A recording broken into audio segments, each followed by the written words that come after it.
It's the mixed martial arts hour with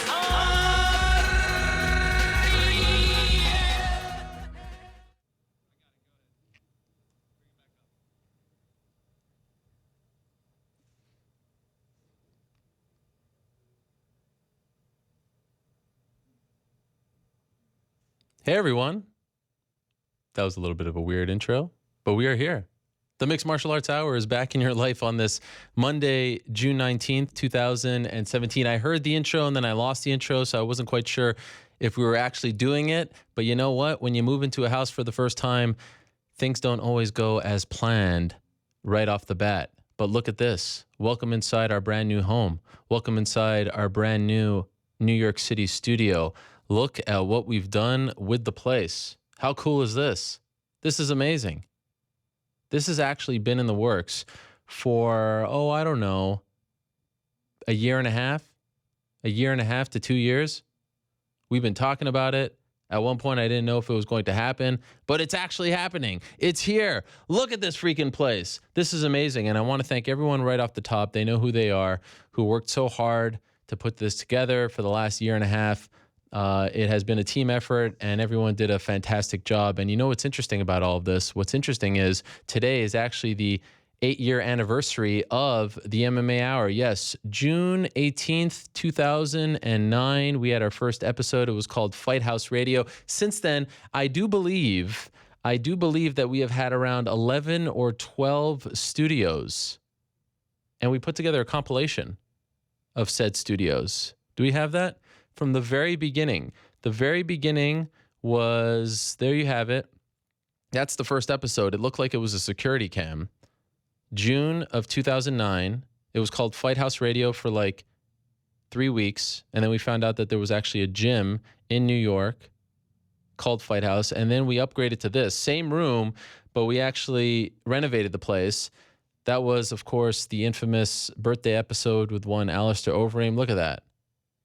The Birthday King celebrating. And that was nice. And then we had this episode, which is by far the worst day in the history of the show because, yes, it looks fine here, but there were all kinds of technical problems. And I looked like I was on the set of WWF Livewire, but there we were for one episode only. In fact, John Jones was in studio that day. Then we had this one, which was a little strange. It felt like we were in some kind of, Epcot Center spaceship. It was all very weird that day. That one lasted only just a couple of weeks. We tinkered with the lights and we brought in this. Of course, this is the infamous Winnebago Man episode. You see that there. You see Bjorn Rebney, but you see the beige in the back. So we got rid of the black. We still had the lights. We were in a room that was, it was like 10 by 10. And then we upgraded to the bricks. Of course, we have the Rampage Jackson appearance here when he was doing the Gangnam Style dance. That was a lot of fun. Boom, boom. Look at that. The whole thing was shaking. That was the studio, by the way, in which Mayhem Miller or Jason Miller at the time went nuts. Here we had our transition to our new set. This was back in our Bryant Park days, and we had the sort of press room look, joined by the great Michelle Beadle. So you can see the people working in the background. Then we upgraded to this. This was the new set. It was a big deal. We had it enclosed, as you can see, so you couldn't see anyone walking back. Joined by Conor McGregor. That's the famous Steve Collins episode, as you can see there. So it was nice. Then we opened things up. Some people didn't like it. Some people loved it. You can see a little depth. You can see where Eric was sitting in the back. So we just kind of opened things up a little bit.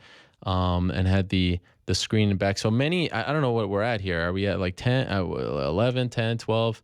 I don't know, but it has been a lot over the last 8 years. And then, of course, this is very recently with Nate Diaz. We kind of went back in this new location downtown, closed it up before we ushered in our new digs. So there you have it. There's the evolution of the MMA Hour. This marks a new era for the show, June 19th, 2017. It's also a new era for MMAfighting.com, as you have probably seen by now. We have a new website, a brand refresh, if you will.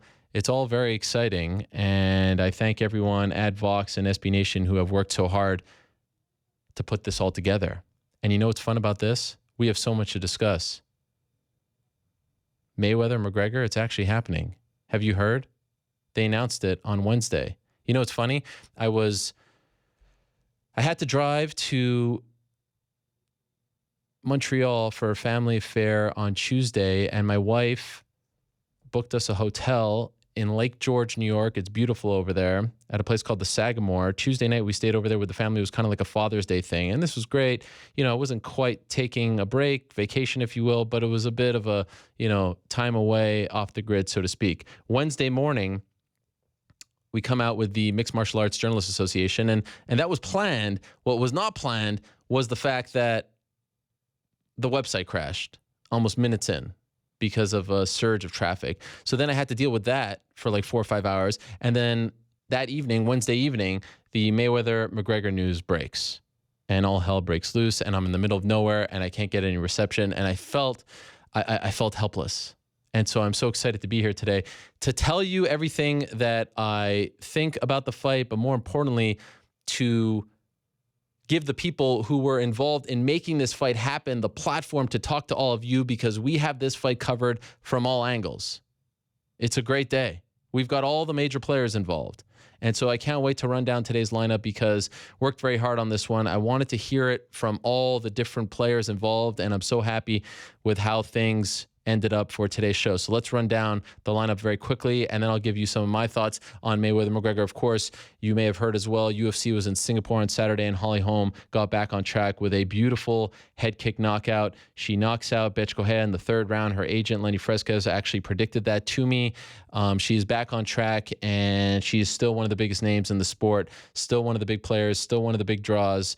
And this was great for not only her, but for the UFC as well, in my opinion. So today's lineup, 5:30. We're going a little longer today because we have so much to discuss, and it's a special day, and it's an exciting day. And you see New York City behind me over there? How about that? Oh, right there. There you go. Kevin Lee is going to stop by. The UFC is back in Oklahoma City on Sunday. So it's Bellator NYC on Saturday, Madison Square Garden. It's the UFC in Oklahoma City, a very good card on Sunday. Kevin Lee is headlining that event against Michael Chiesa. He'll join us at 5:30. 5:05, we'll hear from New York Rick's picks. You know the drill there. 4:45, we're going to be joined by Josh Gross, veteran MMA journalist. He wrote this book. It's called Ali versus Inoki. And I feel like on today's first episode, post the Mayweather-McGregor announcement, he is one of the best people who can talk about the last time something like this ever happened. Because I do believe this is the first time since Ali versus Inoki over 40 years ago, June 26, 1976, almost its birthday as well. The first time something of this nature happened. So I'm very excited to talk to Josh Gross about the correlation and the connections between that fight, Ali versus Inoki, June of 1976, and Mayweather-McGregor, August 26, T-Mobile Arena, Las Vegas, Nevada. 3:45, we're going to be joined by Matt Mitrione in studio. As you know, he was a big part of this show from the early days. He's fighting Fedor Emelianenko in New York City, MSG, on Saturday. He's going to be in studio. How about that? And then at 3:05, prior to him, we'll have Fedor Emelianenko in studio as well. The freaking last emperor will be here. How cool is that? 2:45, Mike Goldberg will join us. It was announced last week that Mike Goldberg has now signed with Bellator, as has Mauro Ranallo. So they are the new voices of Bellator. Sean Grande has left. We'll talk to Mike about signing with Bellator. 2:25, we'll be joined by Owen Roddy, the striking coach for Conor McGregor. He's been with him since the very beginning. Longtime friend and training partner, and he is getting him ready for Floyd Mayweather. 2:05, Steven Espinoza, the Showtime Sports Executive Vice President and General Manager. We'll talk about putting this fight together, airing it on Showtime. That's who will be producing it. That's who will be distributing it on pay-per-view. Steven Espinoza joins us at 2:05. 1:45, the CEO of Mayweather Promotions, Leonard Ellerbe, right-hand man to one Floyd Mayweather along with Al Heyman. He'll join us to talk about making the fight. And at 1:25, Conor McGregor's agent, Audie Attar, will join us to talk about getting the fight done. You heard from him a couple of weeks ago. Of course, he said it was close. Now it's a done deal. It's actually here. And I must admit, when it finally was announced, and it was so funny the way Conor put out the release, if you will, the statement, if you will, on Instagram. All he did it's on with a picture of him and Floyd Mayweather Sr. Once again, a shot at Floyd Mayweather Jr. But what was interesting was when you saw how Floyd Mayweather put it out, it was very much a video that looks like, it was done in, 1997 via GeoCities on his Instagram. It just kind of, to me, showed the difference in where both guys are at in their lives and their career. One guy kind of gets the internet a little more than the other, but that wasn't the big story. The big story, of course, was that it finally happened. And it's surreal. It still kind of feels surreal. Floyd Mayweather, arguably the greatest boxer in the history of the sport, 49-0, arguably the greatest defensive boxer of all time, coming out of retirement to fight Conor McGregor, our Conor McGregor, the UFC lightweight champion.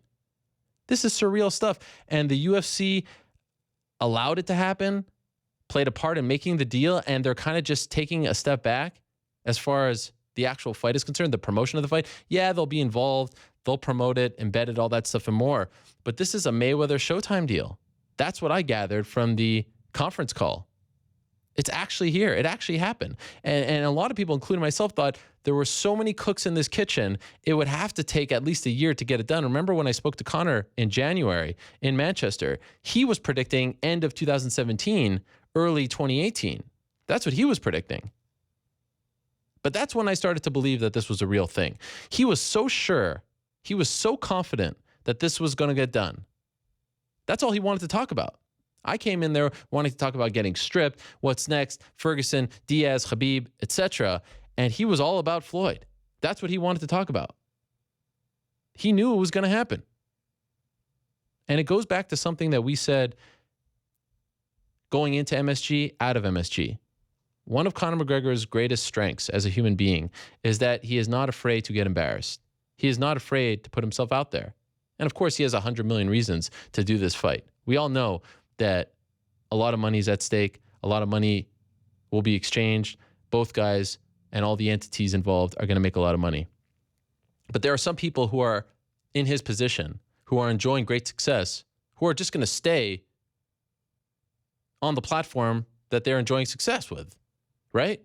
I mean, yeah, we've seen situations where Michael Jordan was great at basketball and went to try baseball. He failed. He went back to basketball. Yes, we've seen this before. But here's a guy who is going into a sport in which he's never competed in, doesn't have an amateur fight on his resume, doesn't have a pro boxing match on his resume, never done this before, never fought with, 10-ounce gloves. He's done so in training, but never in an actual sanctioned fight.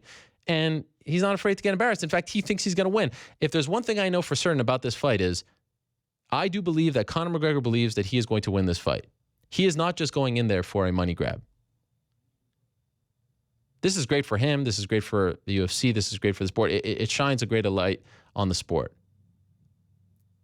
and him and the organization. But I don't think he's going in there to get embarrassed. He's not afraid to get embarrassed, but I honestly don't think that he is going in there thinking that, all right, I'll deal with this for 12 rounds, 36 minutes, and then I'll go back to MMA. I really think that he understands what it means to beat Floyd Mayweather, and he understands where this would put him in the annals of sports history if he could get it done. But make no mistake about it, he has already won. This has been his greatest victory to date. Getting the UFC on board here, getting the UFC to cut a deal with Mayweather, with Showtime, getting the UFC to allow him to go out there and take this fight is his greatest victory. And when you have a situation where everyone is saying to you, you're going to get smoked, and saying to the other guy, well, you're going to kill this guy, you're kind of playing with the house's money at this point. The world is expecting you to lose. So even if you go 12 rounds and get skunked, is there a moral victory there? I'm sure he's not shooting for that, but you can make a case that there is a moral victory there. August 26th at this juncture is almost irrelevant. His greatest victory was actually getting this fight made because many people thought he wouldn't get it made, including myself at one point. And as I've said in the buildup, because the actual fight being made isn't the big news, we knew this was coming. But his timing, as far as his career is concerned, is incredible. When you think about how he was rising, and then Lorenzo Fertitta wanting to sell the company, right? And giving him rope, building up the value of the company. If Conor McGregor isn't who he is when that company is sold almost a year ago, this company is not worth $4 billion. I am 100% certain of that. He is a massive part of all of this. And so he gave him rope. He gave him the Diaz rematch, knowing that we were close to the finish line, close to selling.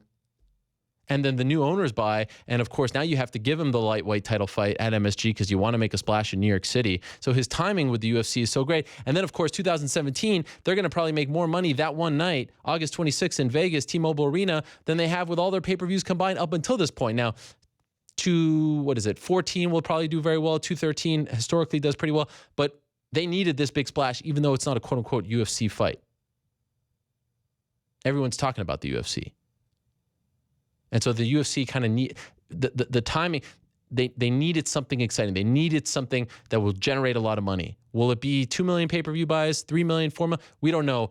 But if this does less than 2, I think that's a gigantic failure, and I don't think anyone's predicting that. His timing has been impeccable with all of this. And you talk about timing, you talk about August 26th. They originally wanted September 16th.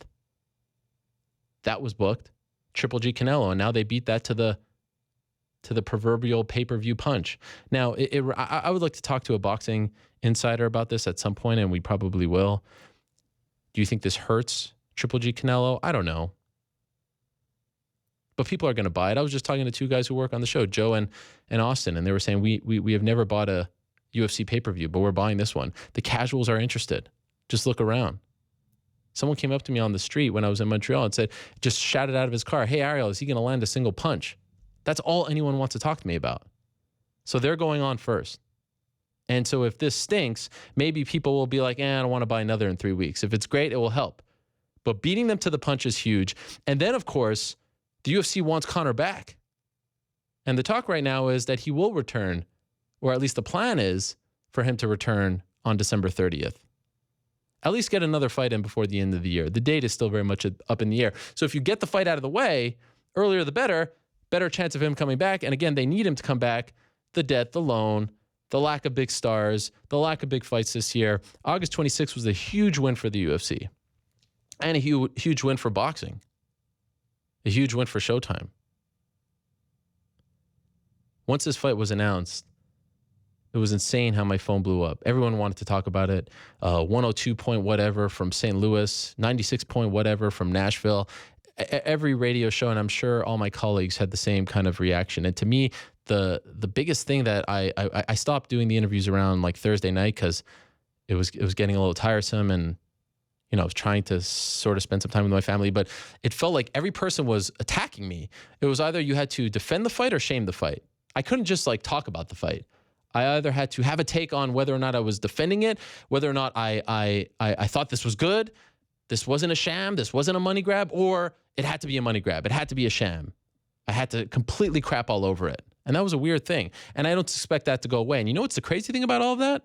The crazy thing about all of it is every hot take is kind of right. This is one of those situations where you are going to hear so many different takes on this fight. It's a sham. It's a money grab. It's one-sided. It's a joke. How could he beat the record fighting a guy who's 0-0? It's fun. It's a spectacle. Lighten up. He's going to shock the world. The left hand. It's an MMA champ versus a boxing champ. Every hot take, every side of the spectrum, it's not worth $100. It is worth $100. Honestly, every single side of the spectrum from the hot take perspective actually fits for this one. If you want to tell me it's a sham, 49-0 against 0-0, yeah, that is kind of crazy. That is unheard of. That's never been done. If you want to say, you know what, enjoy the ride. It's happening in 2.5 months. It will be over by Labor Day. Lighten up. There's a lot of other things that you can get worked up about. Yeah, I kind of agree. Every hot take is right. The boxing media hates it. The boxing media, and I get it, it's their sport. They're covering, this is a boxing match. So they're saying, like, how's this guy going to be 50-0 beating a guy who is 0-0? You can count on one hand the times that Floyd has been rocked. Never been dropped. Of course, never lost in his pro career. So this guy, this counterpuncher, who's never been in a boxing match, is good. So they are almost offended. I get the sense that the MMA guys are realistic, but also kind of saying like, this is Conor McGregor, who 4 years ago was collecting unemployment checks, who 4 years ago was fighting on the Facebook prelims of the Fuel TV cards. You know what I'm saying? Who was making 8-8 to fight Marcus Brimage. So I kind of feel like the MMA media is sort of enjoying it a little more because it's so absurd. It's so surreal. It's so out of the blue. It's so unexpected. I do feel like all of us would love to see Conor come back and defend the lightweight title and fight the Fergusons and the Khabibs and the Nate Diaz's of the world and the Max Holloways of the world. But I feel like the MMA media is taking this a little less seriously. And my suggestion to the boxing community is enjoy the absurdity. Boxing is enjoying, in my opinion, its best year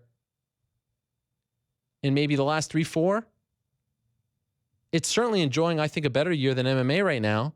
When you talk about Ward Kovalev 2 this past weekend, when you talk about Klitschko and Joshua, when you talk about Triple G and Canelo, when you talk about Errol Spence going over to England and doing what he did, it seems like every weekend there's a big fight.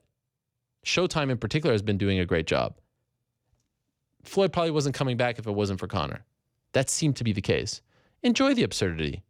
Enjoy the fun. Enjoy the circus. It doesn't always come to town. Loosen up your collar a bit.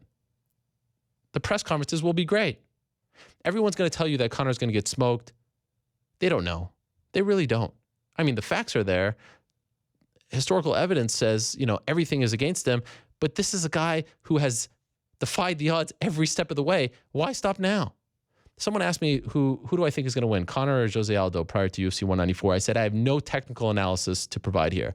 It just seems like this guy is a locomotive who will not be stopped. I just feel like he's going to win. Now, I'm not going out there and saying I feel the same about this case, but I'm not going to say that he has no chance. No way. You're not going to hear that from me. Nothing he does makes sense. It doesn't. It doesn't make sense to be, out of the UFC collecting unemployment as Cage Warriors double champion and 4 years later doing this, $100 million. Nothing he does makes sense. He is the ultimate underdog in this case. Why not?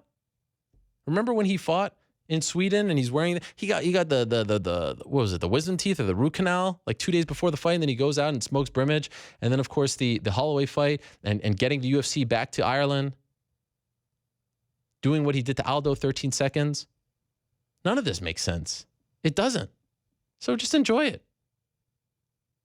Enjoy the ride. I do feel they need to start selling the fight though. Like this whole thing that they're doing, like, oh, he has a chance.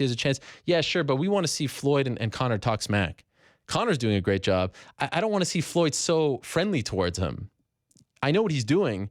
He's trying to sell the fight. He's trying to get people on board. He's trying to get people to believe that this is a real thing.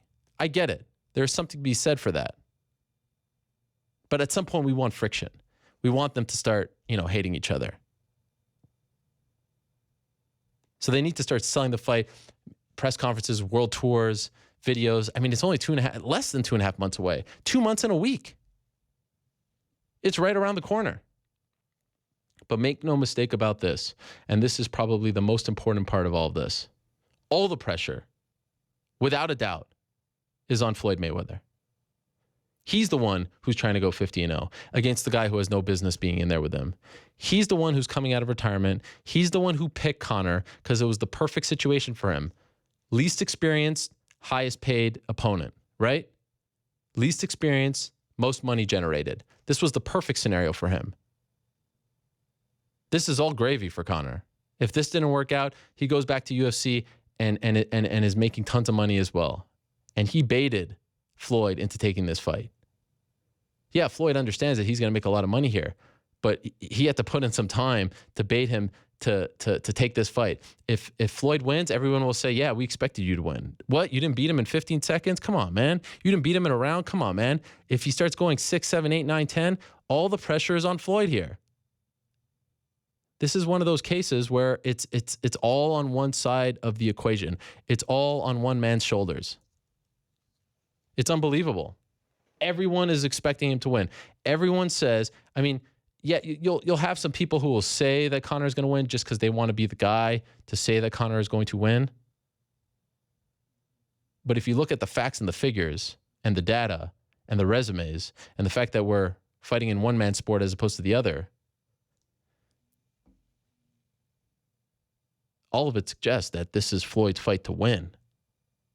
He has to win this fight. You don't think Conor knows that? You don't think he's going to tap into that? No one has been able to really poke Floyd. So what happens when he starts playing with his head? Again, I'm just throwing this out there. I don't know what the odds are, and I'm sure they're going to change as we get to the point of the fight. I'm sure it's going to change once we get to August. But it is going to be so fascinating to see, how does Conor McGregor play with Floyd in the buildup? That's his fight to win. That's when he shines. You saw what it did to Jose Aldo. It's absurd to think that he beat him in 13 seconds. But what happens if he gets in his head so much that he is now second-guessing himself come August 26th? It is so fascinating. I'm going to enjoy the ride. It's only going to last 2 months. I think it's going to be a hell of a circus, and I think it's going to be so much fun, and I can't wait to cover it. I really can't. This is great. This is fun. This is life. A man who was on the front lines, a man who you heard from just a couple of weeks ago on the program, said we were close, trending in the right direction, I believe were his exact words. A man who a lot of people thought couldn't get the job done is joining us right now. He is Conor McGregor's longtime agent. He is the head man over at Paradigm Sports Management. He is the one and only Audie Attar, and he is on the phone, our first guest here in our brand new set. How exciting is this? Audie, are you there? I am here, Ariel. Congratulations on the new setup. Well deserved, my friend. Thank you so much. I really appreciate it. So, Audie, we have a lot to talk about. And let's start here. Are you surprised that it went as smoothly as it did? Are you surprised that, this is actually a done deal? No, I think when you believe in something and you work hard towards that goal, I don't think you're necessarily surprised. I think there's always a sense of relief and there's always a sense of excitement, but I'm not surprised. It's something that we believed in and something that I felt that made sense for all parties, and I'm just happy that we got there as fast as we did, and credit goes to all parties that were involved in this deal, and really looking forward to August 26th. When I spoke to Conor in January in England, he was kind of saying, all right, if I'm being honest, end of the year, early next year. Here we are, mid-year, August. Did you originally think that was a more realistic time frame, and did it kind of go quicker than you thought? Maybe not surprised that it eventually got done, but that it actually moved along as quickly as it did.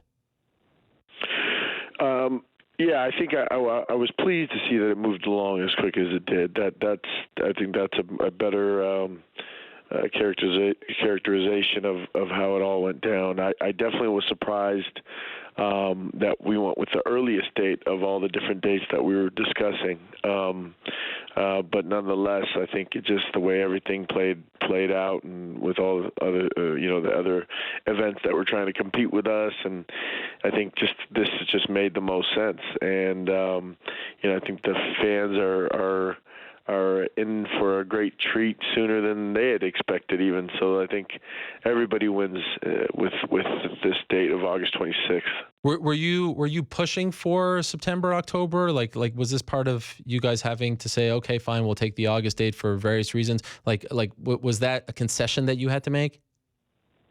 I think everybody wanted September initially, but we had an August date and we had an October date as well. So I think, again, once everything played out, we just felt that August was a better date, and it's something that we listened to. The other side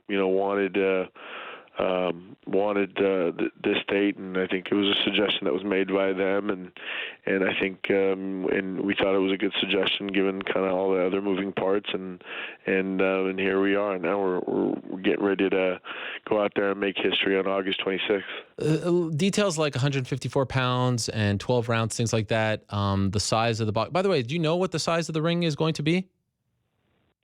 I believe it's 20 by 20. Okay. I don't expect it to be any smaller. Were these sticking points at all, or did that go rather seamlessly as well? No, it went rather seamlessly. Wow. I think both guys are ready to get in there and compete, and so that was exciting, kind of to see that wasn't necessarily ever going to be an issue, which is good, But I think for the most part, I think.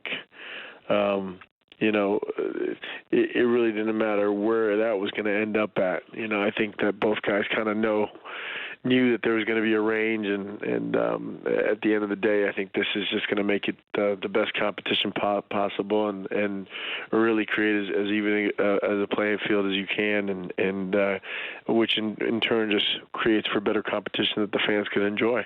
Does Conor get pay-per-view points? Conor's well taken care of. So is it true that there's a confidentiality? Like, can you tell us, will he make 9 figures? Conor's well taken care of.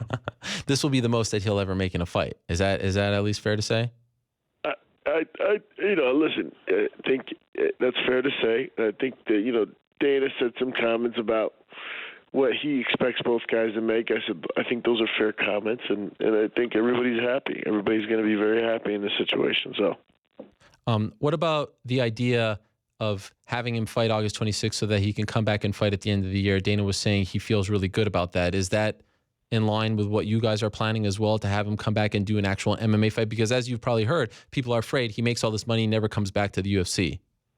Conor is a very ambitious young man. That's a key word, key 2 words, young man, right? And he has a lot more that he wants to accomplish athletically and as a businessman. So he definitely wants to fight again in MMA. And if all things go well and he feels good, then it could potentially happen at the end of the year. There's no guarantees, but it's definitely within his plans to come back and compete again in the UFC. Do you know any information as of right now as far as the promotion? What fans expect? Is it going to be like a world tour type of thing? Is it going to be a press conference? Is there going to be minimal promotion, kind of like Pacquiao Mayweather? What could you tell us? Because a lot wasn't said or even asked, to be quite honest, on the conference call on Wednesday. Yeah, I think there's a lot of that's being planned. I think a lot of that's still kind of taking shape, and hoping to kind of finalize that this week. And I'm sure Mr. Ellerbe and Mr. Espinoza will be speaking on some of that as well. I see that they're on your show as well today. But note who was first, Audie. Note who came on first to set the table. All right. Well, I appreciate that. It's 1:30 a.m. out here in China. I know. So it's definitely past my bedtime, so to speak. But I couldn't miss this inaugural show. Yes. And the honor that you bestowed upon me to be the leadoff batter, so to speak, of the show. So I appreciate that. This is a very big deal, and I appreciate you recognizing that. What do you say to the people, Audie, who say that this is just a money grab, it's a sham, he has no chance, it's a disgrace, why is he doing this, why is the UFC letting him do this? What is the response to this criticism? Hi, haters. Same people that said it wasn't going to happen, so you can't pay attention to all that negativity.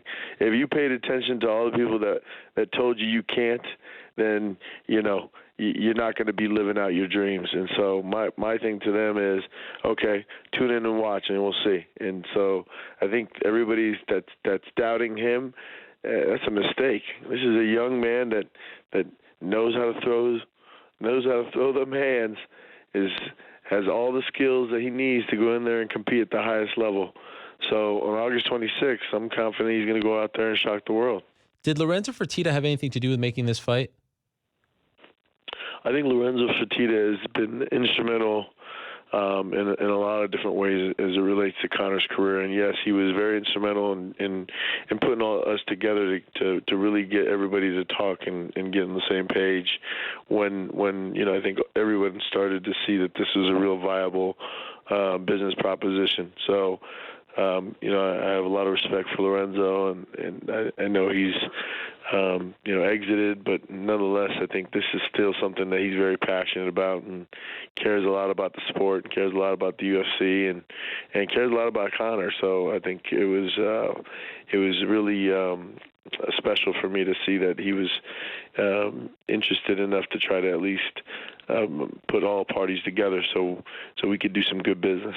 I made the point at the beginning of the show that one of Conor's greatest attributes is that he has impeccable timing. He had great timing as he was coming up to almost foresee the fact that Lorenzo was about to sell. So Lorenzo kept giving him more rope to do whatever he wants. And then when the new owners come in, they give him rope to headline MSG and go for the second belt, all that, and then some. But do you also think that his timing was impeccable in the sense that 2017 has been a bit of a down year thus far for the UFC, and so they have to kind of make this fight? In the past, 2 years ago, they're doing very well. They don't do this fight. They have been presented with this idea in the past with Anderson and Roy, et cetera, nothing as big as this one, but they've always been sort of steadfast in their belief that they are not going to co-promote or loan out talent. But because they sort of, need to get things going monetarily, loan, debt, all that stuff, and then some, they kind of had to relent. Do you feel like that's part of the reason why this is happening? Yeah, I don't know. I think more so when you see the public interest in this fight, and you see kind of the reaction from the public. I mean, that's an indicator. That's an economic indicator. Does that play into all the other elements that you pointed out? I don't know. That's something that they know. That's their business. I do know that they're smart businessmen. So if the indicators are all pointing towards a mega event that they could be a part of, I think they just did smart business. They just did good business.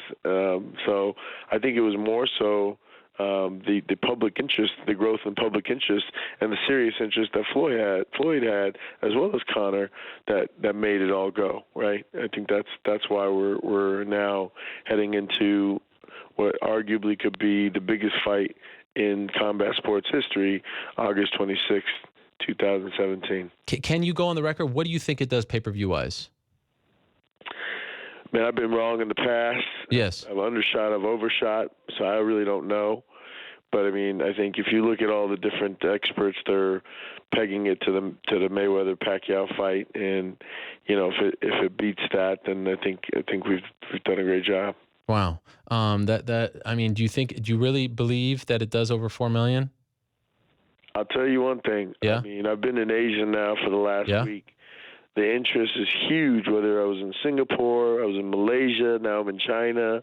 I mean, it's huge. This is real, and so this is a real global event, and I just feel like you have two strong personalities, two strong brands, in Conor and Floyd, and then you have the people, the naysayers, and I think that even those people are going to tune in just to see, either they are naysayers about the event, either they dislike Conor, they dislike Floyd, but nonetheless, I think that's good. I think let them tune in and find out for themselves. Who's the A side?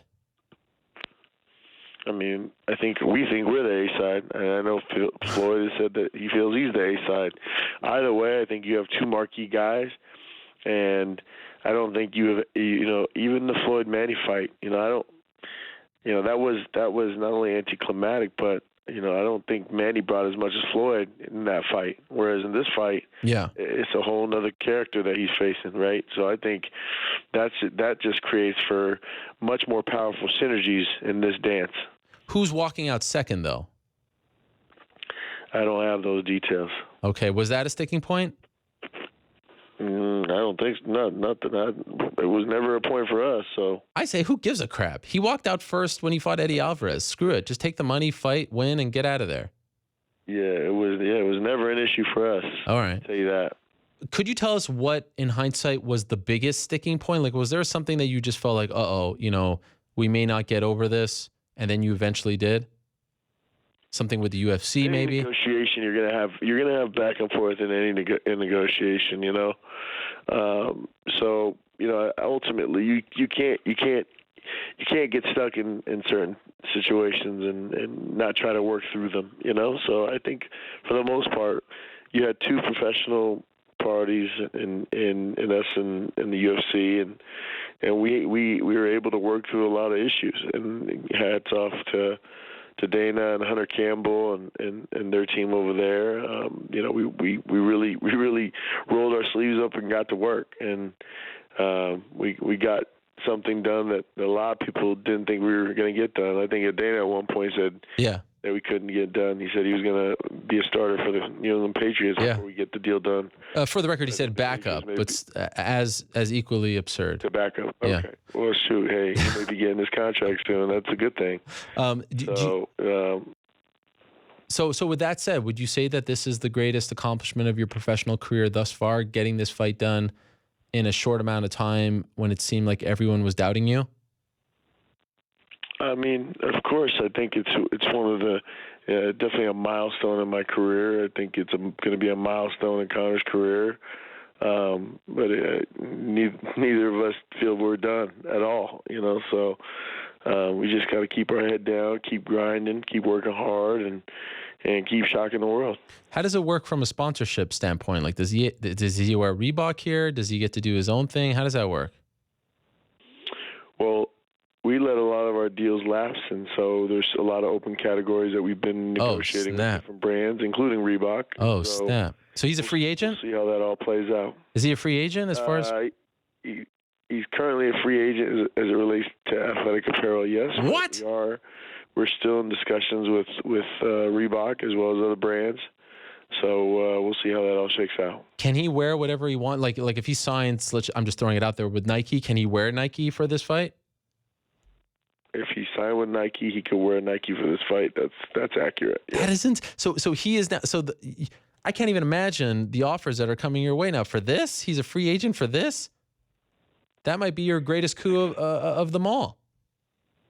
It's definitely a great opportunity for Conor and any brands that we decide to align with. Wow, I love how subdued you are. Maybe because it's 1:30 a.m. over there, 1:40. Probably. Now I have to ask this. Thanks, kicking in. I mean, you also represent a lot of great fighters, and Tony Ferguson is one of them. How are you handling that situation? What does Conor now actually getting this fight mean for him? Do you have any idea? I think for Tony, he's just waiting for that opportunity. I mean, Khabib was supposed to be that opportunity, didn't happen. Nate then there was talk it was going to be Nate, and apparently UFC couldn't get him to sign off. Now I think the thought is Khabib's supposed to be back after Ramadan, but there's no confirmation, so we're still kind of waiting on that. Part of me thinks that, too, they were hoping that the Eddie Alvarez-Dustin Poirier fight ended in a different way, that they created another contender, but that went down the way it went down, and they're rematching and rerunning that one back. So I think for him it's just a unique situation where, Tony would have fought anybody they put in front of him if he was going to be paid the same, and if they can't pay him unless it's an interim or title fight, then that's what he wants. So it's been his position the entire time, and he hasn't changed that. So I think for him, it's really just about figuring out who's going to really step up, and he really wants it to be sooner rather than later. So. My assumption is if Nate doesn't necessarily sign on, then it's going to be Khabib, come this fall. But we'll see. With no confirmation yet, but we'll see. Obviously you have some other huge fights coming up. I got Lorenzo Larkin fighting for the Bellator welterweight title next weekend. I'm going to get to fly home for a day and then off to New York to watch him make his Bellator debut and hopefully bring home some gold. That's an exciting fight for me to go and see kind of Lorenz go and do his thing for a new promotion, and then one of our younger fighters, James Gallagher, is also fighting on that. Yes. That card as well. So and there's also a lot of other forthcoming fights. Gunnar Nelson and Charlie Ward are fighting in Scotland, and you got Chris Weidman fighting in Long Island, and so killing it. We really have some fun forthcoming events for a lot of our clients. So exciting times ahead. And I would be remiss if I don't congratulate you on getting the Megan Anderson deal done. It was announced this morning, our time, that she is fighting Chris Cyborg for the now vacated title at UFC 214, Anaheim, California. This is insane. How difficult was it to get her out of the Invicta deal to sign now with the UFC? Well, I think a lot of other moving parts kind of played to our advantage. We thought that was a good matchup. We were pitching the UFC, and I don't think they necessarily saw it initially, but given kind of what happened with Jermaine and the fact that really I don't think they had anybody willing to step up to fight Chris. Megan wanted it. Megan is the Invicta 145 champ. Cyborg was the Invicta 145 champ. So it only made sense for them to kind of meet up and go at it. I mean, Cyborg's an amazing fighter. Megan's young. She has a lot of potential, a lot of upside. And I think that she's going to just really take advantage of this opportunity. And I'm excited because it's in our backyard in Anaheim. So get to see her not only UFC debut, but fight for a title. So I'm hoping that we could add another strap to the team. Before I let you go and finally go to bed, tuck yourself in, all that stuff, I'm putting you on the record here because everyone's asking me, will we talk to Conor McGregor before this fight? The world wants to know. They want, we've been there from the beginning. Blueberries, not a pot to piss in. Let's not forget. I think we were with Conor before you were with Conor, if we're being honest here. Can you go on the record on this program, 8-year anniversary, new studio, that we will be speaking to the man before the fight? What do you have to say? I know Conor respects you. Okay. So I think that it's definitely something that we could entertain. The man himself has to approve it. Oh my gosh! And right now, he's not talking to any media because why? He's really busy training. Well, he's just busy training, and then when he's on his days off, he's enjoying his time with his family. And I don't blame him. I don't blame him. He's right now locked and loaded. And then he has other businesses that he's focused on, including his own multimedia company. So, right. The MacLife.com. Sure, yes. If you're not Macking, I believe you are not stacking. Okay, can you give us an official prediction then? What is the official prediction? Look, I think we're going to stop him. I think Conor's going to knock him out. But you got to tune in August 26th and find out yourself. Well, I can't wait. This is so exciting. Congratulations on getting it done. Congratulations to you and the whole team for doing what a lot of, I know, managers in the business thought you couldn't get done. A lot of promoters, a lot of fans, a lot of media thought you couldn't get done. A major coup for you guys, a major feather in your cap. So enjoy it. Congrats. Enjoy the ride. And thanks for doing this so late over there in China where you are. I really appreciate it, Audie. Not a problem. Thanks for having me. Congrats to all parties involved, and more importantly, congrats to the fans because you guys made it happen. So I'm one of you. I'm excited to watch this go down August 26th, and let's get talking. I'm excited to kind of hear the people that are really going to watch the fight, not just the haters, but what their predictions are. And I know there's going to be a lot of TNT and Floyd fans, and there's going to be a lot of Notorious and Conor McGregor fans. So let's all enjoy it. It's going to be history right before us. Thank you, Audie. Appreciate it. Talk to you soon. Thanks, Ariel. Thanks for having me on. There he is, Audie Attar, the agent for one, Conor McGregor. Great to hear from him. And now let's hear from the other side of the fence. Let's hear from the CEO of Mayweather Promotions. How cool is this? It is an honor to welcome in Leonard Ellerbe. You know him. You saw him at the press conference on Wednesday. Surely you have seen him by Floyd Mayweather's side for the last 2+ decades, and now he is joining us on the phone. Leonard, how are you? Hey, what's happening, Art? Hey, this is such a great honor for us. Thank you so much for doing it. I don't know if you heard Audie right before you came on, but he just predicted a stoppage for Conor McGregor. When you hear that, you've seen all of Floyd's fights, 49-0, greatest defensive boxer of all time, arguably the greatest ever, period. Do you laugh at that? Does that sound absurd to you? No, I don't laugh. I mean, he's supposed to say that. One thing about it, he has a very good fighter that he's working with, and we all know what Floyd's bringing to the table. So, at the end of the day, you can never take any guy light. As we've always seen in boxing, there's upsets, but I'm expecting Floyd to be the same old Floyd to go out there and handle his business. When did you guys start to seriously look at this fight as a viable option, start to sit down and say, okay, what do we have to do to get it done? When do we want to get it done? Do we want to get this done? When do you recall that actually coming into place? There's really no specific timetable. To be totally honest, it's the fans. The fans have demanded this fight by, actually through social media with all the back and forth, and the whole idea and concept of those two being in the boxing ring has really excited, millions of people. And I think that's how this all kicked off. And, with both guys kind of going back and forth, it's elevated. And here we are come August the 26th, we have a massive, massive event. Did you guys want to go on August the 26th to beat Triple G Canelo to the pay-per-view punch?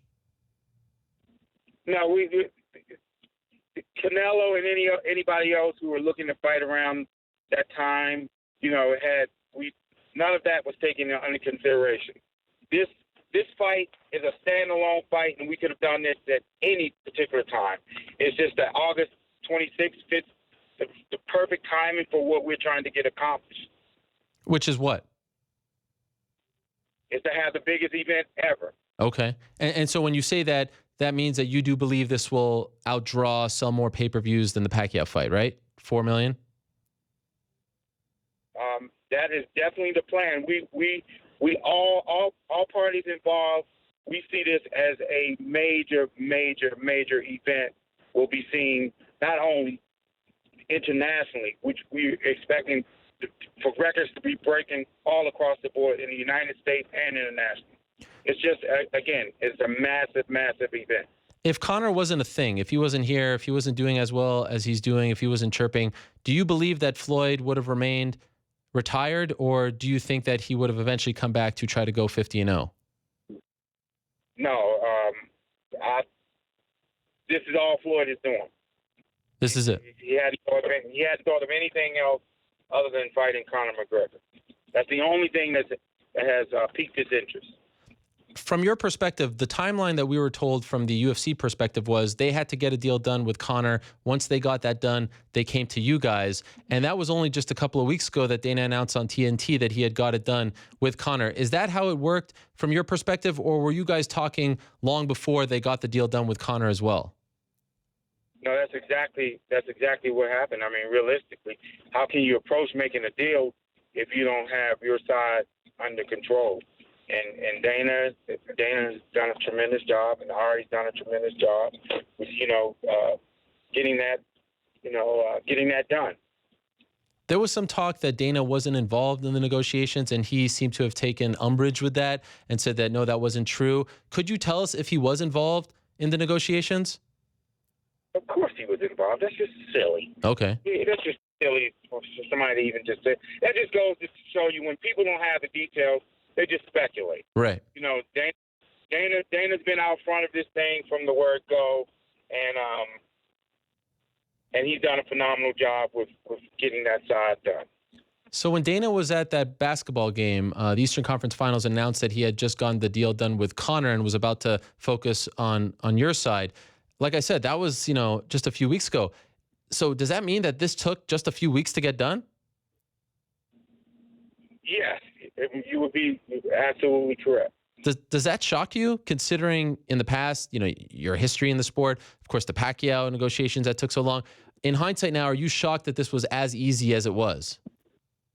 Well, actually, I'm not, because, the overall concept was to obviously get this deal done. And when you're working with smart people and they have a very, very smart team, the upper-level management, all great businessmen. Dana's a great businessman. So overall, when you look at it from the big scope of things, when you're working within the confounds of trying to get a deal done as opposed to not trying to get a deal done, it always works. Did you guys have the ability to shop this fight around, or if it was going to happen, did it have to happen on Showtime?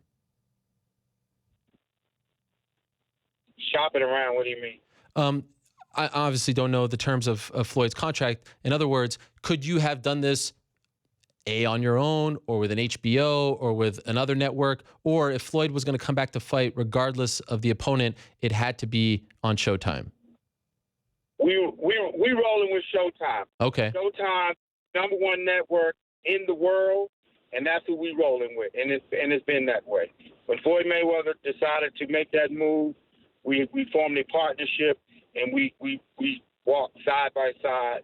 Showtime is #1 in the whole world, and they've proved that with the programming that they've been able to come up with and to execute, over a long period of time. I mean, you look at all the fights that they have that they've done recently, and the program, the upcoming program that they have on their plate. They continue to put on these big events, and they're the best network that's out there. Do you know how much the pay-per-view will cost yet? No, I don't. Those details will be forthcoming. Obviously, with a deal and a fight of this magnitude, there's so many factors that are involved, and all those details will be forthcoming. Would it be fair to say that it would be closer to the price of Mayweather-Pacquiao than your regular pay-per-view? Again. Okay. All those details will be forthcoming, and we're working through those things as we speak. How about the rest of the card? Is that on Mayweather Promotions to put together? Are you guys doing that exclusively by yourself? Yes, we are, and we're going to have a phenomenal undercard. I can guarantee you that. Can you break any news for us? Can you give us any hints as to who will be competing? No, I sure can't. These things take time, and when we get ready to roll this thing out, everyone will be impressed. Okay, and how about the actual details of the fight? 154, 12 rounds. The size of the gloves, all that stuff. Were there any sticking points here, or did you guys get everything that you wanted? No, I think both sides were able to walk away from this deal, and everyone was happy. There was nothing contentious at all. Who is the A side? I think you know that. That goes without. Floyd Mayweather's the A side in any and everything that he does. So he will be walking out second. Well, again, you heard what I just said. Okay, fair enough. Floyd Mayweather's the A side. There's no secret to that. What Floyd has accomplished in his career. He's been the biggest star in boxing for quite some time, and he's been arguably the biggest star in all of sports. How about the split? Initially, Floyd was saying, I'll take 100, you get 7. And then there was some contention there. Could you, not the amount of money, but is it like a 60-40 split, a 50-50? Could you tell us how it's broken down? Again, all the details are confidential, and, we'll leave it at that. Okay, so it's going to remain that way. Both sides, and they will remain that way. Both sides walked away from this deal very happy. Mm-hmm. And how about like a world tour? We've seen this before in boxing and MMA. Are you guys interested in doing something like that? Or, I mean, the fight is, just a little over 2 months away. Is there just not enough time to do something like that? Yeah, we're planning a tour. Okay. And again, those details will be forthcoming. What do you say, Leonard, to the boxing purists? Because I've been consuming a lot of their media. I mean, I cover MMA, but I'm a big boxing fan, and I've been listening to them. And I hear the big names, you know who they are, who say that this is a sham, that this shouldn't happen, that, you can't be 50-0 winning a fight like this against a guy who's 0-0. Why is Floyd doing this? His legacy, all that stuff and more. What do you say to these critics who are kind of throwing these bombs towards Floyd? I don't say anything to the critics. I let them do. They have a platform to do what they do. We worry about things that we can control. And things that we can control, that's what we focus on. Anytime you get to worrying about the things, the naysayers, Floyd Mayweather has been very successful in his career with those type of people all of his career. He's become the highest earner ever in the history of sport, and it's because of the naysayers and the critics as a part of what they got to do. And it's just a part of, we can never worry about what people say. No one's forced to buy the event. But we know we have a mega event, and we're going to roll this thing out in August the 26th. We're going to have one heck of a card. Do you know if, I mean, we just spoke to Audie Attar, who's Conor's agent. He said that as far as sponsorship is concerned, it's a blank slate. They're fielding offers. Could you tell us about Floyd's side of the equation? Does he have a main sponsor, a clothing apparel? Like, what will he be wearing on his shorts? Who will be backing him as far as sponsorship goes going into this mega fight? Again, all those details will be forthcoming. You know, is there really not much that we have other than just announcing this mega fight? Yeah. You know, there's still all these details that we're working through, and we'll be able to roll this thing out. What are you looking forward to the most as far as the buildup is concerned? I'm really looking forward to August 26th. It's going to be a terrific promotion. We know what Conor McGregor's bringing to the table, and we know what Floyd Mayweather's bringing to the table. And again, the fans are going to be the winners. And are you interested at all in bringing in some people from the MMA world to compete on the undercard, or do you think it will be 100% pure boxers?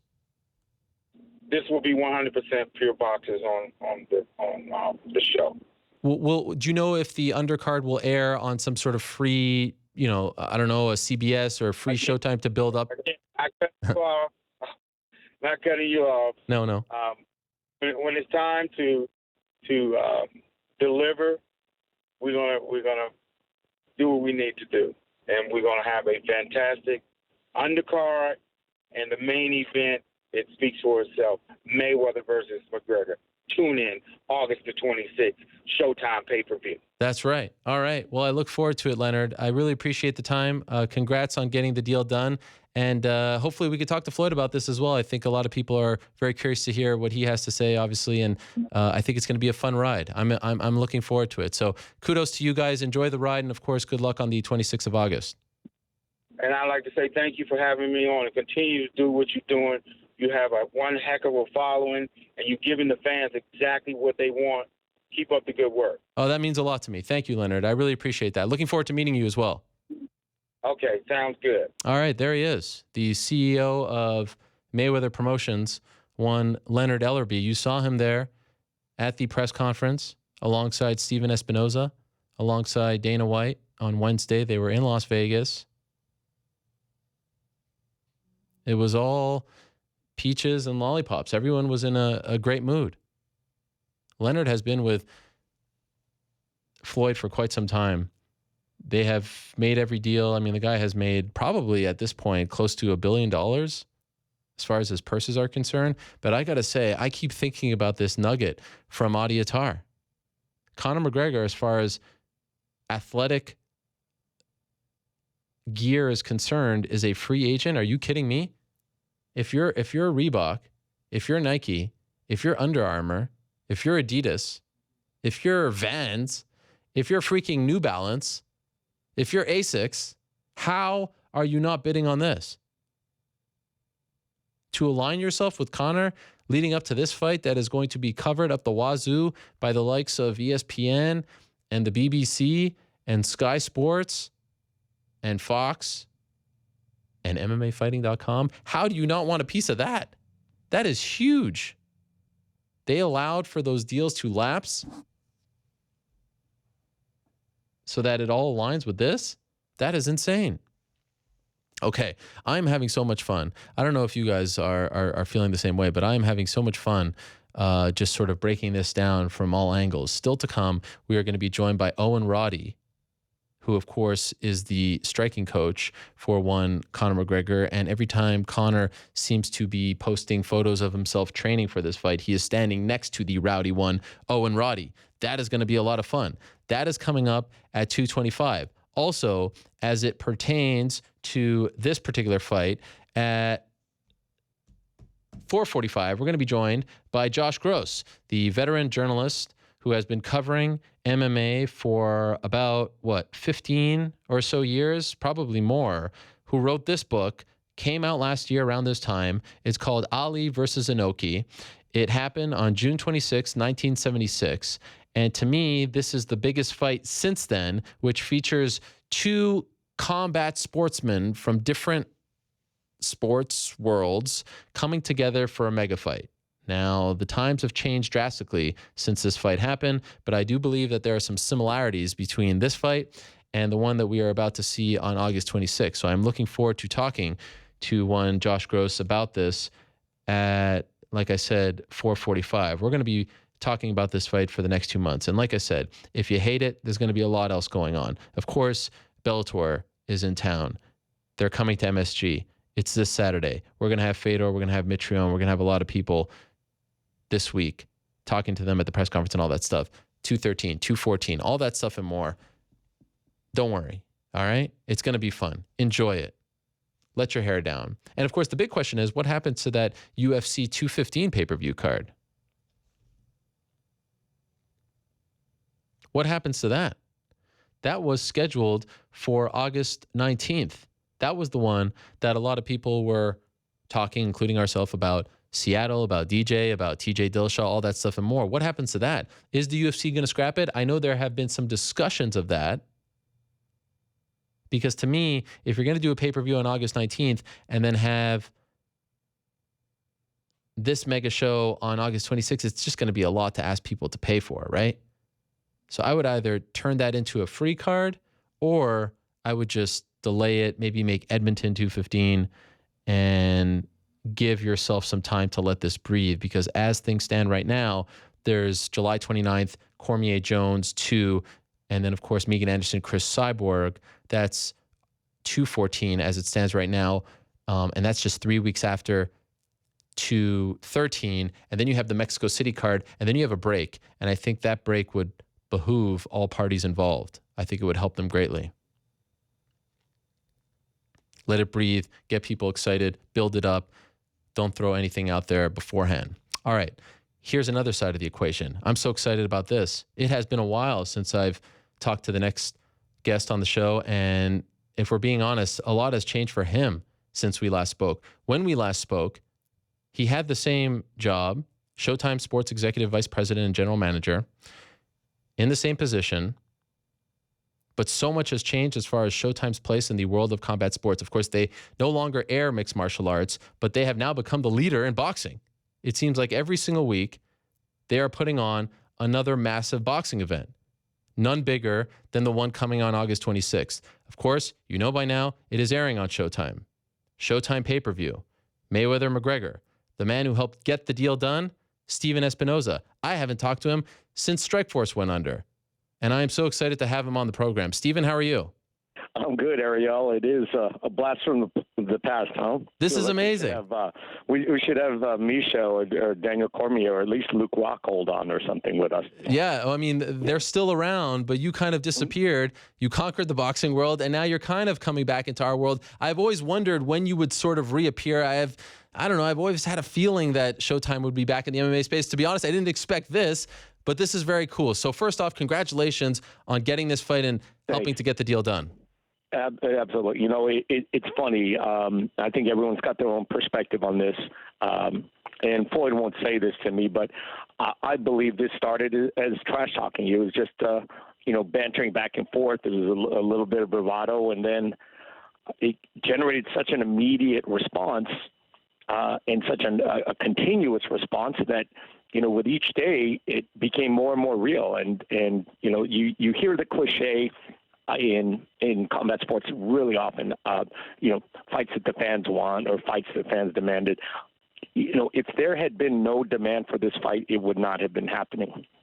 Do you believe that the media helped make this? I've said, in November when Conor beat Eddie Alvarez to become the two-division champion, that Monday morning, it kind of disappointed me that the general sports media couldn't put what he did into context. They didn't understand what it meant for the UFC to finally be at MSG. They didn't understand what it meant to be a two-division champion. They didn't understand what it meant to smoke Eddie Alvarez like that. So they just latched onto this sort of pipe dream idea, and then that became a thing, and everyone involved were like, whoa, there's some interest here. Do you believe that they should take some credit, these sort of debate shows, if you will?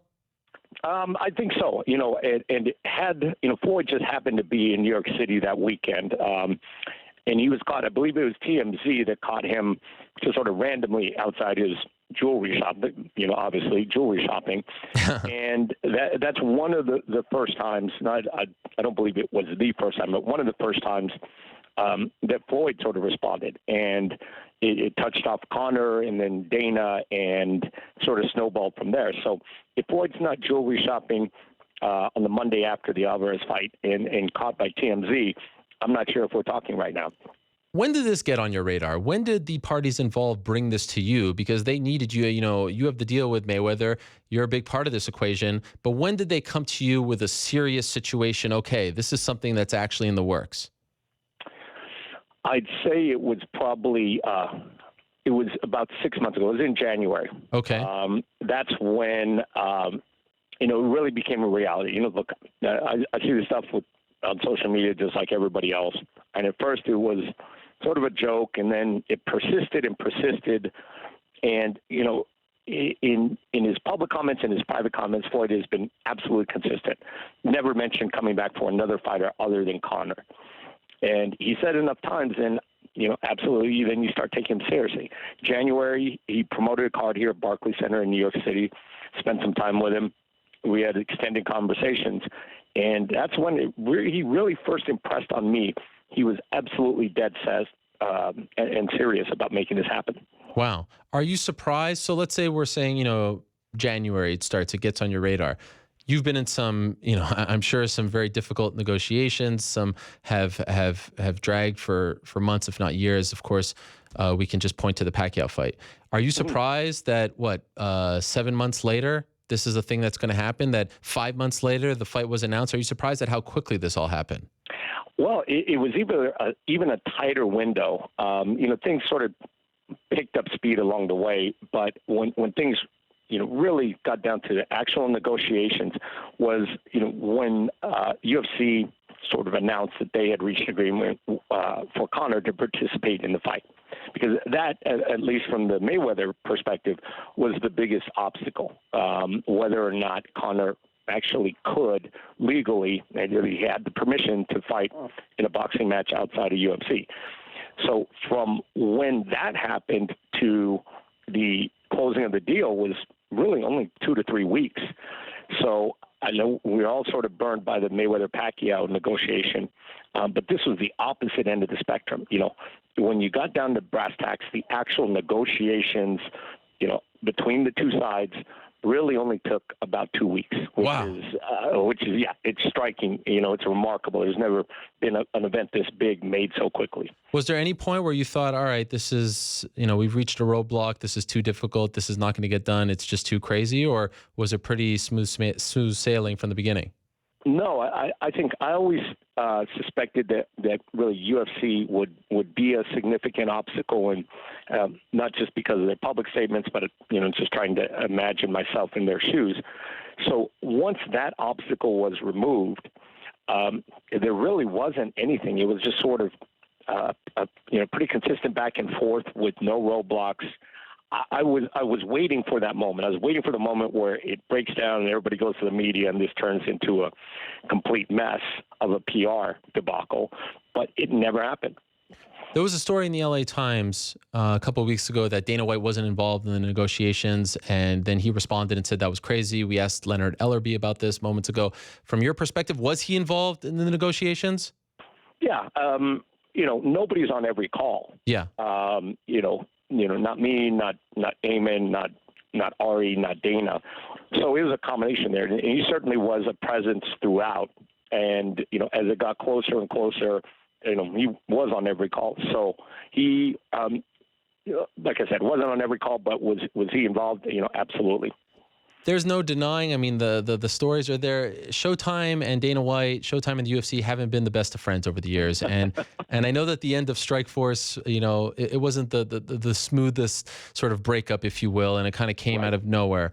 What was it like for you? I mean, he said stuff about Showtime. You've said things. What was it like for you to sit down? I mean, you guys are doing a press conference together on Wednesday. It seems like you're cool, but you know, there's baggage there. What was it like for you to do business with him? There was. You know, we were disappointed at the end of Strikeforce. You know, we had a really special group of athletes, and I think we've seen that, you know, since it was folded into UFC, and we've seen, you know, the amount of success that the majority of those Strikeforce fighters have had. So we felt like we had something very special. And I think once UFC bought them, folding them into the company was a foregone conclusion. And so it was sort of an unpleasant scenario. But, I think the relationship, probably went went on the upward trajectory. Was actually the Mayweather-Canelo fight. I saw Dana, backstage, and we've always been cordial, but I saw him backstage before the fight, and, he said he congratulated me. He said it had been a great marketing campaign and a great promotion. We had a private conversation about, sort of the way things ended and everything's in the positive. Wow. Since then. So it was a difficult situation. I still wish we could have worked it out because, again, it was a really special group of athletes. But bygones are bygones, and we're back in business. Are you doing this fight on August 26th to beat Triple G Canelo to the punch, pay-per-view wise? Not really. See, the difficulty with the fall, and this is just my personal opinion, is once you get into October and November, the TV market is really, really crowded. And I'm not saying that, you wouldn't hear about this event, but if you look at October, mid-October, you're competing at that point with NBA, NHL, college football, and you've got the World Series in the latter half of the month. So whether it's, this fight or any other pay-per-view or even Showtime boxing, I'm sort of against the concept of competing in October. It's too hard. So if you're looking at it, you're not going to do September because it's really crowded. You're not going to do October. It's really crowded. Maybe you're looking at November, but neither guy wanted to wait that long. So it was either, go a little bit too soon or a little bit too late. And the guys wanted to go too soon.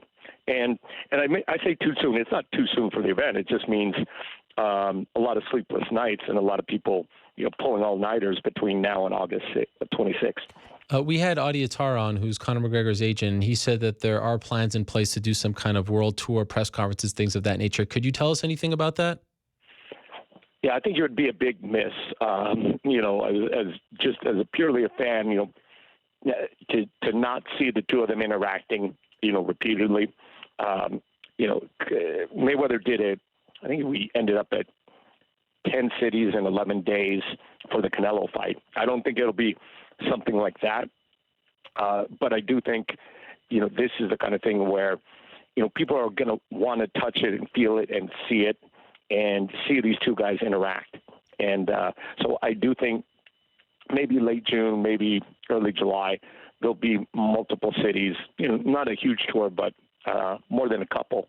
And I think it will be it'll be something that I think is really entertaining to watch. You announced mid last week, right after the news, the broadcast team, and there's no surprise there because it is your regular Showtime Sports broadcast team, Mauro Ranallo, Al Bernstein, Paulie Malignaggi. Were there any considerations in putting an MMA guy in there or some other voice? There have been, and we may still do that. But I think one thing that maybe we expected a little bit of pushback on, and we really didn't get any, is sort of our feeling. It is after all like a straight boxing event. It is a boxing competition. So, it is. Those are the rules. And I'm not saying the MMA guys don't know boxing. A lot of those guys call both sports. But I think the common understanding was, this will be presented as a boxing event. It is a legitimate, competitive, high-level boxing event, and be presented as such. Having said that, I think we would be remiss if we didn't include MMA voices within the promotion and within the telecast itself. Will the pay-per-view cost around $100 like the Pacquiao fight? It's one of those things, our deal got done so quickly that, the fighter deal got done so quickly, it actually moved quicker than some of the business deals. Wow. That's an element which is saying a lot. They're actually more quickly than a lot of things. But price is one of those things. And ticket prices and scaling is another one. I'm not sure exactly where the price will end up, but I think there's virtually unanimous consensus that it certainly shouldn't be more than Mayweather-Pacquiao. Okay. Whether it should be less, you can discuss that, but we're not. There was some conversation. I'm surprised, people expecting $125, $150. We're not going to see anything like that. People are dying to know the other fights, only because Dana has been vocal in the past about how boxing has blown it in the sense that they've put on these great main events, but not used the main event to showcase other talent. That's kind of a thing that we see a lot in MMA. But to be honest, I think we're starting to see that a lot more in boxing. And I think you guys in particular are doing a great job of that, not just a main event, but actually giving people 2, 3, 4 great fights. What could you tell us about the undercard? Any names at all being discussed for that?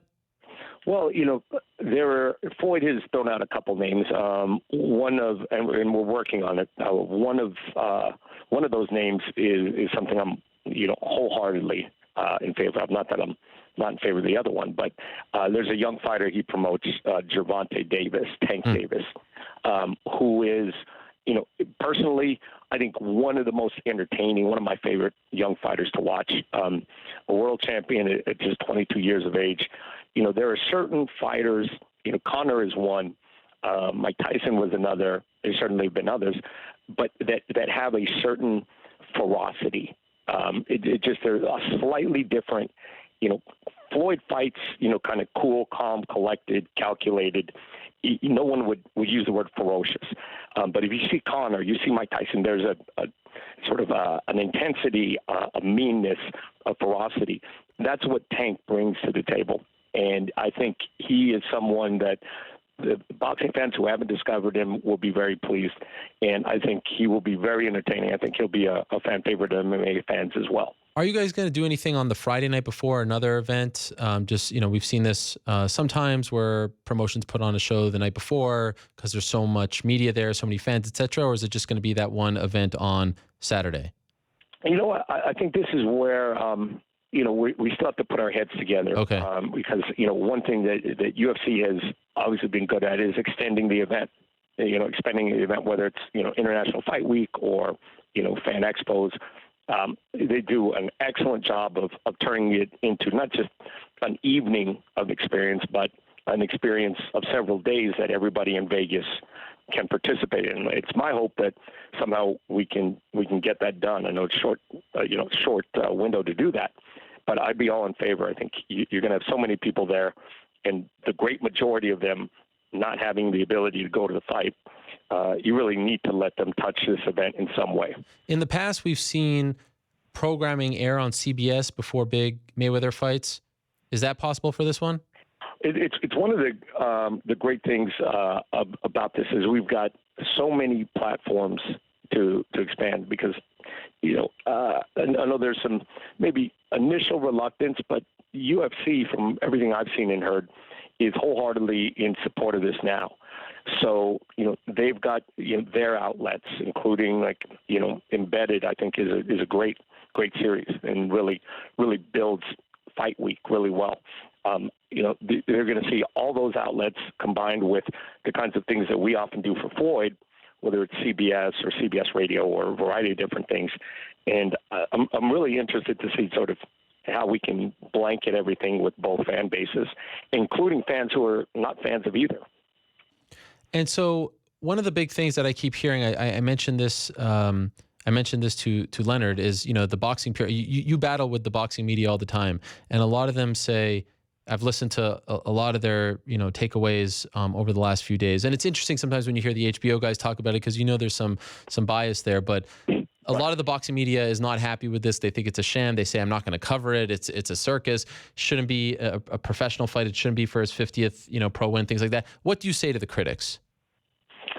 Look, I understand. I understand there's some question because we've really never seen Conor participate in the straight boxing. Sure, there's been sparring, but who knows, when that was, how that was, whether that's representative of his actual skill level.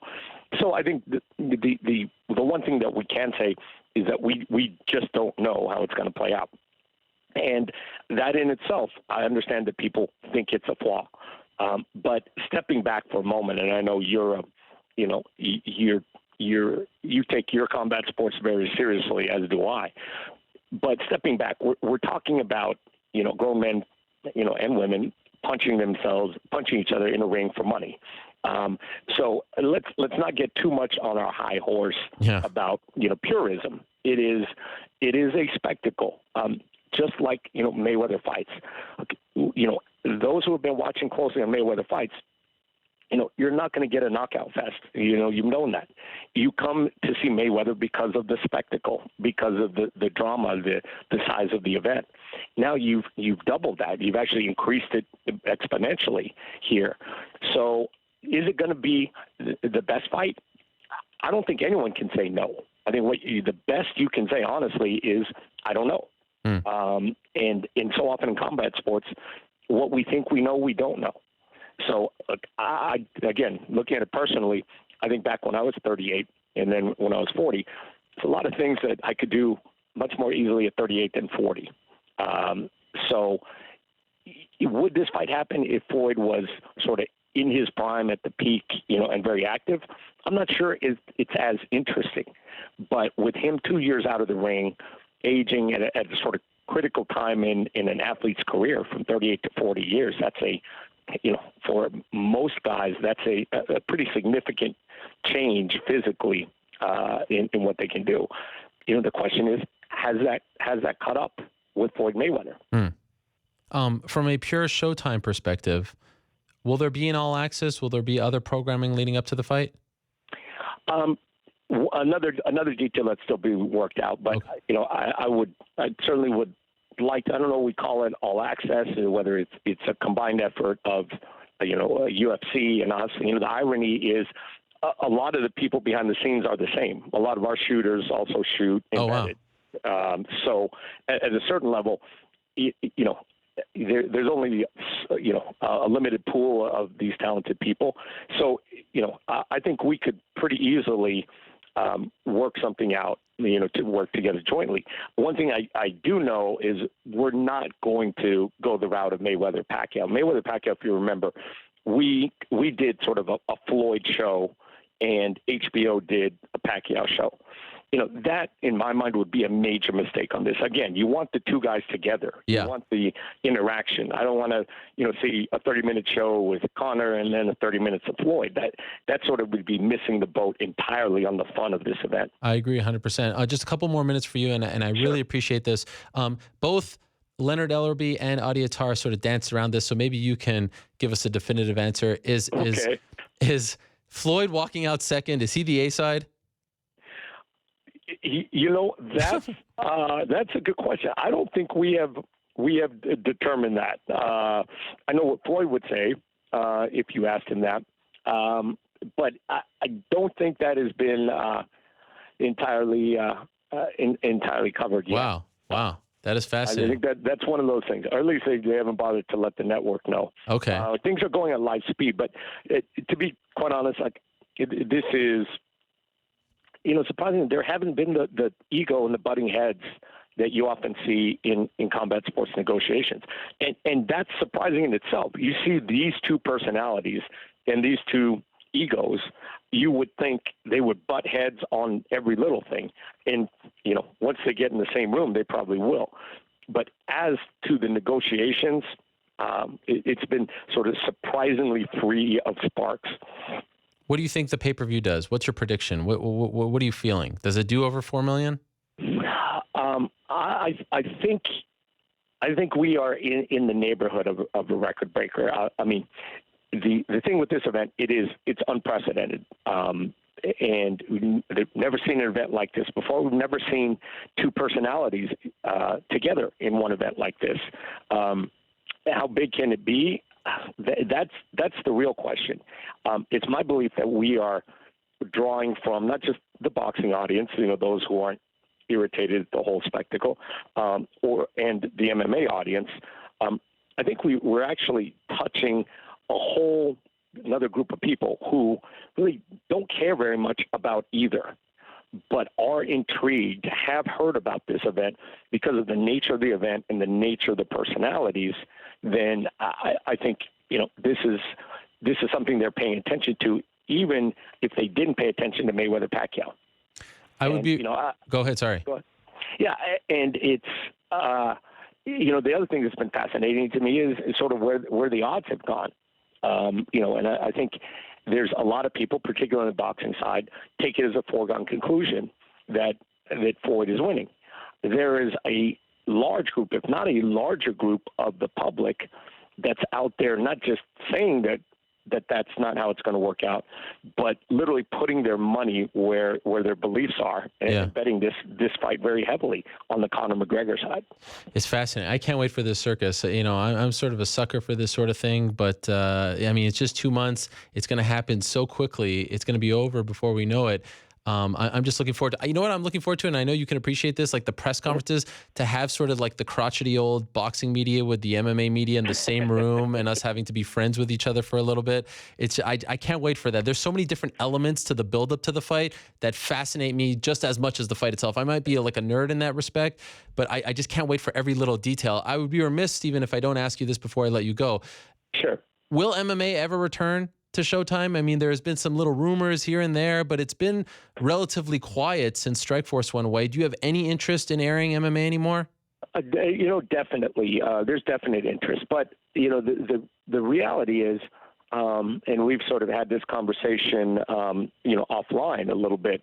At least after the end of Strikeforce, there really would have to be a good reason for us to get back in, and a good story and something different. I don't think there's very many people, on the MMA side who are saying, look, what we need is more MMA on television, because it's pretty saturated, right now. Mm-hmm. But if there was a slightly different product or a different presentation or something that sort of differentiated, and I said, look, UFC is an absolute behemoth and, feeds their fan base extensively on a whole variety of different platforms. But beyond that, if there's, something that they're not feeding, if there's an area that's not being covered that we can provide and carve out an audience for, it's something we'd be very interested in doing. But right now, nothing planned. Nothing planned, but doors are open and we're listening. Okay. Congratulations, Stephen. Again, so great to catch up and to link up again. This has been a lot of fun. And from afar, just simply as a fan, have certainly been admiring everything you guys have been doing on Showtime and the fights that you guys have been putting together, the production. I mean, just the last, the Errol Spence, it's just really great stuff. I've really been enjoying it as a fan, and it's very cool that you guys are sort of back in our world, at least for one night only. So congratulations to you and the team. Can't wait for August 26th, and looking forward to seeing you in person. I'm sure at some press conference, some build-up, something along the way. I'm sure we'll cross paths once again. Well, I appreciate your support and even more your perspective on everything. And yeah, I'll see you soon. All right. Thank you so much. There he is, Stephen Espinoza, stopping by. How great is it to catch up with him once again? Have not talked to him since the end of Strikeforce. Of course, the Showtime Sports Executive Vice President and General Manager, very much a part of sort of putting Showtime where it is today, as far as, you ask a lot of the boxing people, the industry leader right now, putting on the big fights, the fights that people want to see, and they are getting the August 26th fight between Floyd Mayweather Jr. and Conor McGregor. So you have heard from Audie Attar, you have heard from Leonard Ellerbe, you have heard from Stephen Espinoza, but I may be more excited to talk to our next guest than all of them combined. Why? Because this man is on the front lines. This man has been tasked from the very beginning to turn Conor McGregor into one of the elite strikers, and he did that in MMA. Now he has the unbelievable task of trying to prepare Conor McGregor to fight and defeat Floyd Mayweather in a boxing match. He is the man who has been by his side seemingly from the beginning, good friend, training partner, and now coach. He is the one and only Rowdy Owen Roddy, I should say. I'm so excited that I messed up his nickname. He is joining us via the magic of Skype, our first ever Skype guest. There he is. He's back. Owen Roddy, the rowdy one. How are you? I'm good. I'm fantastic. Yeah, I'm excited. Like I think the whole world is now at this stage. But yeah, I'm in good form. Yeah, and yourself? I'm doing great. I'm very excited about all this. I love it. I love the circus. I love the pageantry. I love that this is actually a thing. It's so surreal that we're actually here. So let me ask you a similar question that I've asked some of our previous guests. when did you start to believe that this was a thing, that you guys were actually going to prepare for a fight against Floyd Mayweather? Like, it's been talked for almost 2 years, but when did you start to believe? Yeah. Yeah, I started to believe after kind of the Alvarez fight when there was actual negotiations going on between obviously Conor and the UFC, and then the UFC were looking to approach Mayweather's crew. Then I started to look into it and said, geez, actually this could happen. And you know, as always, you never write Conor off. If Conor says he's going to do something, he seems to be able to pull out the bag all the time. So it was a little bit after the Alvarez fight. When have you guys, like, when did you start actually preparing? Because I know you didn't start preparing on Wednesday when it was announced, and I know he became a father recently and things like that. And I was actually going back to some of our, you know, messages online, and you were kind of dropping little subtle hints several months back. When did you start to say, okay, you know, we're actually preparing for this? Yeah, it was a couple of months ago now. I can't think specifically, but it's been a few months now that we've been looking at Mayweather, looking at tape and doing some work, like doing a little bit of work, not crazy, but we've been working on it for the past couple of months. But the last month or so now, it's kind of really up the gear now, and we're full steam ahead, and we're 10 weeks out, I think. When you were presented with this idea, were you in favor, or did you think it was crazy? Would you have preferred that he just remained in MMA? No. I think it's unbelievable. Who wouldn't want to get involved in something like this, you know?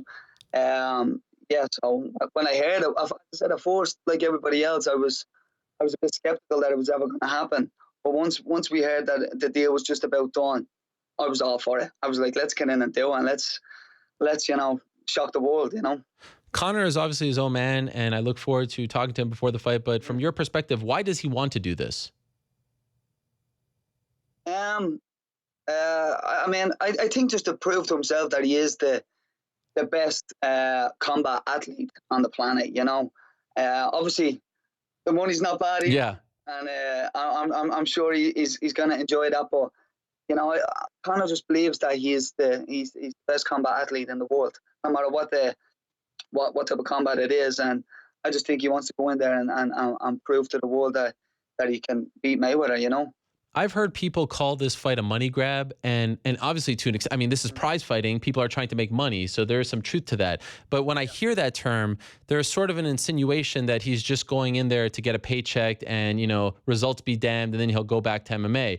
But knowing Conor as minimally as I do, and you know him better than anyone, this is a guy who has a lot of pride. He understands history. I truly believe, I don't know if he'll win, but I truly believe that he believes he can win. Is that accurate? Yeah, that's without a doubt. Without a doubt, Conor wouldn't do it if he didn't think it, and he 100% believes he's going to win, and we believe he's going to win. If anybody can go in and do the extraordinary, like, it's, you know, on paper it's a tall task, like, you know what I mean. But if anybody can do it, you know, Conor can. He shocks the world every time. Every time he fights, you know, he's doubted, and people are like, you can't do this, you can't do that. Believe me, like, I think he's going to go in and do it. He believes he's going to go in and do it. The whole team believes he's going to do it. So get behind him. I don't know. I get goosebumps just listening to you talk, because I know you believe it as well, and you guys have this amazing, like, what? Yeah, without a doubt. You know, when you hear, you know, you and John Kavanagh calling for a knockout of Jose Aldo within, you know, minutes, initially you're kind of like, these guys are insane. But everything you guys have said has actually happened. So I have no reason to doubt you. Who the hell am I, or any media member, to doubt you at this point?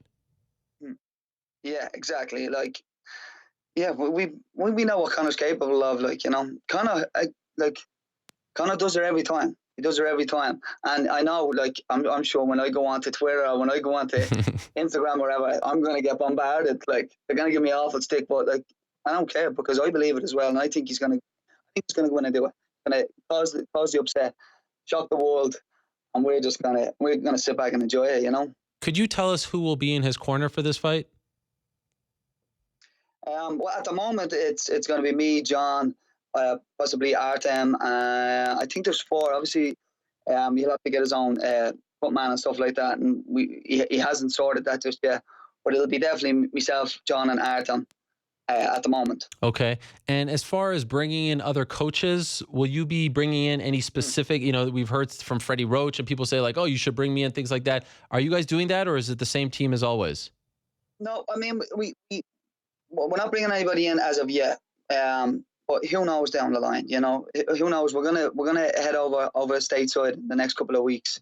But at the moment, we're in Dublin. We're all working together. We've came up with a game plan that we think, can shock the world, and we're gonna stick to that for the time being. But things can change. If we feel we need to bring in some people, we may bring in some people, but nothing's confirmed just yet. So in a couple of weeks, you're going to the U.S. and you're going to stay there for the remainder of the camp? Yep. Vegas or California or somewhere else? We don't know yet. Okay. Possibly Vegas, but we'll be close enough to Vegas anyway. Yeah. Okay. Won't be far away. Are you bringing in any specific sparring partners to emulate Floyd's style? And if so, could you tell us who they are? Well, yeah, we can't tell you who they are, but we are looking at different sparring partners.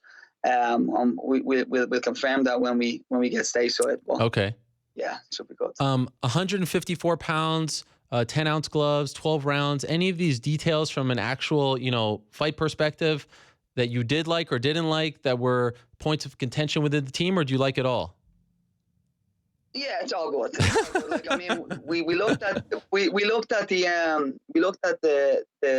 weight category and realized obviously that at 154 you go up to 10-ounce gloves, and we were thinking maybe that might be a little bit of a tell that he wants to use bigger gloves, but also be a little tell that he wants us to be heavy and come in. He'll probably come in a bit lighter, but look, we'll be ready, whether it's 10-ounce gloves, 8-ounce gloves, 154, 149, whatever it may be. I mean, these are only very small details, and we'll be ready for it all. From a coaching perspective, you look at Floyd Mayweather, he is undefeated. We could count on one hand the times he's been rocked, let alone he's never been dropped, right? I mean, the guy is impeccable as far as boxing is concerned, and he is a counterpuncher. He's a great defensive boxer. Is there a particular fight that you look at and say, okay, this is the one that obviously you want to do better than this particular fighter because he's never lost, but that you're going to try to emulate the game plan? Yeah, well, I mean, we've looked at all the southpaw fights, obviously, and seeing that, and everybody, this is now breaking news, right? And everybody knows that he struggles a bit more with the southpaws, and obviously Conor being a tall, rangy southpaw, we believe that there is shots that can land, and I believe that if we have a game plan, and I think Conor can go in and execute, and if he does, I think we can cause the upset. So the game plan is already set. Yeah. And there's this video that came out. You probably have seen it of one of Conor's old, I think, sparring partners. And he put out this video last week and he said, look how slow he was and things like that. Others have come to Conor's defense and said he was just sort of playing around. This wasn't a real sparring. What can you say about this video that surfaced last week? Yeah, I mean, this is the video from, I think it was maybe a year ago or something. Yeah. He was the pro boxer he was sparring. Look, at the end of the day, I'd imagine Conor was just playing about, and I mean, people can put out what clips they want, where they look good or the other person looks good. I mean, if that's what you're looking at to make an adjustment or make a prediction on Conor's ability to box, that's good for us. Because if they think that Conor's going to come in and be sluggish and be out with depth, he won't be. And I know it's Mayweather. I know it's the best defensive boxer, pound for pound, one of the greatest to do it. But Conor is unique and he's special, and he does it all the time. And I honestly believe he's going to do it again. Is he comfortable? Like, one thing that I've heard is that people are saying he's not comfortable throwing punches with 10-ounce gloves. This is all very new. He's never done this before. Fight wearing shoes and things like that. How comfortable is he at this point? Yeah. No, he's fine. Look, that's like, I mean, these are minuscule things, and there's no issue there. I mean, he's boxed as well. He's boxed for a long time. He's been sparring for the past fucking 10 years in boxing gloves, and when he's boxing, he's wearing boxing boots anyways. This is not new. And even if it was new, what is putting on a pair of runners going to really cause that much of a difference? Do you know what I mean? It's not. People can say what they want, but Conor's going to be ready in there, and it's going to be an exciting fight, and it's going to be it's going to be unbelievable. So, what has life been like for you since this was announced on Wednesday? yeah, chaotic, mental. Yeah, yeah, man. I was getting chased around by Sky Sports and stuff like that. Wow. Yeah, it's great. Like, it's great. Like, I mean, I wake up every day. I said this before. I wake up every day grateful to be in the position that I'm in, to be on this journey with Conor, and I enjoy it. I embrace it, and yeah, I just kick back. So it's been crazy, and it's only going to get crazier. Yeah, are you, like, it's one thing to fight Aldo and to fight at MSG against Alvarez, UFC. This is unlike anything we've ever seen. And sometimes even before these big fights, like, the coaches have their own press conferences and things of that nature. And you fought in big fights. I mean, you know what it's like to have the spotlight on you. But do you think you are ready for the next 10 weeks? Like all the attention and the media coming your way and all that stuff. I mean, this is going to be insane. Do you feel like you're ready for it? Yeah. Yeah, like, I mean, at the end of the day, all I'm there to do is help Conor out and give him my ideas on what shots will land and what shots won't land and where to be and what positions to be in and blah blah blah and do the pads and stuff like that. I've done that for a long time. That's not going to change. It's Conor that's going to go in and do the fight and do the business. And I mean, he eats up the pressure. It's not about it to him. So I'm happy to do this for the next 10 weeks, whatever media, obligations that I need to do. I mean, I'm not going to have too much. I don't care either. I'm happy to answer any questions that people have, and I'm happy to do whatever it takes. But at the end of the day, I'm going to be sitting on the sideline. You know what I mean? Conor's going to be in and doing it all, and no man does it better. Conor became a dad recently. Have you sensed or noticed a difference in him as a person, as a fighter, the way he goes about his business? Any change? No. I mean, a couple of weeks back, I was chatting to him. He texted me like late at night, like 3 a.m. Obviously, he was up doing a field and he looked a bit tired. But that was it. Other than that, he's grand, and he's obviously he's in fight mode, and fight mode that comes first, and he's ready. Could you tell us how much he weighs now? He's not too heavy, to be honest. He's mid-70s, a little bit over 75, I think. So he's good, So he'll be ready to go. And I mean, that's easy for Conor. He's been a lot heavier. He's been a lot heavier 6 weeks out. Any concerns about 36 minutes? The 12 rounds. This is longer than an MMA fight. Some people have said he doesn't have the cardio and things. Any worries about that? Are you changing anything to get him into that? No.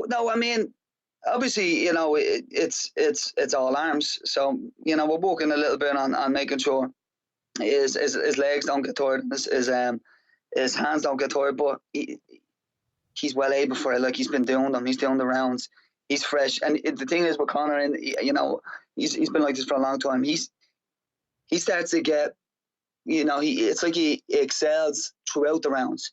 He gets more into it. When we're doing pads or when he's sparring and stuff like that, round 4, 5, and 6, he starts to come into his own. He starts to enjoy it a lot more, and he's been looking great. He's been looking fantastic. Fitness level is already there, and we've got another 10 weeks to get more out of him, which we're going to get a lot more out of him. So there's going to be no issue with the 12 rounds. There's going to be no issue with his fitness at all. It's fascinating to me to hear like respected media members say with absolute certainty that he has no chance. Like they already have seen the fight. Oh, he's going to get I mean, it's not even worth watching or covering or anything like that. Do you guys look at that stuff? Like, does that get on your radar, and do you use that as motivation? How do you process? Listen, at the end of the day, that's just like a broken record now at this stage. It really is. Like, I mean, every fight, and even before the UFC, he's only coming up. He's only got he's got a decent left hand. He's got nothing else. So every single fight in his career, that's all we heard. But he keeps proving people wrong. I mean, he'll cause the upset. He'll do it, and then we'll be on to the next thing, and he won't, whatever it may be, can't do it. You know what I mean? He's just this guy. People need to believe now at this stage, because if they don't, they're just going to be left behind. Like, and the people that people around him that he needs to believe in him. do. And that's it. That's his team, his family, his friends. That's it. You know what I mean? From a boxing perspective, what, in your opinion, is Floyd Mayweather's biggest weakness? Where's the biggest hole in his game? I mean, I don't really want to get into details on what we're looking to do, but I mean, nobody's perfect. Nobody's perfect. Like he's unbelievable defensively. He's pound for pound one of the greatest. But everybody has holes. Everybody makes mistakes. Everybody is, has predictable patterns that they do over and over again. And it's just trying to come up with a game plan to work on those patterns and stuff like that. And then it's allowing Conor to go in and execute. No better man executes. Some of the Irish media kind of kid with me because I keep asking them every step of the way, like, is this getting surreal yet? Like, you used to watch this guy in these little halls, and now he's, the biggest athlete in the world, fighter, etc. But for you, have you had a chance to take a step back and be like, I can't believe I'm actually preparing Conor, who I've known? Like, when did you first meet Conor? Yeah. Maybe 13 years ago, maybe. When he started, this day one, I was there. Like, so you're preparing him to fight Floyd Mayweather? I mean, it's absurd. No, it's insane. Yeah. It's mental. Listen, it's crazy, and that's why I just sit back and I enjoy it. But like, I've just came to believe, no matter what Conor says he's going to do, he does. Like, and I mean, I always, from early on, before the UFC, before Cage Warriors, there was always something different about Conor. There was always, people say you're not born. People can say, no, there's no such thing as being born with talent and stuff like that. But there are special people, and Conor was born with something different. And he just seems to be able to do these extraordinary things every time. Every single fight camp, every single fight, no matter what the pressure is, no matter how big the obstacle is, he embraces it, he enjoys it, and he succeeds, And I'm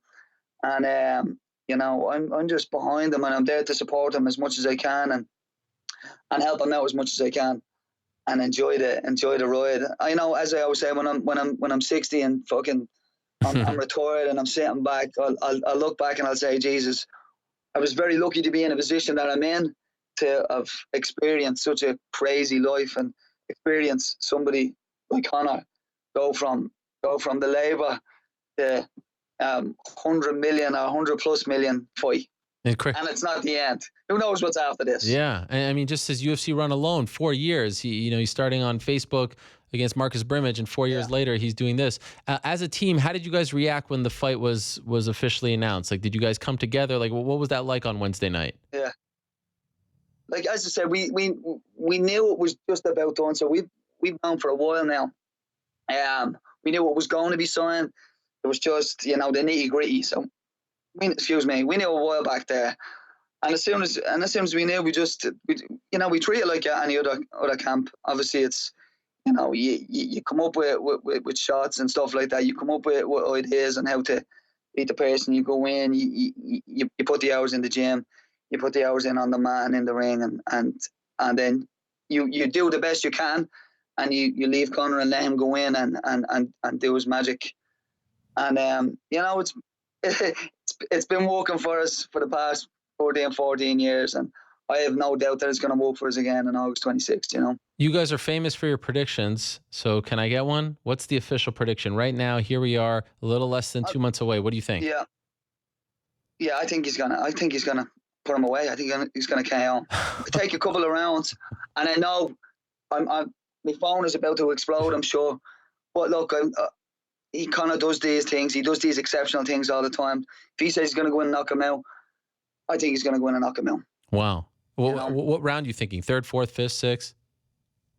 Yeah, I think mid fight. I think a couple of rounds in, we need to see what Mayweather's going to be coming with. So, I mean, the short rounds are only 3-minute rounds. So yeah. You only find your feet in there, and then it's a round over. But I think Conor has an exceptional ability to read fighters. I said this a good few years ago as well. Read fighters and read where they're going and read what they do, and he can do it really, really quickly. And I think it's just about him figuring out where Mayweather's going to be, on said shot and then put in the appropriate shots to catch him.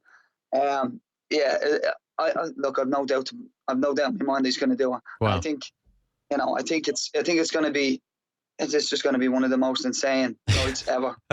I'm buzzing just hearing you talk about it and predicting and trying to envision Mayweather knocked out. Any concerns about the gloves taking away some of his power?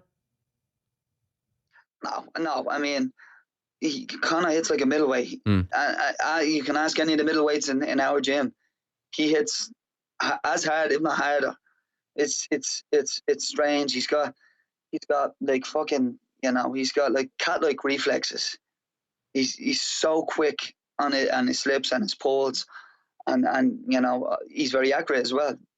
So I think he's gonna slip him for, and then Mayweather will be on wobbly legs. Like it might be a counter too, but I just see that's what I see. I see it in my head, and that's what I see that's gonna happen.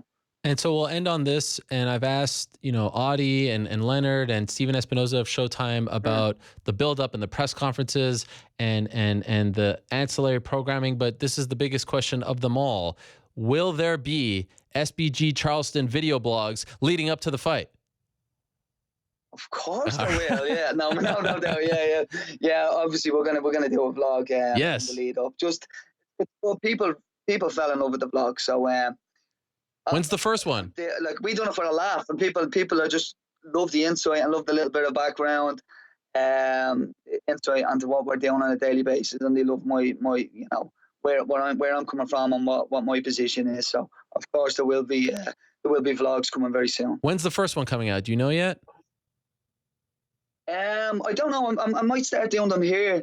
I usually wait till I hit. Start now. I usually wait till I hit stateside. But I might start very soon. Yes, we're just 2 months away. The people are starving. Yes, the people are starving for it. 2 months away, you got to get going. Give the people what they want. Yeah. Well, if they want, we'll give it to them, yeah.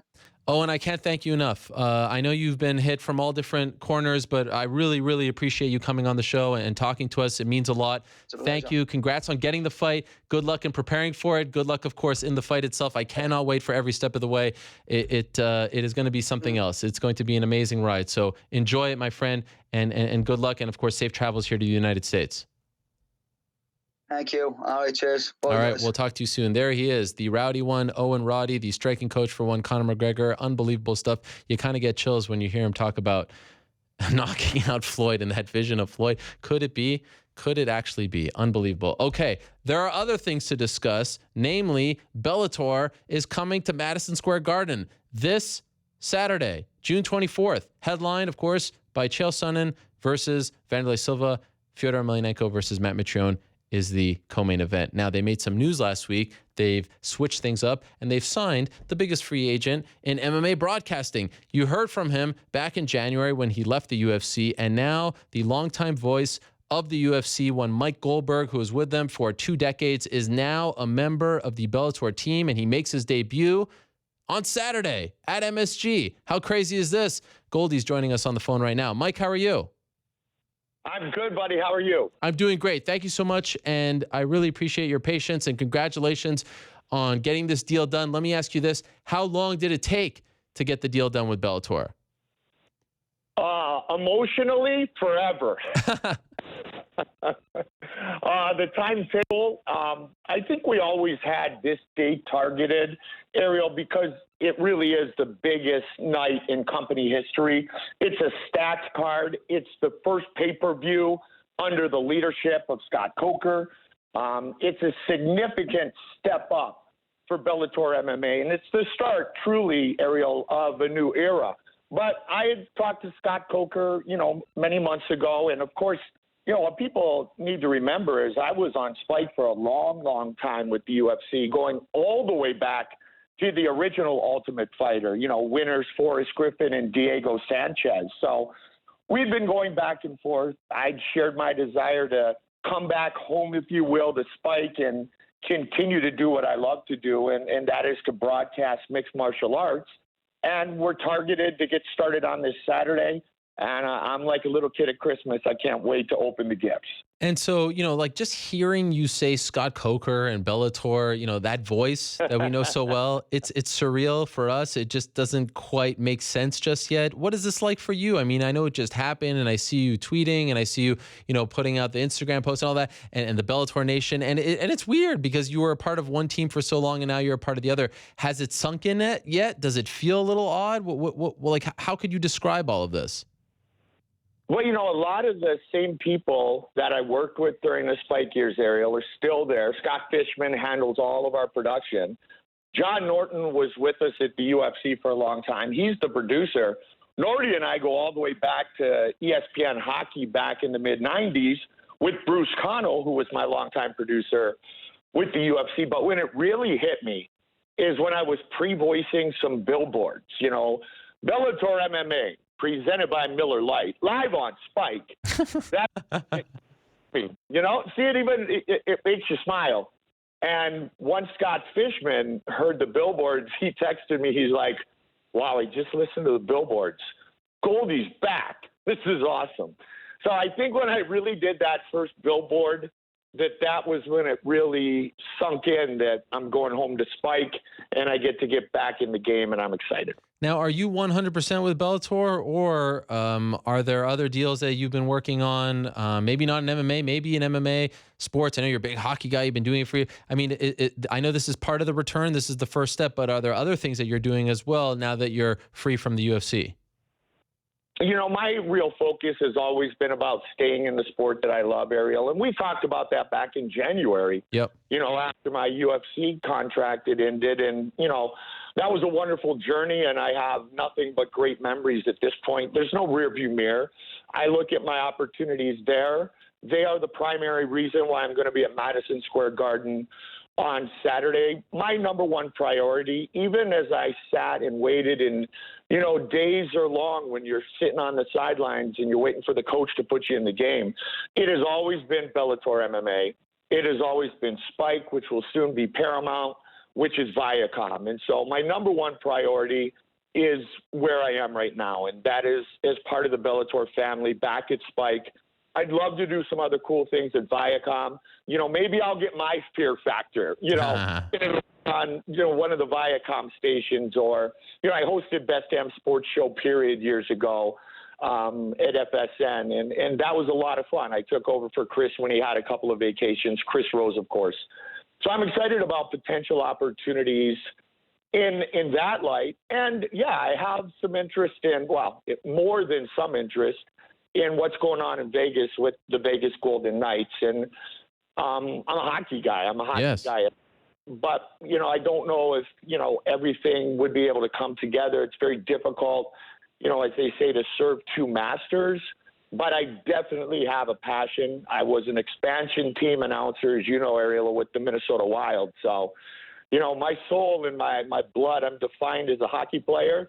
So it's the best of both worlds, but I really am focused. And this is why I waited. I had some other opportunities, but I waited for this one because this is the one I really wanted, and this is the one that I know is right. Is that a thing that's possible, the Golden Knights deal? I mean, are you in the running for that? You know what? That's a question to ask them. Okay.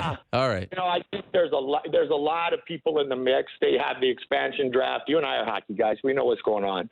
The expansion draft, they're unveiling their jersey. We'll see. We'll see. I know one thing. Bellator is my primary gig, and I'm 100% committed to my assignments there. And so I'm a Bellator announcer. I am the Bellator play-by-play guy, and we'll see what falls into place. It's just it's hard not to be intrigued by another team coming into the National Hockey League in Las Vegas, where you and I, Ariel, have spent so much time, around mixed martial arts event. So Bellator actually sent out a press release while we were doing the show about the broadcast duties, but I haven't had time to digest it. So why don't I give you the opportunity to just break it yourself? What are your duties on Saturday? It's kind of cool because I haven't been at the desk. I haven't hosted, if you will, since my college football days back at FSN with DeMarco Farr and Billy Ray Smith and, ACC Sunday Night Hoops. I've done a lot of hosting, but it's been a long time.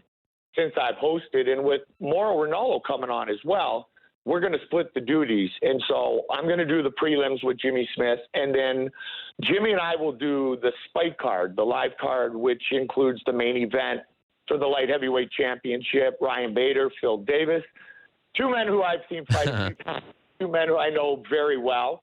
And then Mauro and I will flip roles on the pay-per-view. I'll bring the show on the air. I'll be the anchor. I'll be the quarterback. I'll move it around. So I'll be on the desk. I'll be talking to, Big Country. I'll be talking to Roy McDonald coming off, his great win in London over Paul Daly in his Bellator debut. And then Mauro and Jimmy will call the fights for the pay-per-view. That's the plan as of today. That's the plan going into this week. I'm just excited to be part of it. It's Madison Square Garden. It's the biggest night in Bellator history. And I'm back at the Mecca. And so it'll be a lot of fun. Like I said, I haven't hosted in a long time. So I'm really intrigued about it. And I'm excited to do so. Yeah, you're going to be the only MMA broadcaster to ever call MMA fights from MSG twice. No one else can say that. You're the guy. Yeah. That's big. Now, and go ahead. Back in November, I wasn't thinking I would. I know. Yeah, right. June at Bellator, but you know what? It's meant to be. But you're absolutely right. It's pretty cool. It's like my mom always says: if you want to make God laugh, tell him your plans for the future. We have no idea what's going to go down in a matter of months. How did you feel when you were pitched the idea of kind of sharing time with Mauro? Did you think that was okay? I mean, for the longest time, you were just the voice of the UFC. You guys were on other sides of the fence. What was your reaction? I was all good. I'm a team guy. I'm excited to be part of the team. Like I said, I'm going to push the boat for the pay-per-view. I'm going to be the first voice you hear. I'm going to be the first guy on camera.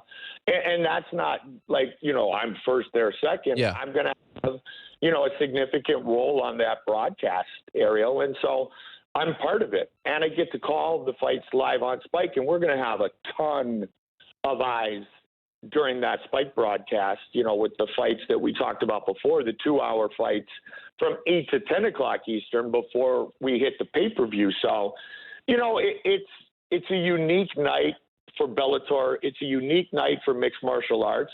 I've never really, shared a ride from the airport with another play-by-play guy because we're never together. But in this particular situation, as a team, our Bellator team is going all out. We're making this a great production.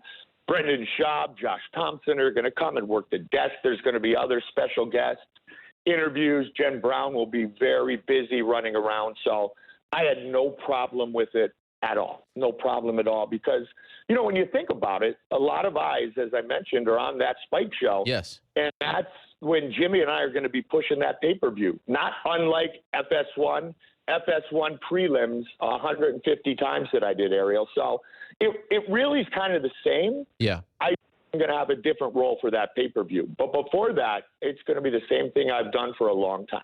Yeah, I think even Scott Coker will admit that the prelims are probably going to be seen by more people than the pay-per-view. That's just, being realistic. So there's no sort of downgrade there. For us, January to June, it kind of flies by. We're doing our job. But for someone in your case who was with the UFC for so long and then it all kind of ends, I'm sure these weren't the easiest of times. Now that you're back and you've got a great gig and you're doing this MSG show and it's your debut and it's all exciting. Looking back, how difficult were the last 6 months for you? How did you handle it? Were there down moments? Were there moments where you thought, you weren't going to get back in the sport? How did things go since the last time we spoke? The last 6 months were as difficult as any period in my life, and it was professional. It wasn't personal, but it was professional, of course, but it was as difficult as any 6 months in my life. And it's weird though, Ariel, because what was difficult was that everybody I spoke to said, oh, it's a no-brainer, Goldie. Man, you would be great with us. It's a no-brainer. Let's make this happen. And, when you're dealing with big corporations and there's a lot of moving parts, let's make this happen in February or March. In the corporate world, happens in June. That's no big deal. In my world at that time, you just want it to happen. You just want that text or that email or that call to say, hey, Goldie, you're back in the game. And so it was difficult. And what pushed me through it and what kept me motivated, obviously my family is first and foremost, were the fans and the tweets, Ariel, that continued, and the praise, and we miss you, Goldie, and it's just not the same, and when are you coming back? And I mean, Scott Coker said one little thing in London about maybe I might fill in for a few shows, and I was the new Bellator announcer, and so that energized me. It just, what it did? I missed it, obviously. But it also made me just step back and think again how blessed I am to do what I do and to have the passionate fan base that we have for MMA. I'm glad those 6 months are behind me, and they'll just be a small blimp on, a long, long career. But it was difficult. It was difficult first and foremost because I love what I do, and I was anxious to get back to doing it. Fans were disappointed you didn't get to say goodbye on air. They were disappointed about the breakup. We talked about this, but I'm wondering, since we last spoke, have you heard from the UFC brass? Did anyone reach out? Were amends made, or is it kind of the same? You know what? There's amends are made. Everything is good. I've had people from the UFC reach out and ask how I was doing. I had multiple texts from different people, congratulating me on this new opportunity.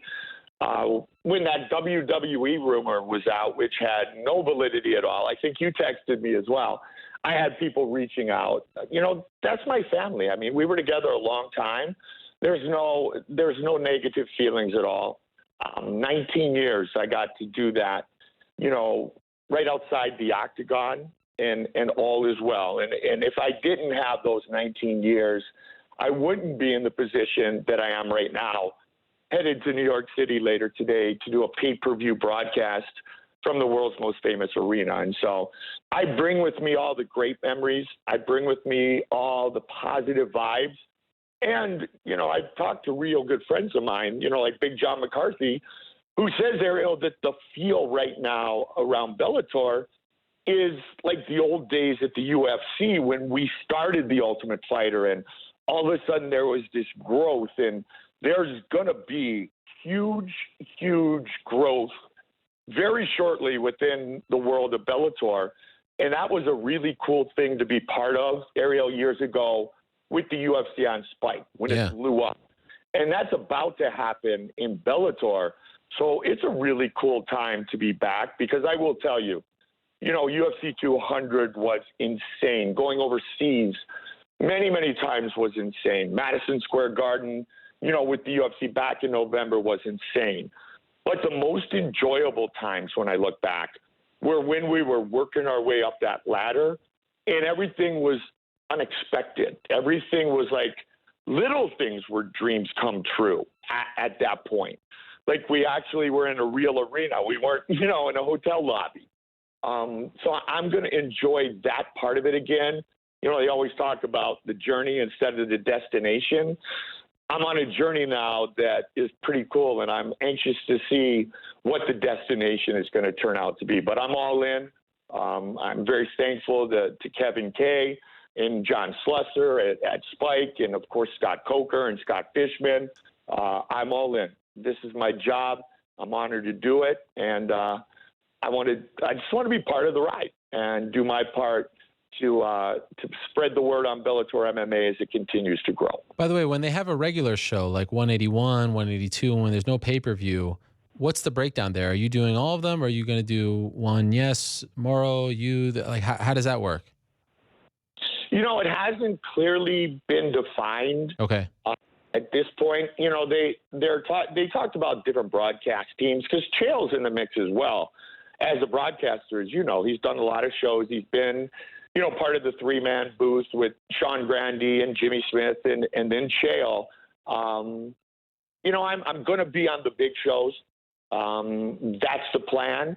And there may be more. And if they came to me, and said, Goldie, we need you to do all of them, I'm going to go, let's go. Goldie, we need you to do these. And I'm ready to go. So really the way I feel about it, Ariel, is I'm back. I'm in. once I put that headset on, then I'm just going to let it happen. Do my job, be a good person, be a team guy, bring the energy and enthusiasm to Spike, and everything else will fall into place. So, yeah, we'll both be doing some shows, but there's not really a scientific breakdown that has been put into play. Not quite yet.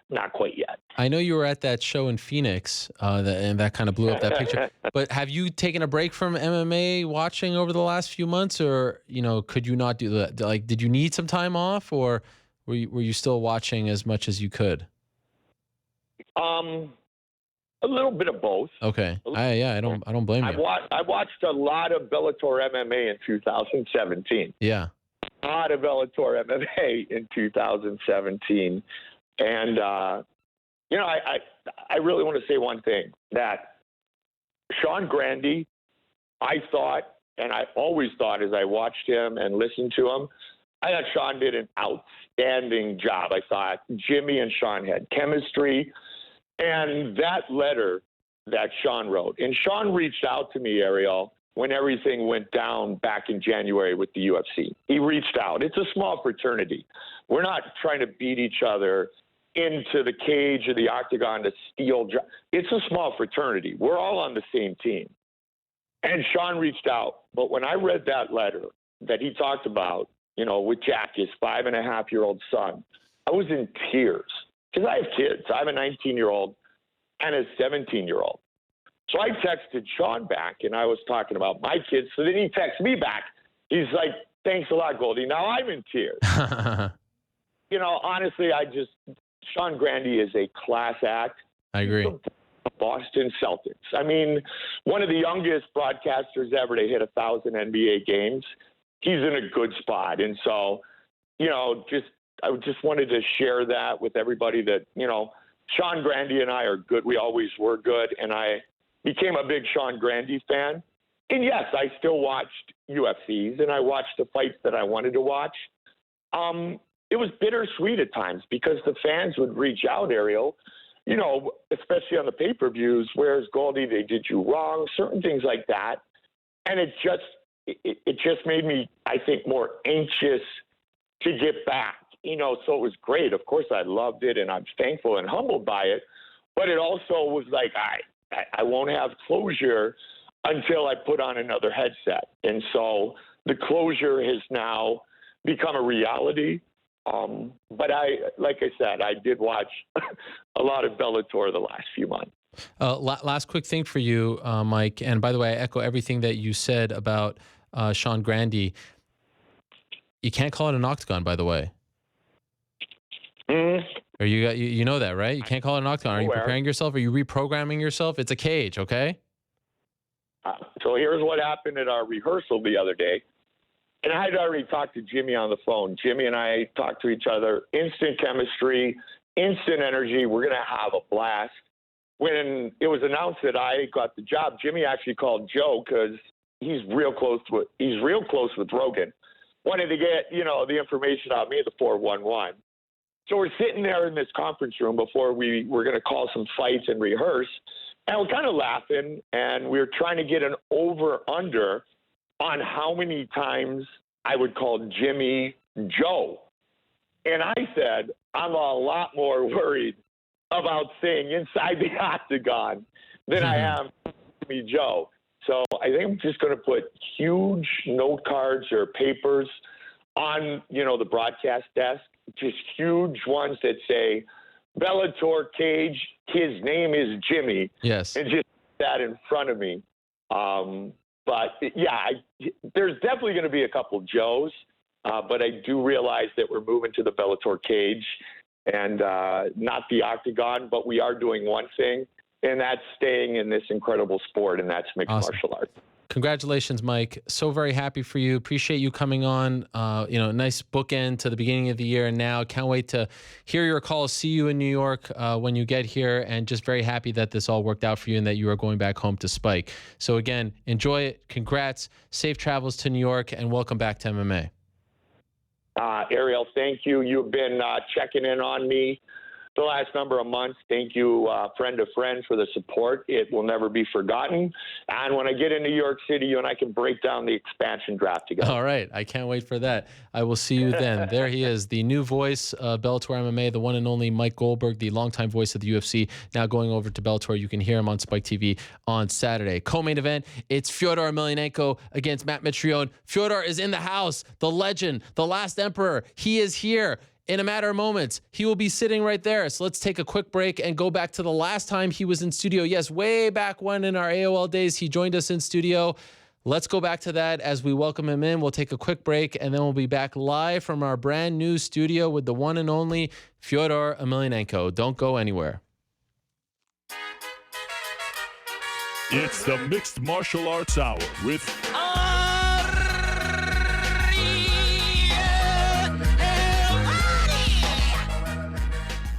The Mixed Martial Arts Hour is back in your life on this Monday, February 7th, 2011.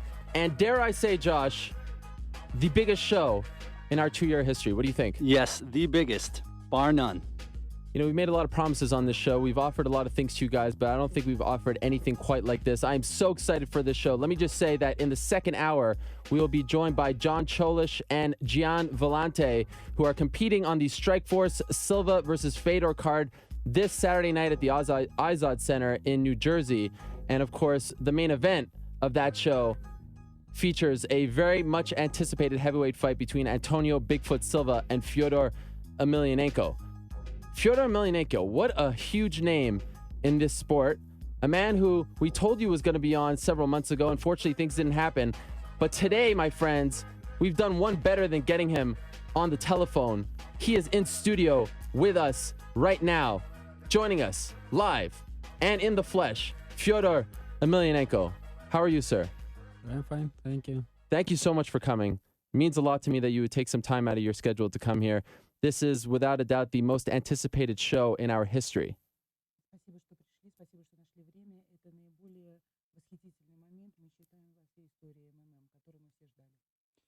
Спасибо вам большое за теплые слова. Thank you very much for your warm words. Thank you. And you know what? I wanted to offer you a present for coming here as a sign of my gratitude for you coming. So I got you this. Хотел бы предложить подарок. Благодарен за то, что вы сюда пришли, как небольшой знак. It's a little small, but this очень for you, маленькое, for me to you, но это some. от меня вам. This is Russian vodka, right? Это Is this русская is this водка, the real deal or is this a kind of American knockoff? Это нормальное, настоящее или это что-то вроде такой американской клюквы? Я не разбираюсь. I'm not Не an могу. expert in vodka. Neither am I. If you want, Я тоже не if the interview is getting boring, you can have some. If not, you can share Если it with вам your будет friends. скучно во время интервью, вы можете, пожалуйста, употребить или потом как бы отдать и поделиться с друзьями. Хорошо, я поделюсь с друзьями. Thank you. Definitely I will share with my friends. Very good. Okay, so we have a lot to talk to you about, so let's get right to it. A lot of people have been very anxious to see you fight again. Your last time that you competed was in June. Why has it taken you so long to compete? You're fighting on Saturday night, but why has it taken you so long? Очень много людей сейчас ждут с нетерпением ваших боев. Все очень рады и ждут, потому что последний ваш бой состоялся только в июне. И вот сейчас, почему такой большой был перерыв? Почему понадобилось так много времени, чтобы вернуться опять? Ну, у нас не могли мы прийти к договоренности с компанией Strikeforce, но сейчас все хорошо, подписан новый контракт, и все бои, в принципе, расписаны. То есть я думаю, что я буду сейчас чаще выступать. It took us some time to negotiate with Strikeforce company, but right now the situation is great. We agreed on all contract issues, so the contract is prolonged, and right now I will be coming to America more often.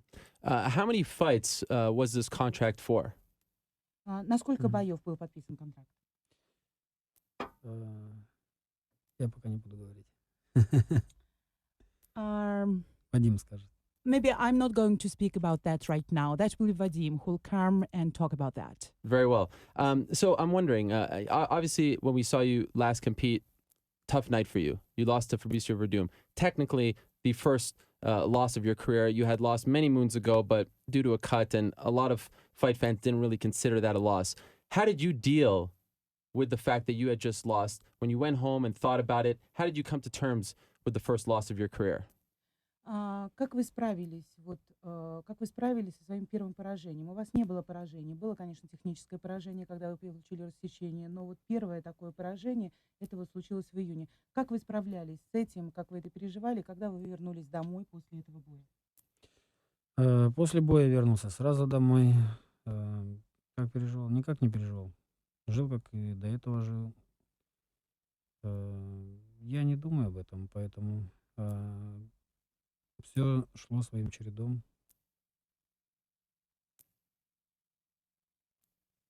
So after the fight, I came back home immediately.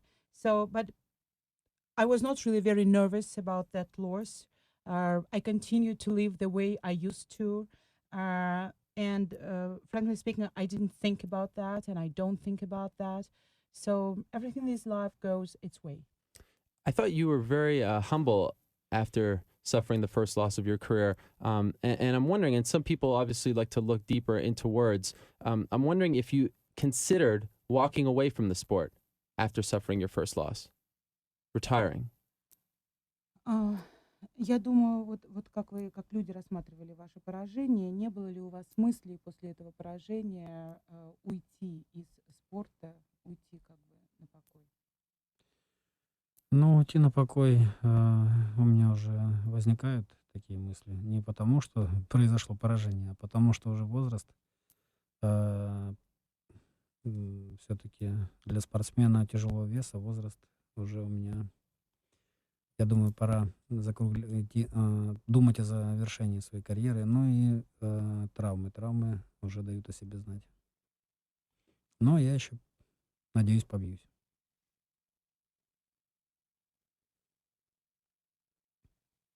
To tell the truth, certainly I was thinking and I'm thinking about retiring, but this is not because of the loss. I used to think about that before it. This is just because of the age, because of my age, because for the heavyweight sportsman, my age is considered to be a pretty big one.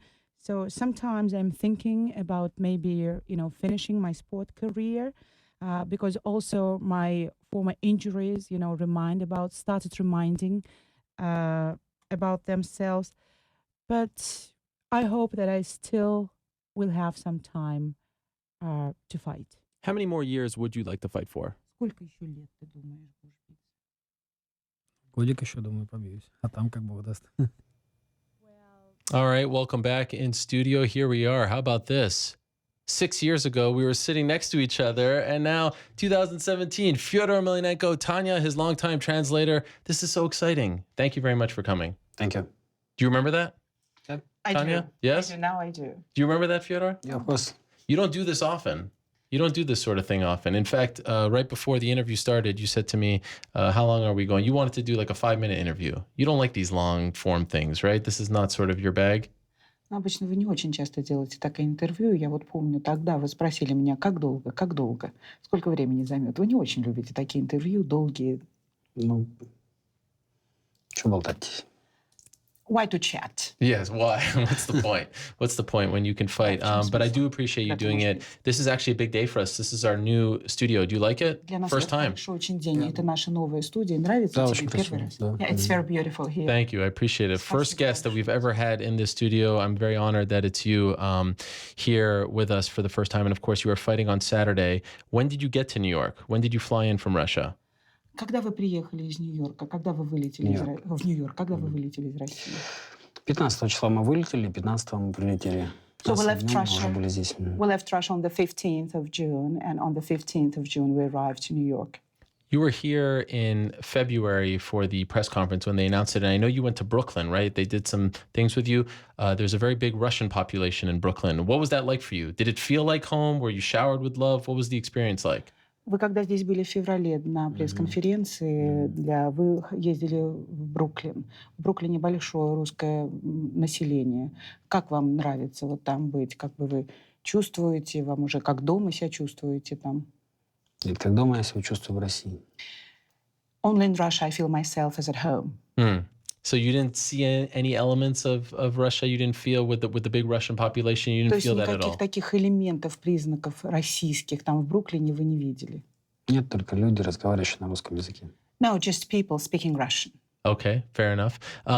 So when they had that press conference, it was actually in March. You and Matt kind of, guys, I can hear you in my ears. If you could just here, I'm going to turn this down.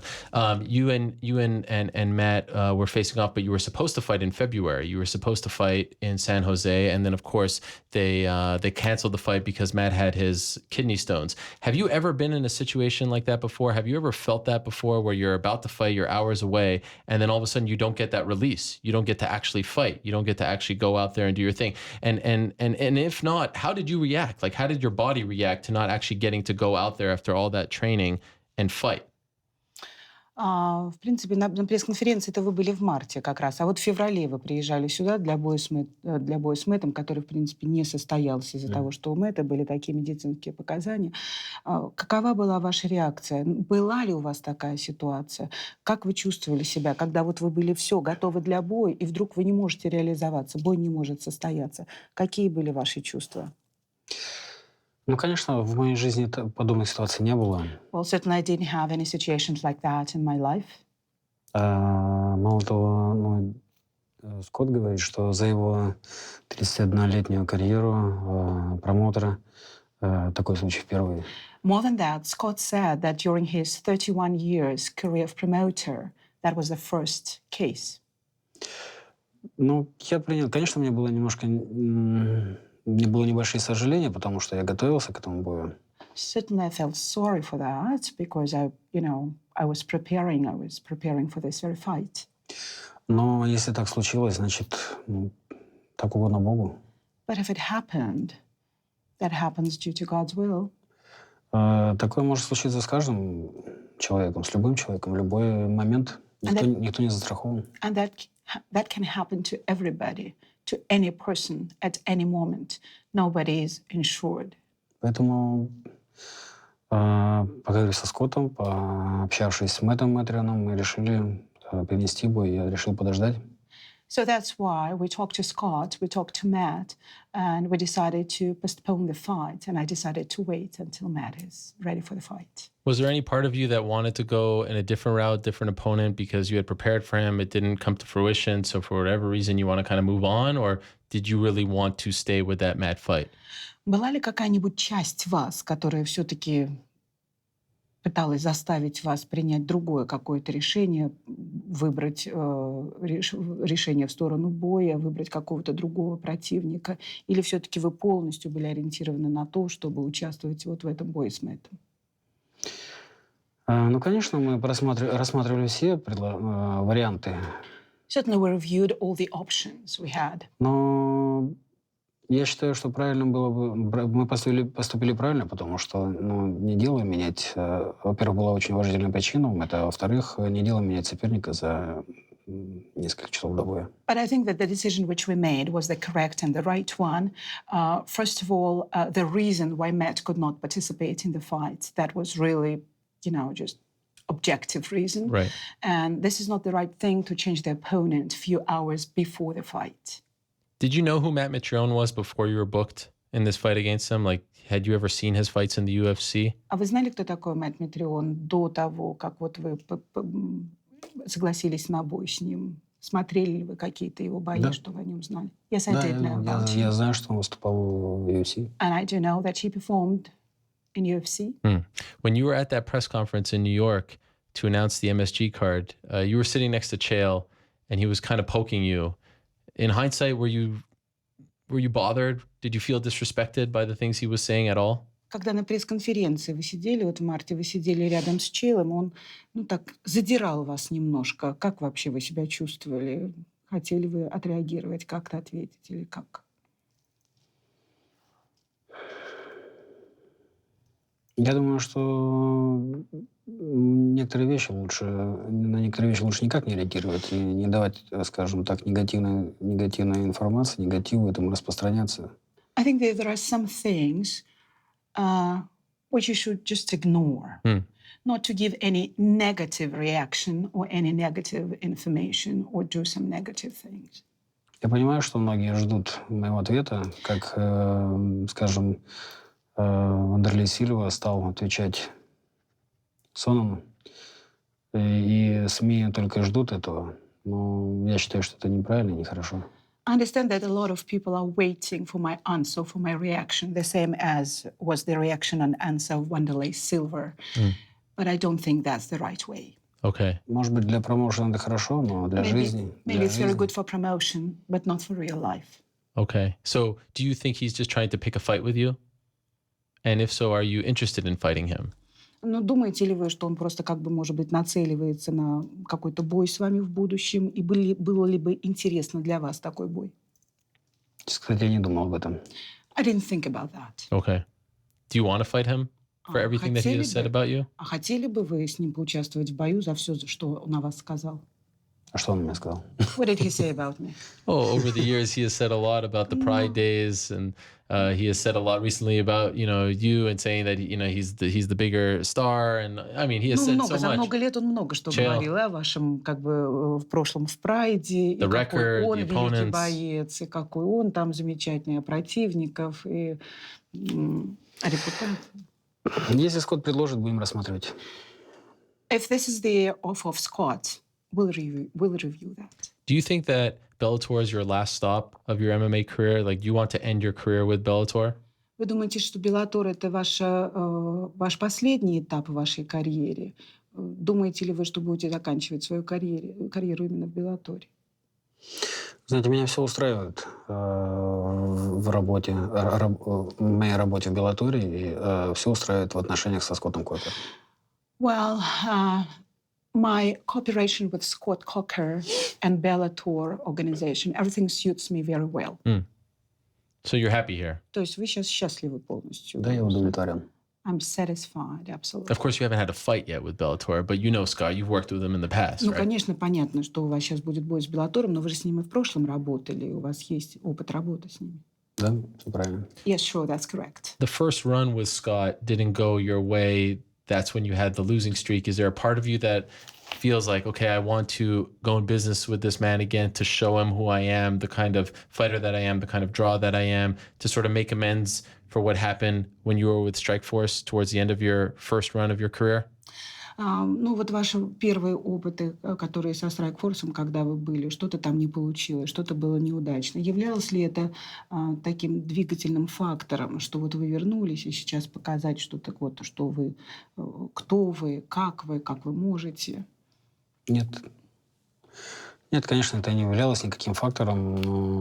No, my past experience in Strikeforce, just all losses or, not very good performing, that did not affect any of my decisions.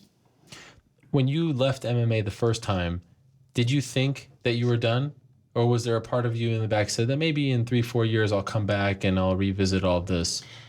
Where were you leaning when you said goodbye after, I believe, the Pedro Hizo fight? Когда вы объявили о своем уходе из боевых искусств, у вас было на тот момент ваше окончательное решение, или где-то там вы думали, что через 3-4 года, может быть, я вернусь, может быть, будет. Вот на какой позиции вы стояли, когда объявляли о своем уходе? Нет, я думал, что это будет окончательное решение. No, at this very moment, I was 100% sure it was the final decision. What were you doing day to day when you were retired? What was your life like when you weren't training for fights? Ну вот когда вы ушли из спорта, что вы делали? Какова была ваша каждодневная жизнь, когда вам не надо было тренироваться, когда вам не надо было участвовать в боях? Ну, тренироваться я все равно продолжал. Well, I still continue to exercise and work out. That's good. Конечно, не в таких объемах, как... Not that intensive. Sure. Я работал в Министерстве спорта Российской Федерации. I worked in the Ministry of Sports of Russian Federation. И также развивал ММА в России. And I was developing MMA sports in Russia. Союз ММА, да. So the organization, the Union of MMA of Russian Federation. Сейчас в России ММА — это официальный вид спорта. Because right nowadays, MMA, that's the official kind of sports in Russia. And do you still work for the Russian Ministry of Sport? Вы все еще работаете на Министерство спорта России? Нет, если бы я работал в министерстве, я бы не мог биться. No, I don't, because if I worked for the ministry, I wouldn't be able to fight. Oh, is that a rule, or is that just something that you feel like you can't do both? Это правило или это ваше такое мнение, что вы не можете Нет, это делать правило, и то, это и то? закон. That's a rule, that's a Oh, law. okay. Was it a tough decision? Like when you had to leave that position, was that something that you wrestled with, or were you ready to, walk away in order to pursue this Когда вы career приняли again? это решение, оно было трудное для вас решение, вы как бы боролись для того, чтобы уйти, или вы легко ушли и пошли дальше? Нет, я легко ушел. No, that was easy for me to make this decision and to leave. Скажем так, в Министерстве спорта я сделал, что мог сделать. Just to tell the truth, I made everything I could in the Ministry of Sports. Okay. Поэтому засиживаться там, было бы, наверное, неправильно.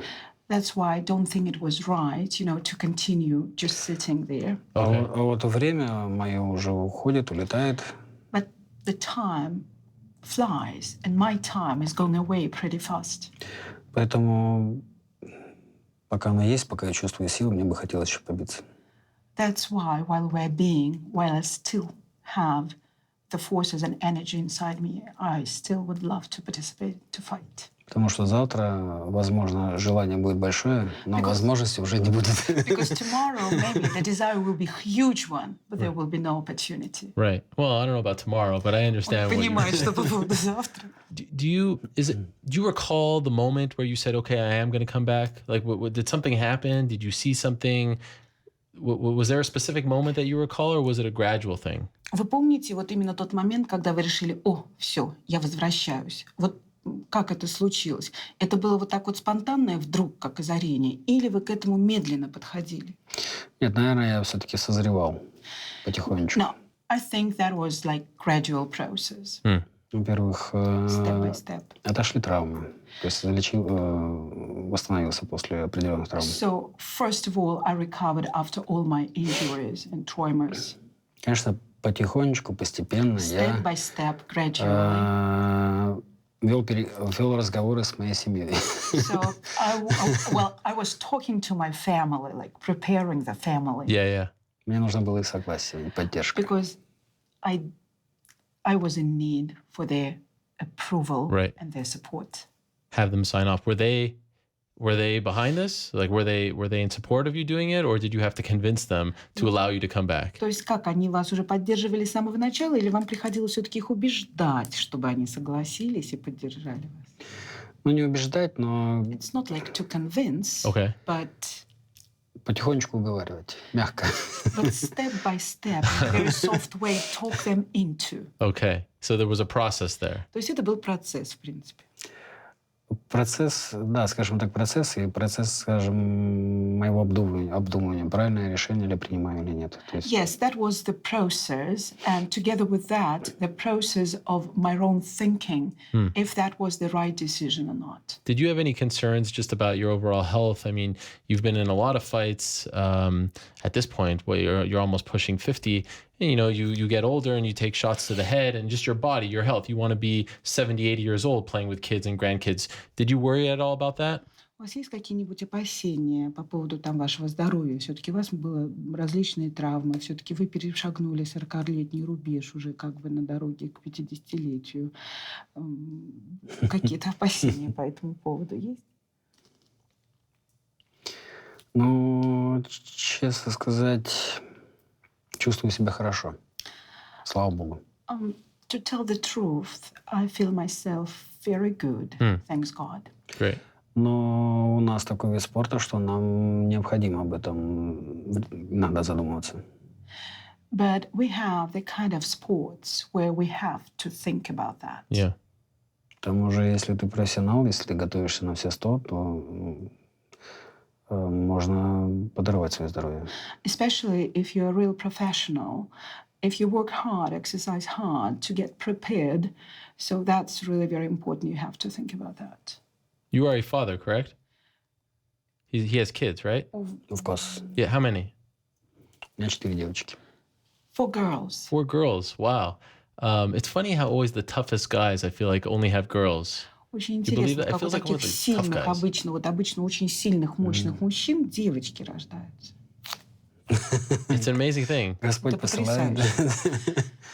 That's what is given to us by God. What are Для меня это огромное счастье. But for me, that's a great, huge happiness. It's an amazing thing. Being a father is the best thing in the world. What are their ages? Какого возраста? 17. 17 years old. Wow. 9. 9 years old. 5. 5 years old. И 7 месяцев. And 7 months. 7 months. What's the 7-month-old? What's her birthday? А когда у нее день рождения? 14 ноября. November 14th. Oh, okay. I had a girl October 28th. 7 months. 28. My first, though. Первая девочка 28 ноября. 2 boys, 1 girl. 2 мальчика, 1 девочка. What I'm wondering is, do any of them want to be fighters like you? Что бы я хотела знать, кто-то вообще хочет из них быть Нет, конечно, ни в коем случае. No, definitely. No way. No way. What if they said to you, I want to, the younger one, I want to be like you, I want to be a fighter? Самая молодая, если вдруг скажет, хочу как ты, хочу участвовать в боях. Надеюсь, что этого не произойдет. I hope that wouldn't happen. Why? Почему? Я считаю, что девочка не должна биться. I'm convinced that the girl, little girl or young girl, lady, shouldn't be fighting. Okay. Мужчина должен быть сильным и защищать семью и страну. Женщина должна быть женственной, нежной хранительницей очага.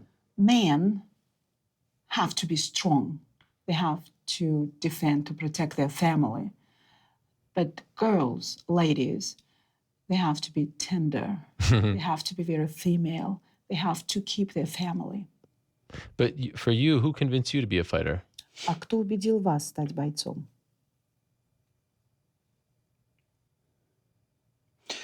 Моя мама предложила мне пойти в секцию самбо дзюдо. My mother offered me just to go for sports, for judo and sambo. С того момента я в спорте. А бои уже когда вернулся с армии, уже у меня возникло желание попробовать его в ММА. And starting from this very moment, sport became the part of my life, but I started participating in mixed martial arts already after my military service, when I came back, when I returned from my military service. Are you the kind of guy who smells the roses? And what I mean by that is sometimes on a rainy day, do you pop in a tape of an old fight? I don't know, pick any of your classics, any one of them from the Pride days. Do you sit back and reminisce sometimes about the good old days? Do you like to do that, or you're not that kind of guy? Относитесь ли вы к людям, которые, есть люди, которые любят, вдыхать аромат роз? То есть бывает ли в какой-нибудь там дождливый, тяжелый день вы включите запись со своими боями, вспоминая, как это было, переживая опять, возвращаясь назад? Он про цветы или про воспоминания? Are you speaking about flowers or reminiscences? И о том, и о другом. Your flowers are fights. Да, но ваши цветы — это ваши бои.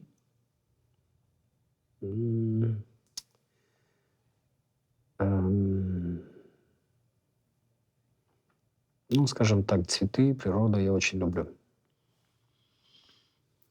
Just let's say it that way. I do love nature, I do love flowers. Okay. Что касается боев, да, иногда пересматриваю с целью анализа или иногда пересматриваю свои бои. As for the fights, I do watch them from time to time, but that's more for analysis. Okay. No. Но так, чтобы я сел и с какой-то ностальгией, такого нет. But, for example, just to sit down and watch the fight with some feeling of nostalgia, no, that doesn't happen. Could I ask you, when do you feel like you were at your best? What was peak Fedor? When do you feel like you were, without a doubt, the best fighter pound for pound? One time, I don't know if you saw this clip, I got into an argument with Dana White. He said Anderson Silva was the pound for pound king, and I said you were the pound for pound king. And we were going at each other on a TV set like this one. So a lot of people have defended you being the best pound for pound for many, many years. When do you feel like you were at, your ultimate best, peak, number one, no questions asked? Я не знаю, видели ли вы или не видели. У меня как-то был разговор тоже в студии. с Дэном Уайтом. И тогда он сказал, что самый лучший паунд боец — это Андерсон Сильва, а я вот за вас. И очень много людей меня поддержали тогда. А вы вот как думаете сами, когда вы считаете, у вас был вот пик вашей формы, когда вот ни минуты не сомневаясь, вы считали, что вы вот были самый лучший? Я никогда не считал, что я самый лучший. I never considered myself to be the best one. В любой момент можно проиграть. A person can lose any moment. Есть бойцы, которые в том или ином положении сильнее меня в какой-то технике. And, you know, there are some fighters which are, for example, depending on some position, will be better than me in some, you know, technique. What about your favorite fight? Is there a fight that you look back on Ну вот, а если какой-нибудь with ваш fondness? любимый или самый такой, с вашей точки зрения, самый лучший бой, когда вот вы смотрите на свои бои? I mean, Fedor's fights. Да, на свои бои.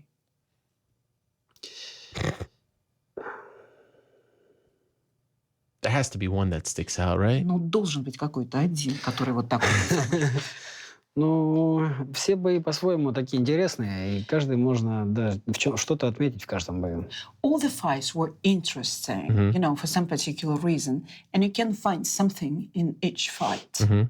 Наверное, самый, который вы выделите, это, наверное, первый бой с Антонио Родриго Нагуэрой.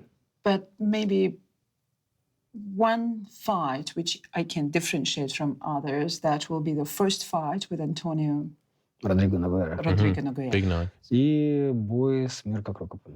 And the fight with Mirko Krokop.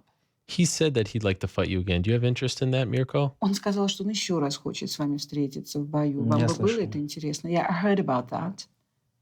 Ну, не знаю, если Well, I don't know. будет интересен этот бой. Если будет интересен этот бой, мне Интересен для кого? для публики, Yeah, для людей. if this fight will be interesting for fans.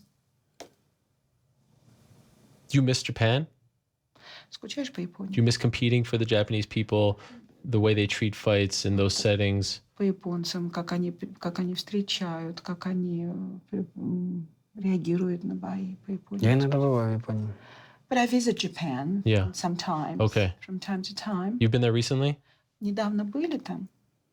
Ну нет, не недавно, наверное, в прошлом году. Not recently. I visited Japan last year. Okay. All right. Have you ever considered coming to train in the United States? Рассматривали ли вы когда-нибудь For an такую entire возможность, чтобы приехать в Америку и тренироваться в Америке? Тренировочный процесс, допустим. Я не думаю, что в Америке меня могут научить чему-то особенному новому. I don't think I can be taught something new in United States. Okay. Я думал, что американские бойцы приедут в Россию. I think that sometime American fighters will come to Russia. Oh. Recently? Will come to exercise Oh, okay. for the camp. Right, okay. But for this particular fight, Но вот для этого именно what was your team that you trained with? Same team, or с did you кем вы make any changes? тренировались? С той же самой командой, тот же самый тренировочный процесс, или вы что-то меняли? Нет, я менял. Если к несостоявшемуся бою я готовился в Москве и в Старом Осколе, то к этому бою я готовился в Москве и в Голландии. К февральскому бою, да, в Москве и в Старом Осколе? Да. Yeah, I did change a little bit. If for the fight in February, which, you know, just didn't happen, I was working out most in Moscow and Stary Oskol. So for this particular fight, I worked out in Moscow and Holland. Oh, Holland, really? With who in Holland? А с кем в Голландии? Питер Тайсон. Он здесь. Ханс It's- Круз. It's Peter Tyson and Hans Kruse, Максим Лайдекер. Maxim Ladeker, and, you know, Peter and Hans, they're here with me. Okay. When you were considering coming back, a lot of people said there's not really much for him to do that's new in the sport, except, of course, fight in the UFC. You're the greatest fighter to never fight in the UFC. Is there any part of you that says, you know, that would have been nice? Maybe that ship has sailed. Do you ever think about that one time, seeing what it was like fighting for the UFC? Do you ever think of it? Ну вот, когда вы объявили о своем решении вернуться, многие люди говорили, ну, в принципе, наверное, ничего такого нового, что мы можем увидеть, но вот если Федор будет в UFC, вот это будет действительно интересно. А вот вы сами, вы как-то думали об этом, рассматривали вы такую возможность биться в UFC? Да, рассматривали. Если бы UFC хотела, наверное, то я бы мог бы выступать там. We did review the opportunity to fight in UFC. If UFC wanted me to get in, we could have performed there. I think they wanted you. А они хотели ведь? Ну, мы не договорились. We didn't come to the agreement. Right. When were you closest? When was he closest with the UFC? Because we know about this meeting that I think was in 2010. Когда был самый такой близкий момент, когда вот вы были практически близко к UFC? Мы знаем о тех переговорах, которые шли вот в 2010 году, были переговоры. Потом... Не знаю, мне кажется, что касается меня, почему-то все... Мы никогда не могли договориться окончательно. Если мы со Скоттом встретились, проговорили, позже он прислал контракт, соответствующий нашим переговорам, и мы подписали, и все. То здесь все как-то так... It is very difficult to say, you know, it was always something which wouldn't work out. You know, just going back and forth. If, for example, speaking about Scott Coker, you know, we met together, you know, we discussed a lot of issues, you know, we negotiated, we agreed, then he sent me the contract, everything was this, you know, just exactly, and, you know, the contract was signed. As for UFC, always something would be... would pop up. Yeah. Right.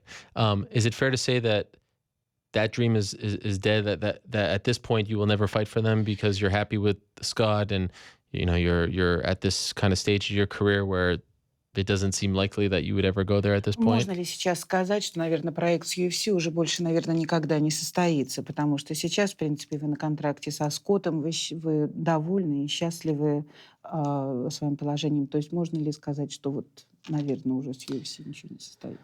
Я никогда не относился к тем бойцам, которые при аббревиатуре UFC начинают выпадать в осадок. Well, I cannot refer myself to the fighters who have a very exaggerated and excited reaction hearing the words of the UFC. Мне нет разницы, где выступать, в UFC или в Прайде, или в Strikeforce. Сейчас в Bellator, мне кажется, важно с кем выступать, с кем биться. For me, there was always no difference where to perform, in which organization. Would it be the UFC, or the Pride, or the Strikeforce, or Bellator? The main thing is who is your opponent. Ну и, конечно, сохраните отношения, которые имеются с этой организацией или, там, не знаю, с людьми этой организации. And also, you have to have good relationship and preserve that good relationship with people who work in the organization. Боец — это боец, он проходит очень многие испытания, очень многие огромные нагрузки. Это не туалетная бумага, которую нужно использовать по назначению. So the fighter is the fighter, and he deals with a lot of things. He goes through a lot of tests. You know, his load is a huge one. It's not a toilet paper which you can use just for one certain purpose. Я бился со многими бойцами, которые были чемпионами UFC. So, well, I performed, you know, against different opponents who were, you know, best fighters in the UFC. At one point or another, you're right. And just curious, did you hear the news that the UFC is doing this Conor McGregor Floyd Mayweather fight, that they are co-promoting, if you will, that they're letting Conor fight Floyd?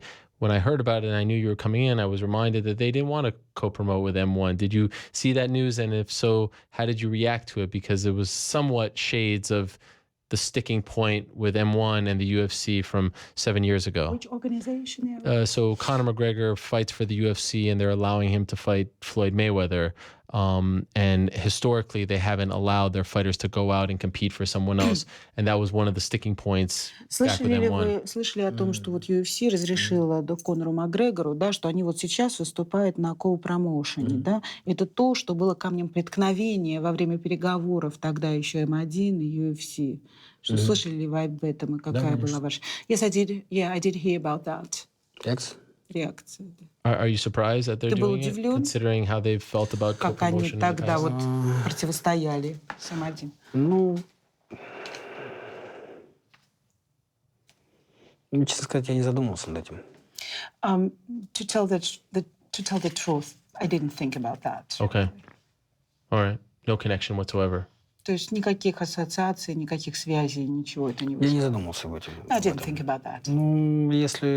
Я так понимаю, что UFC делает все, что выгодно только UFC. So, well, from what I understand, about UFC, they're doing only the things just for the sake of the UFC. In your mind, are there fights, a certain amount of fights, or an age that you want to reach before you'll say goodbye? Do you have that in your mind? Like, either I'm going to get to this age or I'm going to fight X amount of fights and then I will move on. Have you thought of that at all? Думали ли вы вот где-то там, задумались вы о том, что вот я буду биться, допустим, до такого возраста, или у меня будет вот столько-то боев, и потом я уже прекращу? Задумывались ли вы об этом? Нет, я не задумывался. Ну, то есть нет такого конкретной границы, которая бы, я сказал, до нее дойду, и все, и конец. No, I didn't think about that. I didn't put any limit. That I will reach this very limit and then I will stop. I didn't think about that. Но я понимаю, что эта граница может наступить в любой момент. But at the same time, I understand that limit can come any moment. Okay. И, конечно, я буду отталкиваться от своего личного самочувствия и от пожеланий моей семьи. And certainly, when I will be making the decision, that will depend on, how I feel myself, what was my physical status, and also the decision of my family. And by the way, go ahead, please. Господь все управит. That's God's will. Right. I actually say that a lot when people ask me, like, oh, are you going to have another child? I say, like Fedor says, if it's God's will, Он it's теперь God's так will. же говорит, I когда always use люди that говорят, line. о, еще один ребенок, я теперь как Федор отвечаю. Да, на все воля Божья. It's a good one.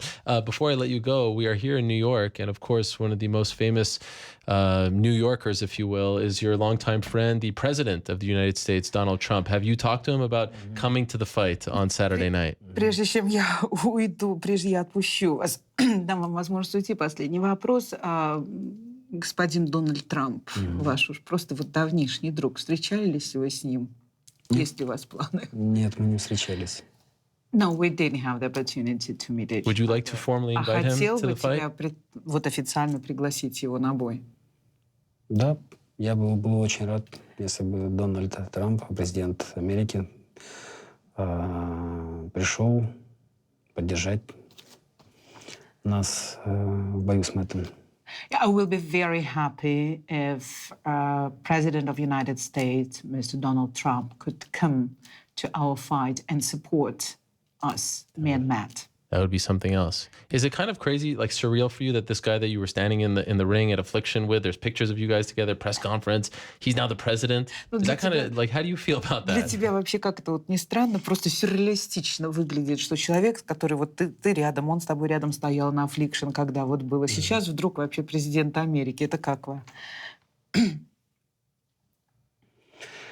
Ну, Дональд Трамп, это, конечно, целеустремленный человек. И видно, что всю жизнь он идет к своей цели, добивается ее.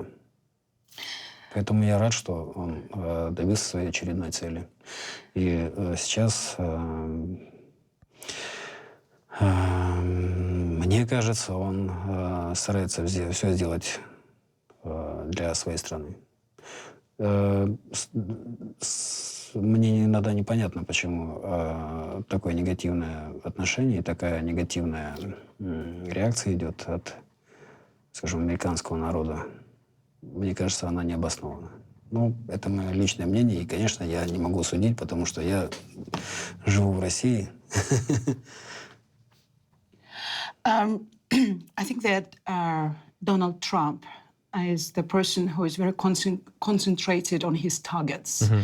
And I'm really very happy that he just managed to hit another target, which he put in front of him. And I think that, he's doing his best for his country.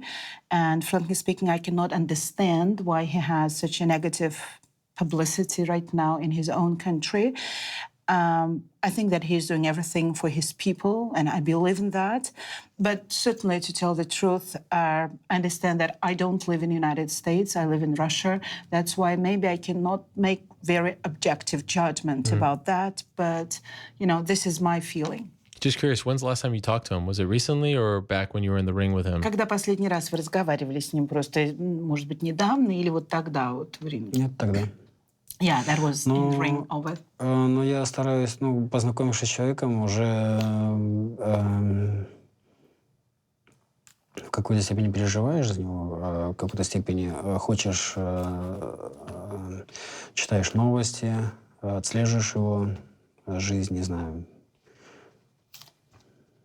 Yeah, but usually what I try, when you meet the person, when you know the person already personally, right, in private life, certainly you kind of sympathize him. You try to read the news about, to follow his life, to see what's, just going on in his life. That's I can't imagine. Да, могу представить, конечно. God's will. I told you at the beginning that this interview would last 2 minutes. Obviously, I was kidding, but I've gone past my time. So I just want to thank you for coming in. It really means a lot. Even when I was, a little peon in this sport, you've always been very kind to me and given me time. So I really appreciate that. And I appreciate you coming over to the studio today to talk to us as you prepare for June 24th, Madison Square Garden, Fedor Emelianenko versus Matt Mitrione, co-main event, Bellator NYC. Of course, that is the pay-per-view. The spike card is Bellator 180. Mauro Ranallo coming back. You hear that? Mauro Ranallo, the old Pride voice, he's going to be calling the fight. This is all very exciting. You like that? Yeah. He's great. It's like old Pride days. Got Jerry Millen here. I mean, it's like a blast from the past. This is great. Thank you so much, Fedor. Best of luck to you. Спасибо. I hope it wasn't too painful, the interview. Не слишком болезненно, я надеюсь. Нет, все отлично, спасибо. Очень интересно. It was very interesting question. I appreciate that. And Tanya, great to see you again. Thank you so Let's not do it in 7 years. Let's do it before 7 years, the next one, all right? Не через 7 лет теперь сделаем интервью, а немножко пораньше еще раз. So in a minute, we're actually going to be joined by Matt Mitrione in studio. I hope you guys don't get into a scuffle, you two crazy fighters. But he will actually be joining us in studio. Where's my camera here? It's right over there. Matt Mitrione will be joining us in studio in a matter of moments. We'll take a quick break. We'll say goodbye and thank you to Fedor. And while we do that, let's take a look at an old clip of Matt Mitrione on this program, the Mitrione Minute, if you will. And then we'll be back in studio with the one and only Meathead. Stick with us. Speaking of trouble, I was telling this story. You do realize that the reason why there's only one man in this sport that refuses to talk to me, to do interviews with me. You do realize that's your fault, right? He still won't talk to you? Refuses to talk to me. That's awesome. See, you deserve that. You're such an instigator. It's like the Bob Sapp thing. Right. Like you're such an instigator right here, right? Yeah. All right. Well. All right, let's do it my minute. Okay, let's do this minute. Wow, your boy McCorkle, believe it or not, actually just wrote in something on that Bob Sapp comment. Really? Jeez. Do you want me to read what he just wrote? I mean, is it funny? Because usually he's not that funny. He said, well, don't worry. I was afraid of being. He's like, I wanted to go on the MMA Hour with you, but I was afraid of being Bob Sapp. He said Ariel Helwani in the MMA Hour has become more confrontational than Chris Hansen in To Catch a Predator. Wow, I'll take that as a compliment. How did he just fire that off? That dude is unbelievable. Yeah, he was waiting. He permeates everything, dude. He is such a parasite.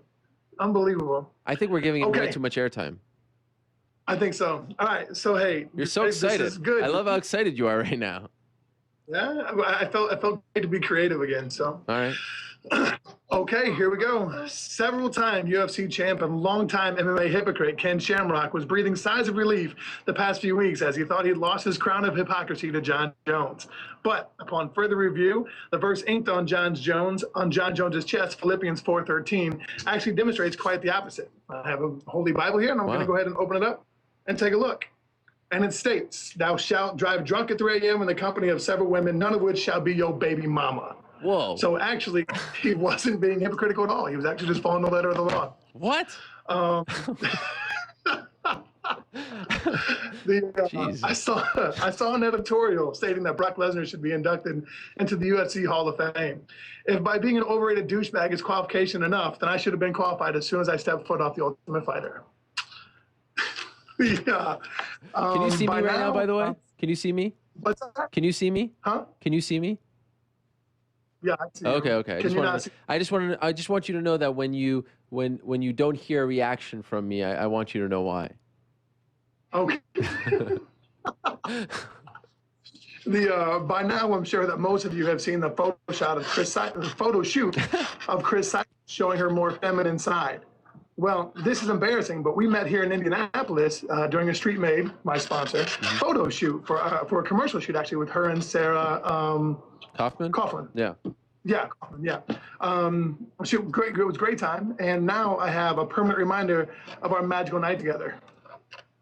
Chris Cyborg. Oh. But see, the tattoo artist didn't realize he didn't have an H in there, so I just. Now it's Chris Cyborg. That's not nice. I don't know if can you see that, or is that backwards? That was very nice. I love the fact that you actually like drew on yourself. That's amazing. I'm dedication. Dedication. Okay, so Johnny Hendricks recently expressed his thoughts on cyber haters and keyboard warriors with no talent trying to milk one last drop of life-giving goodness from a celebrity tea. He must have been thinking about McCorkle. That's a really good point. So Joe Rogan's made a lot of waves lately. Congratulations, Joe. I'm really happy for you for finally getting your black belt. It takes a lot of time and dedication. I think it was 7 years as a brown belt. But that's not why I'm really happy for you, Joe. I'm really happy for you because you finally decided to shave off that hairline. And boy, it was about time because you were definitely approaching Dana White hairline circa 2001. Wow. That's the boss. In all seriousness, that's the boss. It is the boss. It is. In all seriousness, thank you very much, Joe and Dana, for paving the way, for making it acceptable for white guys to shave their head and be bald. Here's a short list I've compiled for those white guys that don't help our cause.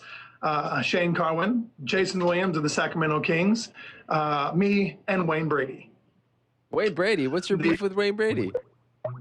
No, just talking about white guys that shouldn't shave their heads. I missed the white part. Okay. Hey, you got to pay attention, brother. No. Oh, gosh. Oh, goodness. Are you ending on Wayne Brady? No, well, that's going to be my final joke. Will you be at the UFC Fan Expo this weekend? I will be. I'll be signing for Jocko and F3. I'm probably going to make a couple guest appearances in the places. Hopefully I can steal a T-shirt somewhere, something like that. So just look for... You're going to be there? I will be there. So I'm going to look for the booth with the least amount of people lined up. And you'll find McCorkle. And I was setting you up for that. They don't let him in those things. They won't even let him if he bought a ticket. Donna wouldn't sell him a ticket. So there you go. Matt, always a pleasure. I thought that was one of your better ones. I mean, I think when you start with the Bible joke and end on a tribute to Fedor, it's a little too much for me to handle, especially with no punchline on the tribute. I mean, I'm not used to that kind of thing. But nevertheless, you came in on a show that featured Mike Tyson and Dana White. Here you are, Matt Mitrione, sharing the same spotlight as them. That's got to be a career highlight for you. It most definitely is. It most definitely was. Hey, I appreciate it, man. Thanks a lot for letting me get on there. I haven't done a minute in a long time, so it felt good to be creative again. And let us know. And remember, it's just a roast, so don't get your panties in a bunch, everybody, and write a bunch of stupid stuff. It's a joke. Can you tell Tito right now? He's probably not watching, or maybe he is. Tell him. Give it up. Tito, come on. I like you. As a matter of fact, dude, I like Forrest a lot. But I'd like to see Tito go out on a win. I like Tito. He and I have spoken several times since all my jokes. We've spoken in a couple different situations. I'd like to see Tito win, but I also like Forrest. So I just hope nobody gets hurt. So Tito, talk to Ariel again, please. He's a good guy. All right, back on the MMA Hour. That was way back when, and now we are being joined by the one and only Meathead in studio. We go from Fedor Emelianenko in studio to the man he'll be fighting on June 24th at Madison Square Garden at the Mecca. The one and only former New York Giant, because I feel like they're pushing that a lot this week. Yeah, makes sense. Matt Mitrione. How about that? Wow. What's up, man? I mean, I'm sitting in the chair of greatness right now. I have a lot of bones to pick with you, my friend. First of all, you're looking very svelte. I'm 270 pounds right now. 70. I have to cut a little bit. Wow. Is that normal? No, I'm a little heavier than what I normally am. Really? Like if I lift, I balloon up like a tick, and I was lifting for a little bit. Like I was pulling crazy. I was lifting with Purdue University strength conditioning coach Dominic Reno. Okay. And so he had me lifting for a little while, doing a whole bunch of hip explosiveness stuff, a lot of lower body stuff. And then once I got like 280 pounds, I was like, dude, I can't lift anymore. Mm-hmm. And then we started doing our cardio. And then I've been smoking these Tabatas on 20 seconds on, 10 seconds off. What's a Tabata? Bike. It's a 20-second on, 10-second off interval on an Aerodyne bike. Okay. And you do, we did 3 sets, 2 sets of 8 and then 1 set of 6. Oh. And it was just a miserable experience. So, okay, so it's kind of a trip because, like, I don't know, were you here when Fedor was here? Yeah, I just saw him in the hallway. Like, but did you see any of the interview at all? A little bit. I heard a little bit. But it's just because, like, he's stoic, right? Yeah. And you're just kind of fun loving. So I feel like, okay, we got through that. It's a familiar face, you know, the smiley guy. But I have to say, I sent you a text maybe on Friday, and I said, you know what? I'm really happy that you're coming in today because this is our first day, new set, big Fancy, part of the show. Thank you. Great. You like it? Yeah, I do. What do you think? Your window, I think it looks absolutely fantastic. I think that I love all your pictures. Everything looks fantastic in it. That's awesome. I like it a lot. That's my favorite MMA picture of all time. Mayhem bowing over Kazushi Sakuraba. That's fantastic. Esther Lynn took that. But I sent you a text, and I was like, you know, this is really cool, big part of the show. Didn't get a reply. You want to know the honest guy's truth? I have been very, very disciplined about being in my hole lately. Okay. So like texts, like whether it's only people I really respond to are my training partners when they text me. That's it. So you saw the text, but chose to ignore it. Yeah, I screened your text. That's what I did. Wow. Yeah. Are you happy to be here? I'm extremely happy to be here. I feel fortunate. I feel like really it feels like we're all grown up. You saw that studio there with your son doing. Do you remember? Like this is a real studio now. This is a real thing. It doesn't look like your porch on your backyard. Right. Kind of thing. Used to do the Mitrione Minute, of course, for many years on this program, and you actually somehow got me in trouble more than, I mean, okay, maybe the Fallon Fox thing was a little, but like, remember with Tito? Tito stopped talking to me. That was right. Now you guys are boys. Yeah, Tito's my dude now. What is up? You know, I mean, hey, man, this is the way the worm turns. Things happen, baby. Do you still talk to McCorkle? Because I feel like here you are, MSG co-main event, and like, what's he doing? I haven't seen Corky in a while, but Why? we no reason. It's just that he lives in Indianapolis and I live at Purdue, which is 75 miles away. Okay. And he doesn't really train that much anymore, and that's pretty much like the only reason why I go to Indianapolis is to train, and I go back home. So I haven't really seen him, but we're cool. I have no issues with him at all. Okay. He might have issues with me. I don't think so. Wow. When's the last time you spoke to him? I think we talked on the phone just a little bit ago, but I mean, everything's fine. I'm just joking around about it. No beef? Everything's good. No beef. Not that I know of. Be a nice touch if he walked you out for this fight. I think he might. He shows up. You say his name. Yeah, that's right. He's like He's gonna Candyman. text you within 10 seconds right now that I mentioned. There's like a bat signal. So, of course, I know you said this, you know, like right before the interview, like, oh, I can't wait for the questions about the kidney. But I would be remiss if I don't ask you. For sure. Especially because I went through it myself. Yeah. Not quite to your extent. But are we okay? Do we feel hydrated? Do we feel any pains in the back? Are we okay? No, I'm 100% solid. And that's another reason why I worked with, I went back to a nutritional plan that I went with from John Berardi as a PhD, precision nutrition. And I went back to something I was doing with him for a while ago. He gave me a relatively specific diet, but it was like pretty loose. It was like 2 handfuls of vegetables, like 2 sweet potatoes, this, that, you know. And my body feels great. It responded really well. My body, like I'm ready to go. I'm ready to perform. What was it, 26 that they took? 24. 24 kidney stones. 24 stones. How's that possible? They just must have been there for a while. I haven't gone back to the doctor, though. You didn't do like a last check-in before you left? I didn't. No? I'm good. I feel fantastic. I don't want to, it's Did behind me. you actually see them? No, I didn't. But she told me they went through and broke them up, and it was, pulling the stent out was the worst part. In the wiener? Mm-hmm. How long was that thing? 26 centimeters. Wow. Were you under anesthesia? Yeah, I was out. Wow. When they pulled it out? Both? No. What? When they did this procedure, I was out. Okay. But when they pulled it out, no, it was my girlfriend that did it. Why? I was supposed to do it by myself at the house. Get out of here. I'm for real. And I was like really. How long did you have that in you? For 5 days. And it was like a string coming out of the pee hole. So like, you know, a dude having junk, like you're gonna move around, you're gonna do whatever. And like the string would catch on like your leg or on your junk, whatever. And I would get a tug so I knew what it was gonna feel like. So I just couldn't do it myself. And why did you have that in there? It's because that was like from the kidney, like from all the drainage and everything else. Cause my kidneys are so swollen up because I had so much fluid and I had so much like punishment on my kidney and my urethra, my pee hole area, all that stuff. So I had the stent in there to kind of help drain it out. And when you'd go to the bathroom, what would you do? Or just pee over the string. Oh my gosh. Yeah. What a nightmare. And then after I had the procedure, it looked like a murder scene. Like my pee was insane. And it hurt to go pee. Hurt. When did that go away? About 2 pees after the stent got pulled out. Okay. But dude, it was brutal, man. Like I tried to like lean up against the window in my bathroom, you know? And like I was like, all right, just be gentle and do it, you know? And she started to do it and I was like, dude, stop. I can't do it. How long did it take? When she did it, it probably only took about 12 seconds. But it was like, I looked down about halfway through. I had to turn the water on in the shower as hot as it could possibly go, put my stool in the shower and sat on it, put my feet up like I was in labor. And I was like, just go, just pull it out. And as hot as I could possibly stand it so I could be distracted. Oh. And dude, I looked down about halfway and it went from white to light blue to dark blue. And I didn't know that, but she said that the ends were curled.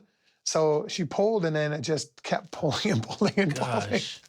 Not awesome. That's a keeper, by the way, that she did that. Yeah, it was. I mean, holy smokes. Yeah. Now you guys might be, you know, even closer than right? Married couples. I mean, that was for real. Yeah? Yeah. Were you worried that she would like see you in that state and kind of feel like, no, I just wanted it out of my body. Okay. So, Are you still together? Yeah, for sure. Well, that's good. I've known her for a long time. Okay. And like, she's actually from my hometown. Okay. And so I've known her for quite a while. We just happened to start dating in about a while ago. You met, I mean, you sort of talked about this. You were separated, right? And everything. Is this your first girlfriend?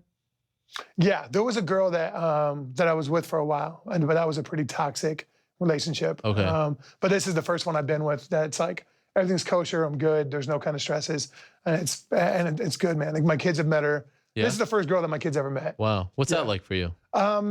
She's great with them, and they're really good with her. They dig her. Gia really digs her a lot, my little girl. Yeah. By the way, my daughter's injury. Please tell us. Was tell us what happened in case those didn't hear, and then what's going on. My daughter ran through a plate glass window on a screen door. Yeah. How long ago?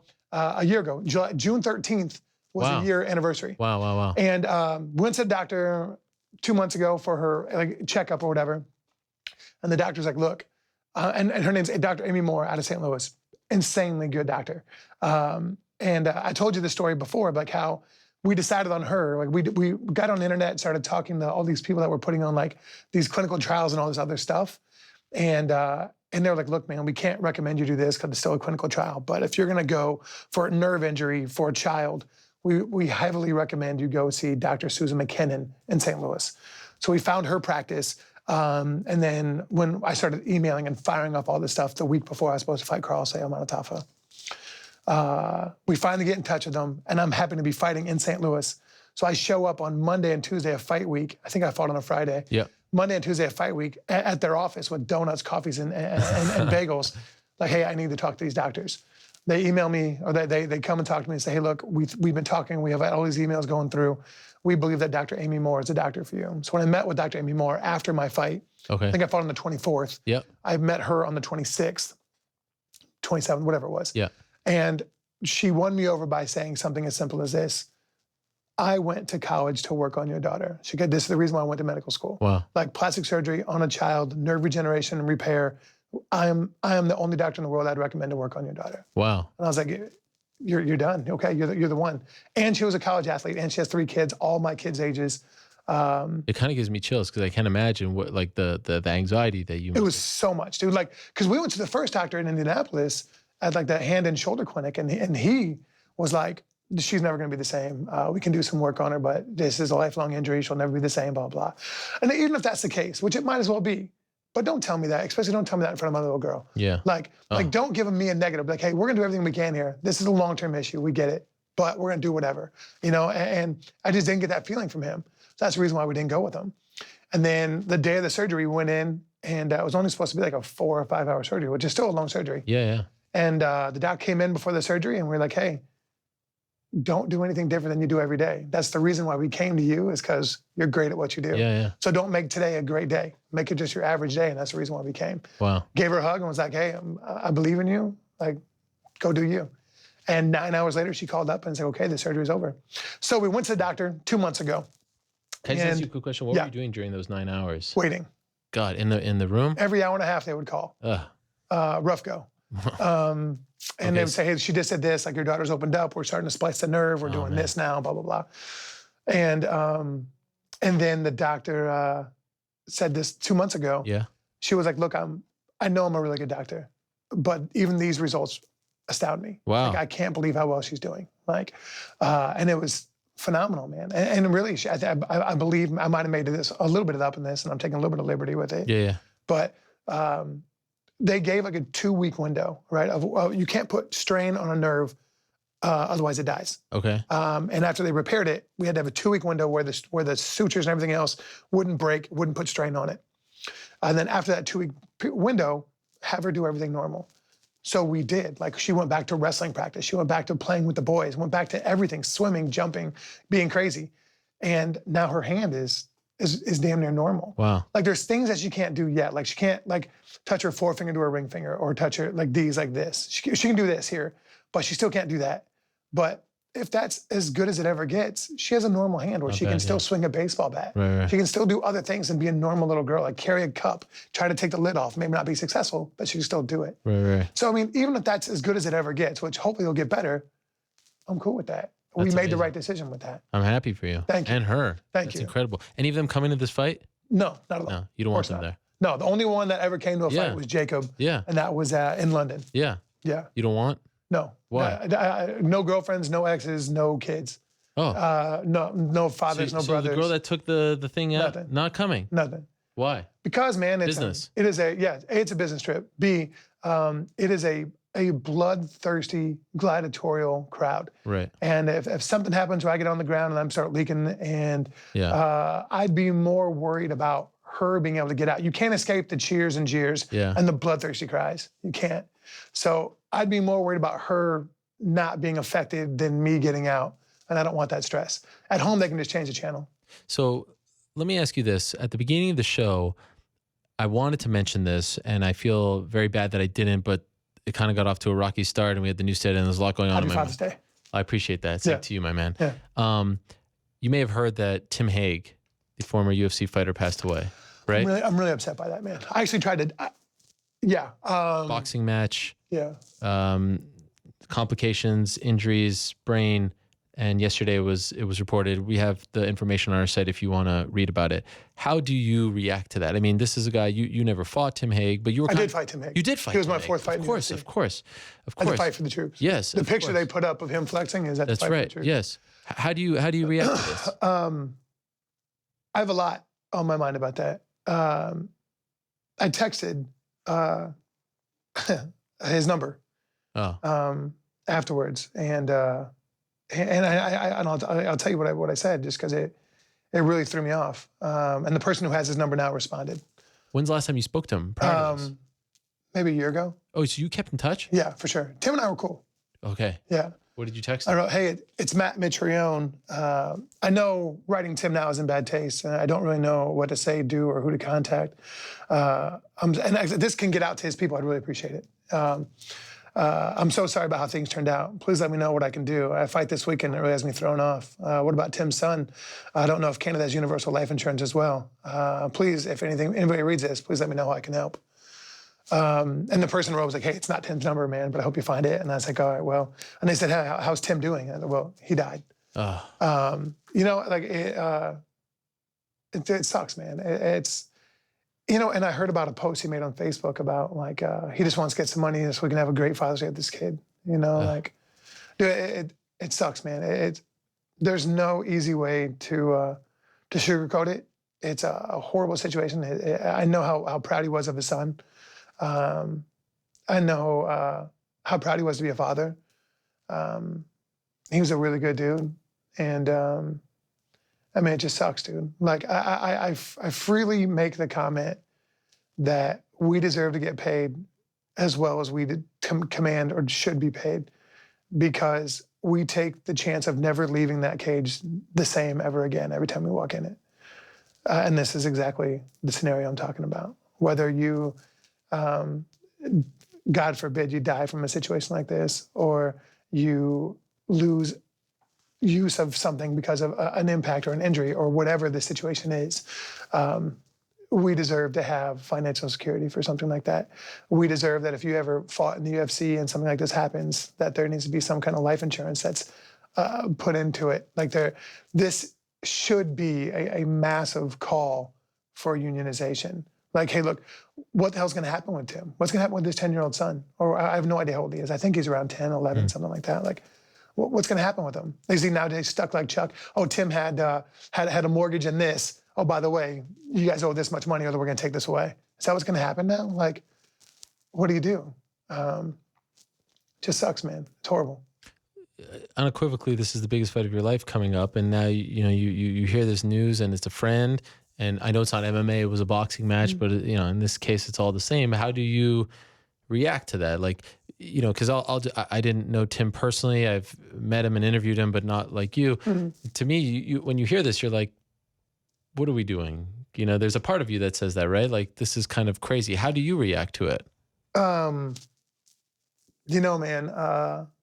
it's hard. It's a very, very difficult thing. Like, maybe if I didn't fight him, I'd be like, damn, that sucks, man. But like, now that I fought him, I knew him. Yeah.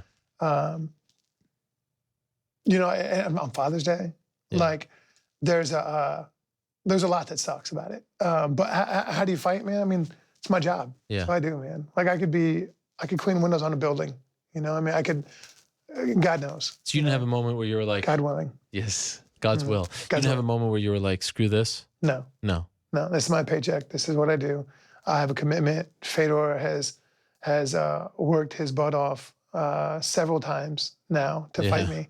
I've worked my butt off several times to fight him now. And like, what's interesting is that it was difficult at times to stay motivated for this camp. Really? Yeah. Why? Because I've done the exact same thing, the exact same fight. There's nothing different. There's no new ingredients in the recipe. It's all the same stuff. And you come up with a little, hey, this counter might work. This move here, this step this way, blah, blah, blah. But it's just not, it's not the same as the first time. First time is sexy. It's fun. It's, ooh. Now it's like, okay, let's get back to it, But that's the good thing about, and I trained a lot at home. Again, like I did the first time. I trained with Henry for a while. Felt good. My body feels good. And then I went back home to finish up because the bodies, the size, the strength, everything I have there. Who's cornering you for this? Henry, Lytle, and probably Coach Greg. Okay. We'll see. Greg Nelson. Yeah, no, Greg Jones. Greg Jones, of course. Yeah. So you're still you're going to Combat Club? Yeah. Right? Yes. Is there like weird drama there? Or is it all kind of cool? No, I've actually, I think it's a really solid joint. Yeah? Yeah. But like the heavyweight fighters down there are all like 6'6" or taller, so like doesn't really help me out fighting Fedor that much, Was there any part of you that was like, I don't want to get too excited for this fight because it was snatched away from you literally hours away? Like, no, it wasn't hard necessarily to envision the fight. Like some of these fights, they never happen for whatever reason. Yeah. You didn't feel like this was one of those. No, not at all. Were you ever afraid? You handled it very well. We spoke on the Monday after, but were you afraid that the biggest fight of your life was going to be taken away from you because of kidney stones, or were you always confident they would do it again? No, Fedor is a man of immense character and integrity. Yeah. And we were supposed to fight each other, and unfortunately that situation came up. Mm-hmm. So I have all the confidence in the world that he would do the right thing, which I believe is, hey, let's make this thing, let's run it back. It's cool because he's so insanely grounded and humble for what his accomplishments are, and what he's done for the sport, And for him, like when you asked him earlier, like, what were your best fight? And it was kind of translated a little bit differently. I was like, pound for pound, best in the world kind of thing. And when were you at your best? And he was like, well, you can never really, I don't believe in best of all time, whatever, because anybody can have their bad day in certain positions. Certain people are better than others. And I always, like when I first heard some of those answers, I always wondered, like, is that is that legit or is that just a canned answer? Like, is he really good at PR? And the more I've gotten to know him just from being around him and seeing more about him, like, he's genuinely just a really good dude. It's legit. Yeah. It is legit. And that's cool, man. He has a lot of my respect, a lot. But like I said in another interview, like some people ask me, hey, will that affect you fighting him because he's such a legend or whatever else? My answer is no, because I grew up emulating Barry Sanders and you know, Reggie White and Michael Strahan. Like, I didn't grow up emulating fighters. So I understand who he is, and I understand his relevance, but it doesn't affect me like that. Like, there's no fighter I fight that would have that kind of awe kind of feeling. And if I would, it'd be Fedor, and I don't. You guys quickly cross paths here. Did you say anything to him? Yeah, man. Just like shook his hand. Hey, man, what's up? And he's like, oh, you know, like, I mean, he and I get along. We're cool.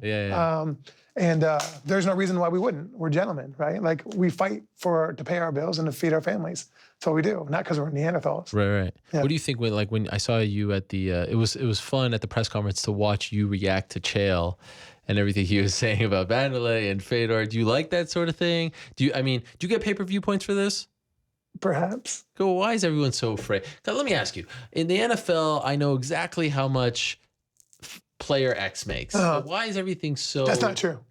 What do you mean? That's not true. You know their base contract, but you don't know their incentives and how you're going to get them. NBA, we all kind of know. Why is everything so secretive in MMA? It's just a gig, man. It's just a gig. So you do. You won't confirm nor deny. I'm happy with my contract. This is good. Okay. Yeah. So when you hear Chael, are you like, yeah, keep going? This is good. No, I find Chael's humor entertaining. Okay. You find it borderline disrespectful at all? Or yeah, 100%, for certain. And it's really difficult because I teeter the line. Like, I can bump gums with the best of them. Yeah. And like, I really do my best to stray from saying, I'm going to knock this dude out, blah, blah, 'cause I find that to be disrespectful in itself. And like, I'm going to punch him in his face. That's usually my answer. Like, what's going to happen in this fight? I'm going to punch him in his face. That's what's going to happen. But especially against Fedor, like saying like, oh, I'm about to knock his Fedor out. Like, I'm about to knock this legend out. Do I believe I will? Yes, I do. Saying that, though, I believe is an entirely different animal. And I find that to be a level of disrespect. Okay. And it bothers me to do that. But maybe in the hype of the pay-per-view or like whatever else, maybe I said that, but like, and I feel that way. I just normally wouldn't say that. Okay. I don't know if that makes sense or not. So with Chael, he's over the top, like WWE, but that over the top WWE, Conor McGregor, Chael makes money. Sure. Put butts in the seats, puts butts on pay-per-view, puts eyes on pay-per-view residentially that you get paid for. That's right. Realistically, what do you think this does pay-per-view wise? I'm not a good person for that at all. You don't have a number that you're thinking, okay, if we can just hit this. I saw that Mr. Coker said if they hit 200. Mr. Coker, damn. I don't remember a Mr. White. I think I want to say it. Well, I think I said Mr. White. All right, fair enough. Initially. Okay. And then I was like, I think that Mr. Coker said 200, he'd be happy, 300 would be phenomenal. Yeah. I don't know how it's tracking. I don't know. So, I mean, if I say 250, I'll play right in the middle. I'll be like, that'd be great. And we'll see how that goes. Have you been in MSG, like the actual arena? Yes, sir. What's it like? Have you seen it with the cage on? Not yet, right? No. What's it like? Like, are you someone that appreciates, like for me, I'm a huge Knicks fan. MSG, I believe, is the greatest arena. I mean, of course, they've kind of soiled it over the last decade or so, but it's a special place. Right. A lot of cool things have happened there. Yeah. Does that mean anything to you? Oh yeah, for sure, man. It's a cool joint. And plus, both my maternal and paternal sides are from Jersey, right around New York. Oh wow. From Secaucus, Bloomfield, Nutley, West Caldwell, Lyndhurst.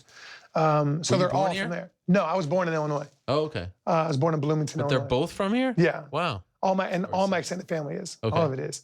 Are they coming? Yeah. Well, I think 5 of them are. So they're allowed to come, but not the immediate. Yeah. Okay. Yeah. So they're allowed to come, and they will come. And if they won't, they'll come see me before, like on Friday after weigh-ins or whatever.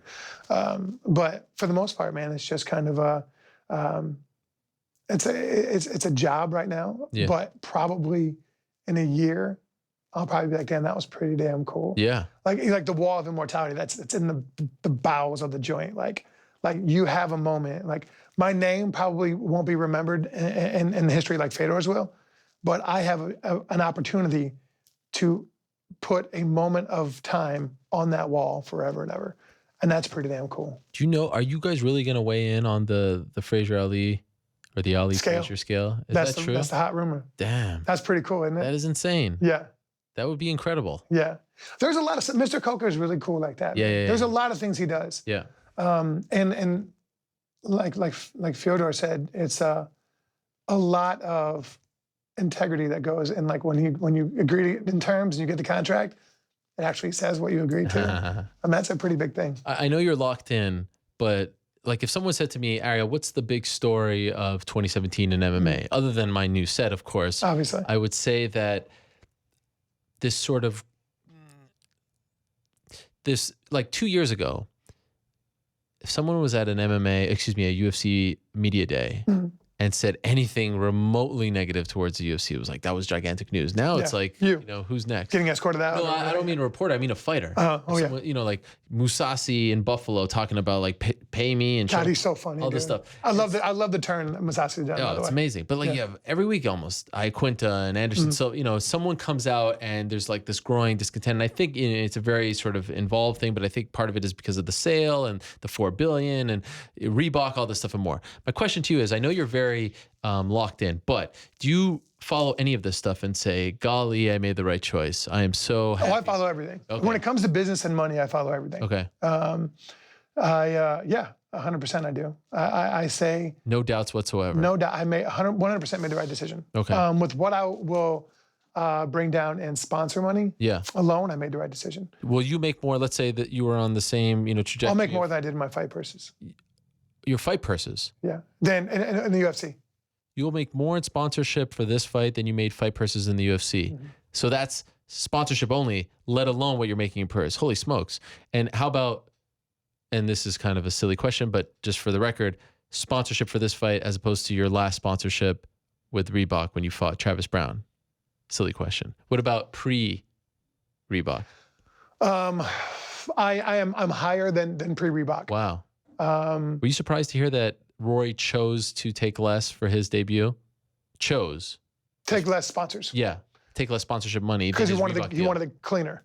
He basically said, I'm going to take a step back for this one and then get this one out of the way and then I'm going to go. No, that doesn't surprise me at all about Rory. Rory is a very unique individual. Yes, and he thinks for himself on a lot of different levels. Right. And he is extremely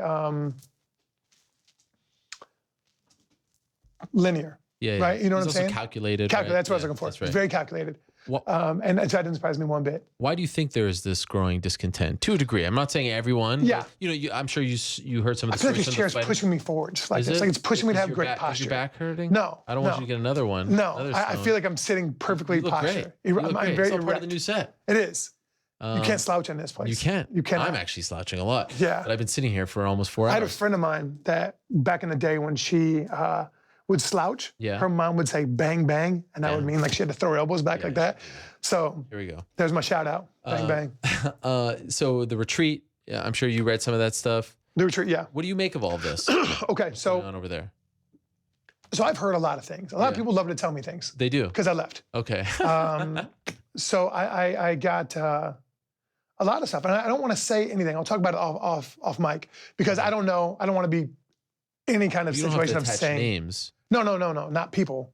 Situations. Wow. With the UFC, with some finance stuff, with Conor, with a bunch of things that are going on that I've heard. So I don't want to just throw them out there because I don't know if they're true or not. Okay. I don't want to be that kind of gossip. Yeah. But I've heard a tremendous amount about stuff.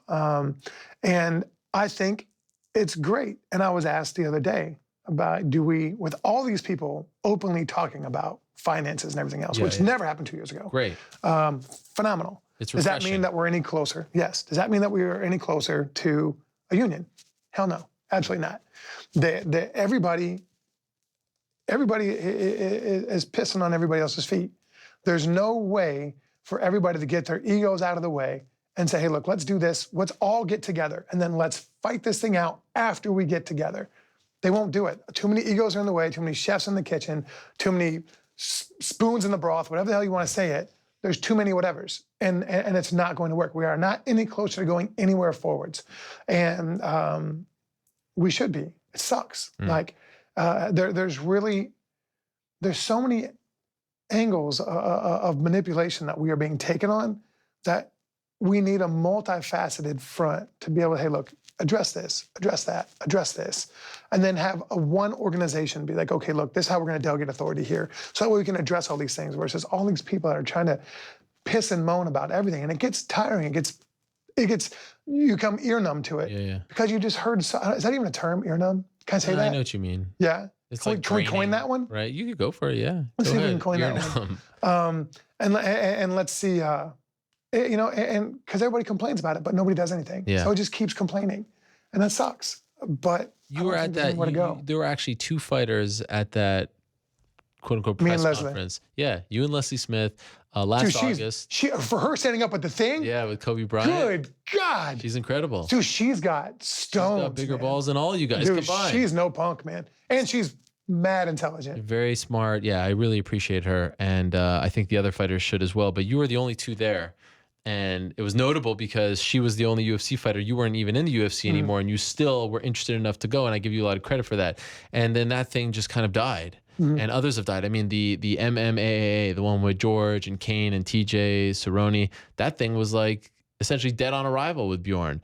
Are you disappointed that, like, it seemed like last year there was this real push, like that was one of the big stories of the year, and then none of them could get going? Or was that not all that surprising? You know, no, it's not surprising at all. No? Like, there's just... I felt like we were almost there. No, because they all are so worried about the big boss position to get the money. It's a money grab. That's what it is. That's why all the Johnny-come-latelys come in the game and like, oh, we can do this, we can do this, we can do this. All you're worried about is getting voted in to be the director of the union, so that way you can get the big bucks and set the precedent. Right. That's all you're worried about. You're not worried about us. And that's why I was asking at the thing. Like, look, we feel that we'd rather continue to get dicked over than have the abusive wife syndrome, right? Or the abused wife syndrome, right? Where you know you're gonna get beat if you go home, but you'd rather get beat by somebody who knows is gonna beat you than be with somebody who you think's gonna be good to you, and then they start beating you, so it's even lower low.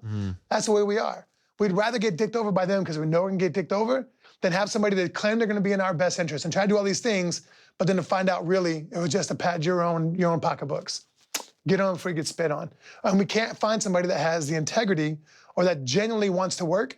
And if that's the case, if you genuinely want to work and want to do it best for us, then why don't you throw down the gauntlet and be like, hey, come in here. If you need to take over, let's all get together. Let's have everybody come in and let's have this conversation. And let's see now how we can make it better. And then afterwards, once we have a union, now let's pull out our junk and see who's biggest and see who wants to vote for everybody else. That's the way it should be done. And it's not. And that's a shame. And on top of that, the UFC announced today, right? For example, the UFC announced today that they're putting in wearable technology, microchips. Yes. Yeah. Okay. Yeah. So, say you wear them, right? Now the UFC has all this quantifiable data, right? All this empirical data on you, what you're doing, and everything else, right? You can get paid on that. What's gonna happen? Now they have all this information now on you. Why don't you get a cut whenever they put up your stat or whatever else? Why don't you get a cut of that? It should be part of your information. If you're gonna put more information on me where you can capitalize and monetize on it, why am I not gonna get a cut of that? Yeah. One of the things that I've been working on now, I have a wearable technology that we're coming out with, like that is my baby. And I created it because I live in Indiana. Henry lives in Florida. And all my other coaches live everywhere else where they live, right? So now I have something where I can actually track my movements, wearable technology. I can triangulate all my extremities, triangulate it, put it on an app.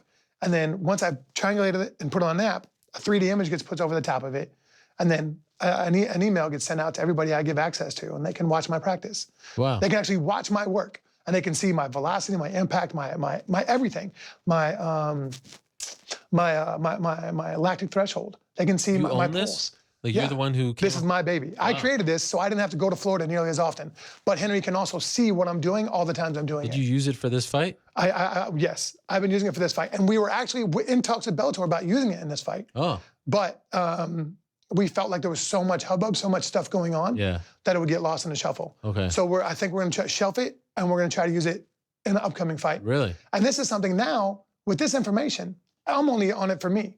So if the fighters wanna use it, I'll pay them to use it. I'll pay them, hey, cool, man, this is your cut. And if somebody wants to download your information or whatever else, they wanna look at it, then say it's like a pay-per-view situation, right? So now you get the money. I'll take $1 rate out of it for the processing fees, and you get the rest. I'll 1099 you or whenever you get the money, whatever that form is called. And that's your baby. But that's all your extra money now. So now, why isn't that a conversation now? You know, like, why isn't that like, hey, look, if we're going to get this in data on you and we're going to monetize it, where's the money for you? Well, the biggest one to me is the TV deal. It's massive. There's nothing there, guy. Nothing. 0%. You guys make 0%.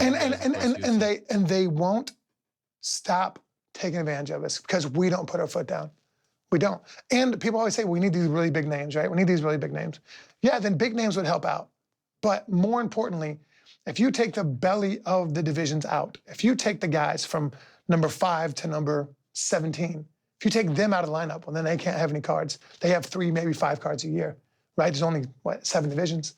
So if those other people who don't make enough money to have a living and actually have to have a side job, if they're like, no, I'm cool, I'm not gonna do it, I'm protesting this, and we actually stuck together, then that would be something. Cool. No, Connor's Conor, right? But whoever else isn't gonna bail out. Remember when Lorenzo said that the top tier, middle tier guys were making 600 G's? I don't know anybody that made that much money except for like 4 guys. You know, like I only know a couple people that made that much money. Do you think one of the big keys that has to happen is more organizations? And I know fans don't like to hear this, but we talk about free agency and you experienced it. There really isn't free agency in MMA. There's really one other place that you could go. Yeah, maybe a couple guys could go to one, maybe a couple guys could go to Ryzen. But it's basically like, is there interest from Bellator? If not, you might have to stay, right? Yeah. That's kind of it. I mean, that's what happened with... That's not free agency. You were in the NFL. There were 29 other places you can go. Yeah, 31. 31, you know what I'm saying. Yeah, you're right. And that's what happened with Overeem and with Sterling. Yep. Exactly. There wasn't enough interest. Yeah. And so they had to go back. So do you think that more organizations... How about this? Yes. There was a dude I know, big name. Yeah. His contract came up. And they gave him a new contract, and they were really... The UFC. Okay. The way they put it is that we'll pay you this, but if you lose, you go all the way back down to here. Yeah. Right? Like, really? And if they cut you now, right, your contract expires and you don't get the interest from Bellator, well, now they know they can lower their ball because they can lower their offer. They can lowball you now because you got to have a place to go if you still want to fight. Right. So now you're fighting for either the same, which they lowballed you in the first place, or they fight for less. Okay, cool. We'll see how you do now. There's so many things about the sport. I've said this time and again. Like, I feel like in 50 years, we're going to look back on things like show and win money. And you know what I mean? Show and win money is a scam. Yeah, I know. All it is, you know that. Yeah. Can I say it just so the people at home can hear it? Please. All it is a way for a promoter to look like he's handing out more money. That's all it is. There's nobody that's going to go in there and fight for your life for any different, for double the purse. It's not going to happen. All he does is A, encourage safer fights, but B, it's just a hustle. That's all it is. So if you put out there and say, hey, look, what I'll do is I'll give you $4,000. I'll give you $2,000. Go get your money. That's what it is. You're going to fight for your life in there because you're a gladiator, and that's the reason why you're in the cage, not for doubling your purse. Yeah, I can't imagine, going into... I mean, Ryan Bader has talked about it since signing with Bellator, and of course, he debuts on Saturday as well.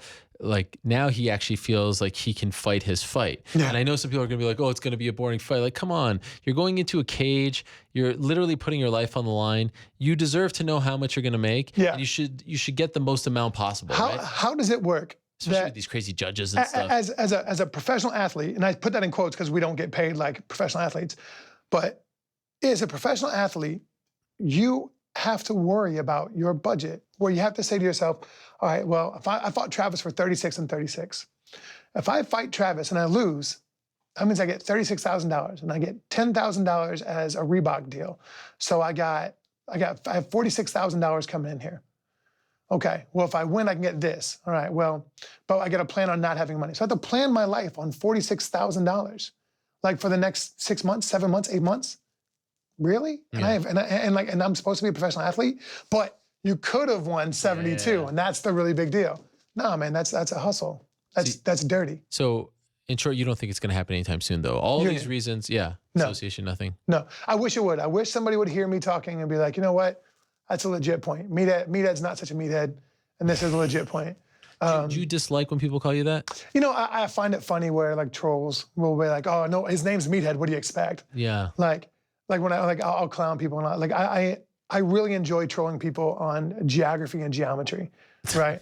And like saying like when somebody's talking about a country, I'm like, oh, well, I slept through geometry, so I don't know it, right? It's obviously geography. Okay. And, That's so I'll clown on that, and the people are like, God, stupid, your name's Meathead, I guess you don't know any better. Like, yeah, right on, dude. You're right, I don't know about that. So I get off on that, I enjoy that. But when people actually think that I'm not intelligent, I'm like, you actually don't know who I am. Do you still hear voices? Only the good ones. I'm kidding. Only the good ones. You ever watch that? No, man, but I talked to Rashad. He's my dude. Yeah. And we talk about it, and it was funny because I talked to my wife. I talked to her that day, and I started to snitch on myself at that moment. Well, on the Ultimate Fighter. You talked to your wife that day? Yeah. You guys got to speak to your wife? Dude, no, that's the reason why I kept. Did you not know this? What? No. That's the reason why I kept saying I had mush head. I had a little bit of mush head for a while, for like a day or two. I had a headache, but then it was fine. You said it so that you can talk. So I would go to the hospital, and when I go to the hospital, the people that would drive us were just extras they hired for the day. They were day workers. So I'd be like, hey man, can I use your phone? Yeah, sure. So on the ride to the hospital, I'd just call up and talk to my wife. Wow. Yeah. So that's the reason why I had all this. this. You really miss her? Oh yeah, for sure. Yeah. I had a 2-month-old baby. Jonah was only 2 months old. So I would call up and I'd talk to her. Hey man, how are you? Like, what's going on here? Like, this is what's going on in the house. Like, I'm not happy about this stuff. And I started to snitch on myself in the cage with Rashad. And that's when I was like, he's like, how'd you talk to her? And I was like, in my head. Because I had to play it off. Oh, no. Yeah, and then that's when Rashad looked at me like I was nuts. And to me, it was funny because I was like, oh, I almost just snitched on myself. And so I had to you can see me, I'm kind of smiling and I kind of pull it back a little bit. It's because the word was though that I was on that hustle in that show. The word that was that Kimbo had his own cell phone, had the Kimbo room. Yeah, is that true? Not that I know of. No? Might have been, who knows? Well, what was it like being in the actual house with him, like living with the guy? He was cool, dude. He was a great dude, man. He didn't have his entourage there, his crew there, things like that? No, they would show up to the fights, but not in the house. That must have been surreal to be there with those guys. All you big boys, Roy Nelson. Yeah. Who's now, of course, with Bellator as well. Yeah, it's awesome. You have interest in that? Good for him. Yeah, I mean, yeah, sure, man. Roy's a good friend of mine. If I can fight other people instead of him, I'd rather fight other people. Okay. But it is what it is. If Roy's the guy they throw at me, then that's who I'm going to fight. But Roy and I, we're good friends, man. And that fight didn't hurt our friendship at all. No. It hurt him that hurt his feelings that I was like, I'll fight him on short notice. But I had been out for so long. Why did it hurt his feelings? Because it kind of, I didn't call him. I didn't call him like, hey man, this is the way it was going to be. And I didn't explain the situation. Like I'd been out for this long. Tim, not to be rude, but Phil DeFries is kind of a gimme. I should beat him. I've been out for this long. So if I'm going to be out for this long, I might as well take a risk and fight somebody like Roy who had that name. Because if I lose to Phil, it's going to kill me. Yeah. If I lose to Roy on short notice, it wouldn't really hurt me that bad. And so it was a calculated risk I took. Okay. But I didn't call him up and be like, hey, this is the situation. I didn't handle it like a friend should have. So like, if they say, oh, you beat Fedor, you get Roy next thing, you're like, I'd rather fight some other people, right? Yeah, I'd be like, it is what it is, man. Okay. But I'd rather fight somebody else. Like I said, Roy's a good friend of mine. I'm sure we'll cross paths again. But if there's somebody else that's worth my time, that'll put on an exciting fight, then that's who I want to go for. How are we doing this on Saturday? How's it getting done? Man, really, I feel great. I feel long, nimble, athletic. I feel like I'm in great cardio shape. So if he wants to get me to the ground, it's going to be a struggle. I'm pretty solid right now. I've got a wrestler from Cornell, Matt Greenberg, who's a phenomenal wrestler, and he's 250 pounds, built a lot like Fedor, great with body and Greco throws. My normal training partners is in Charles, stand back, Team 2-ton, Butta, Chris, handful of other dudes. I feel like I'm really prepared. So wherever it goes, it goes. Stoppage? Oh, for sure. I feel like I'm going to knock Fedor out. Wow. I feel like I'm going to put hands on him. Wow.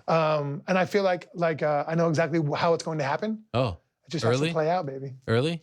I don't get paid by the punch. That's right. Get in, get out. Mm-hmm. That's amazing. I can't believe it's actually happening. I'm excited about Bellator, it. Bellator, MSG. And that's another thing too, man. Yeah. How cool of Fedor, when somebody asked him before, like, hey, is this fight actually going to happen? It was on the conference call. And his answer was, yeah. He's like, I'm not worried about a backup. Like, he signed his name to it. There was one hiccup. This fight's guaranteed. It's going to happen.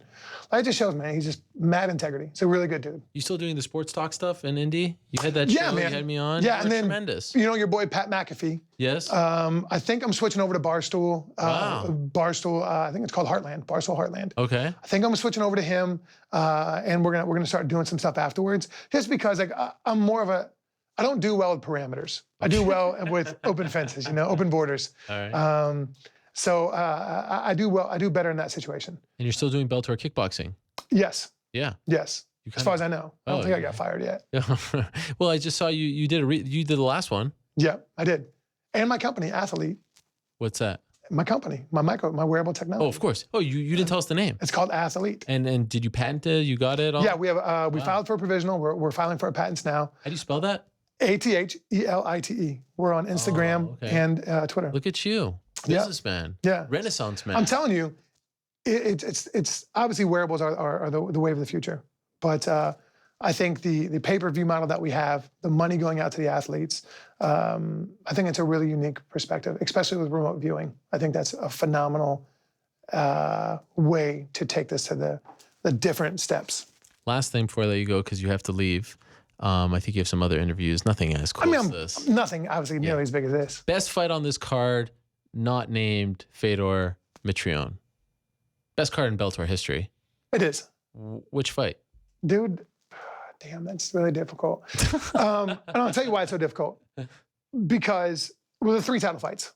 Yeah. Michael Chandler is a flipping beast. Yeah. I mean, and Primus has something to prove. Yeah. And everybody's overlooking him. Yeah. I think that's going to be one hell of a fight. Okay. Larkin and Lima are tremendous. Good. Yeah. I if I had to pick,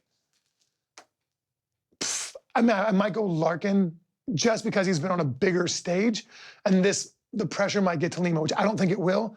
But if I'm making something up, that might be. That's the fight? Or are you making a prediction here? I think I'm making a prediction. And then, like you said about Bader, he's got guaranteed money now. Yeah. And so does Phil. And Phil's got title money. And Phil already lost to him before. I don't see anything safe. And Bader has mad power. So much power. And Phil is coming to his own right now. I don't know, dude. It's such a good card. Right. And how about for Bellator, dude, to put on 2 cards, 2 individual cards the same night in the same arena? Not just any arena. The arena. The arena. It's madness, man. I really like the Shinzo Machida, James Gallagher fight.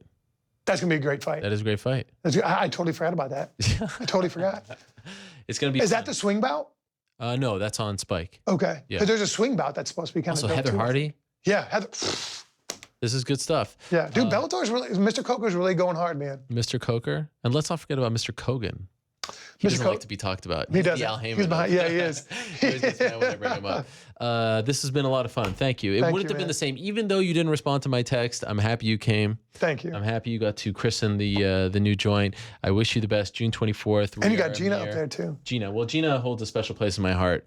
She was this is a different, well, for different reasons. You made the face there, but in short, very early in my career, I was working for a site called MMArated.com, and I was not feeling it. I was getting murdered online. Like, everyone was making fun of me. And I interviewed her, and she did something that just gave me the confidence. I'll never forget that moment. It was right before she fought in Newark on CBS, that first show, Kimbo against James Thompson. So to me, Gina is on the Mount Rushmore. So I wanted to give her a special place. So let me ask you this. Yes. This is mildly presumptuous. Yes. If Cyborg was on gear due to bad testing back then. Yeah. Does Gina win? Does Gina win? And does she stick around? Does she stick around? It's very possible. And how much did that damage her reputation, if at all? Or do you think people in hindsight, people look at it and be like, no, I don't that's think, not real? It's not like the Ronda thing. There's an asterisk on it? Not an asterisk, but I don't think people view it like you took your ball and went home. Oh. I think it was a tough loss, and there was some stuff probably that she believed. I had reason to believe. Yeah. I mean, people forget she was actually promoted for it was like a year and a half later. She was on the Showtime broadcast and everything. Like, she was coming back. Yeah. And then she kind of just disappeared. Yeah. You know, I've had on this show every single, and we have to go because they're telling me fight, but every fighter, name a fighter he's been on. Right. Except her. Really? Yeah. So, I met her when I was in Italy. Yeah. Now we're friends. We're cool now. And I asked her, I was like, do you miss it? And she's like, yeah, I miss it every day. It's in her soul.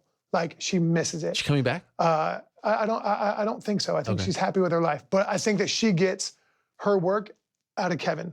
Kevin's a full-fledged badass and awesome at what he does. Right. And I think that she gets the Jones through Kevin. All right. We'll leave it at that. June 24th, once again, MSG, Fedor Emelianenko versus Matt Mitrione. It is happening, guys. Where are we looking? Where are we looking? Boom. I got to get used to these cameras. It's all very new here. Fancy. It's all very new here, Matt. Thank you very much for coming in. I appreciate it. Best of luck to you. We're going to take a quick break. We're going to be joined by Josh Gross to talk about Ali versus Inoki. Is he still banned? Well, we'll talk about that. Okay. Why you got to start such trouble? And then what is our clip? I forget our clip. Anyone know? Are we doing nostalgic clips right now? Yeah, we're doing nostalgic clip. What's my I saw clip? that tweet about Faber, Uriah. Yes. That's What is cool. it again? Yes. BJ Penn is fighting this Sunday. Did you know that? He's fighting Dennis Seaver in Oklahoma City. You didn't know that? Gosh, you really need to get I was out going to more. wear my BJ Penn shirt. So that would have been nice. Let's go back to a classic moment on this program, old studio. It's BJ Penn and Renzo Gracie coming together on this show as we prepare for his fight against Dennis Seaver. We'll say goodbye to Matt. We'll watch that, and then we'll say hello to Josh. Stick around. Don't go anywhere. Fantastic career. You're a legend of the sport. One of my favorite fights of yours in terms of the buildup, and it's documented in your great documentary called Legacy, was a fight that happened in July of 2005 against BJ Penn. It was, I mean, that to me was one of the greatest fights, and just the buildup. It was just such a great build for a fight, a non-UFC fight. And you came on while Don was on. Two legends there. Let's have two more legends on the show, and let's bring in one of the greatest of all time. In my opinion, the greatest lightweight ever, BJ Penn. Bring him in on the show right now, and let's have a little reunion here. BJ, are you there, my friend? Hey, thank you very much. Thanks for having me. How you doing, Enzo? Oh, great, my brother, great. People talk about the whole time they send me tweets about I was fighting when you were in your father's nutsack. They don't let that go. How's everything with you, Chad? You know what? You know what? Hey, Ariel. Yeah. I got a lot of respect from Enzo. You know, if there's anyone I could take a private lesson from, it would be that man right there. Wow. Oh, man, you're the best. If I ever have the opportunity to take a private lesson, it would be from that man. You get love, You have love from me, You're one of the best jiu-jitsu guys I have ever seen out there, my friend. I was proud and honored to one day step in the ring with you. Henzo, let me ask you this, Henzo. BJ retired recently. Don't you want to see him back? Don't you want to see? I mean, this guy's too young. He's too good to. He's not retiring. He's resting a little bit. He's just a kid. He's gonna be back for sure. Someone as good as him cannot retire. We won't let him retire. We gotta push him. You know, I bet Enzo knows better than anyone. Every time you try to get out, they pull you right back in. Yes, we're gonna drag him. We won't let him rest. He's too good. He represents jiu-jitsu 100%. So we're gonna push him back. It doesn't matter what. BJ, what do you remember? What do you remember about that fight against Renzo? At an interesting time in your career, do you have any good memories of it? You know, I was riding on a high. You know, I fought Matt Hughes. I was fighting all these good fights. I was winning all these good fights, and I remember going to the weigh-in, and we had to do the stare down after the weigh-in. And remember when Renzo, and you know, I was thinking, I had a big ego, thinking highly of myself, and I remember when Renzo looked at me at the weigh-in, he looked right into my eyes, and the first thing I thought was, man, this guy's not scared at all. This guy's not scared at all, you know? And it was just, like Renzo said, it's the same thing. What an opportunity, you know? And, I mean, for me, it was like, honestly, I look back in the future now, and I'm kind of, I'm torn about the fight, you know, that I had with Renzo and Rodrigo, because me being a jiu-jitsu guy, you know, the Gracie family started it all for me. You know, if it wasn't for the Gracie family, I believe, you know, none of us would be here doing what we're doing, you know. But really, for me personally, the Gracie family started it all for me, and you know, it would be very. Don't see myself ever fighting anyone with the last name Gracie ever again. I have torn feelings about that. You know, I look back in the past and I wish, you know, I kind of wish I didn't have those fights. All right, back on the MMA Hour. That was one of my favorite moments in the history of the program, as I get an emergency alert on my phone. It says that there's a flash flood warning in this area. Good thing I didn't bring an umbrella. But you know what? That means I'm sticking around. They're going to have to kick me out of here. I like this place too much. This is too much fun. New set, new studio. Thank you very much to Bellator for bringing in Fedor Emelianenko. Thank you very much to Matt Mitrione for stopping by as well. Can't wait for that. It's going to be a lot of fun here in New York. They are bringing out the big guns. They're doing all kinds of pre-fight stuff. You can see that on their website, on our website. It's all very exciting. All right, a couple more guests left.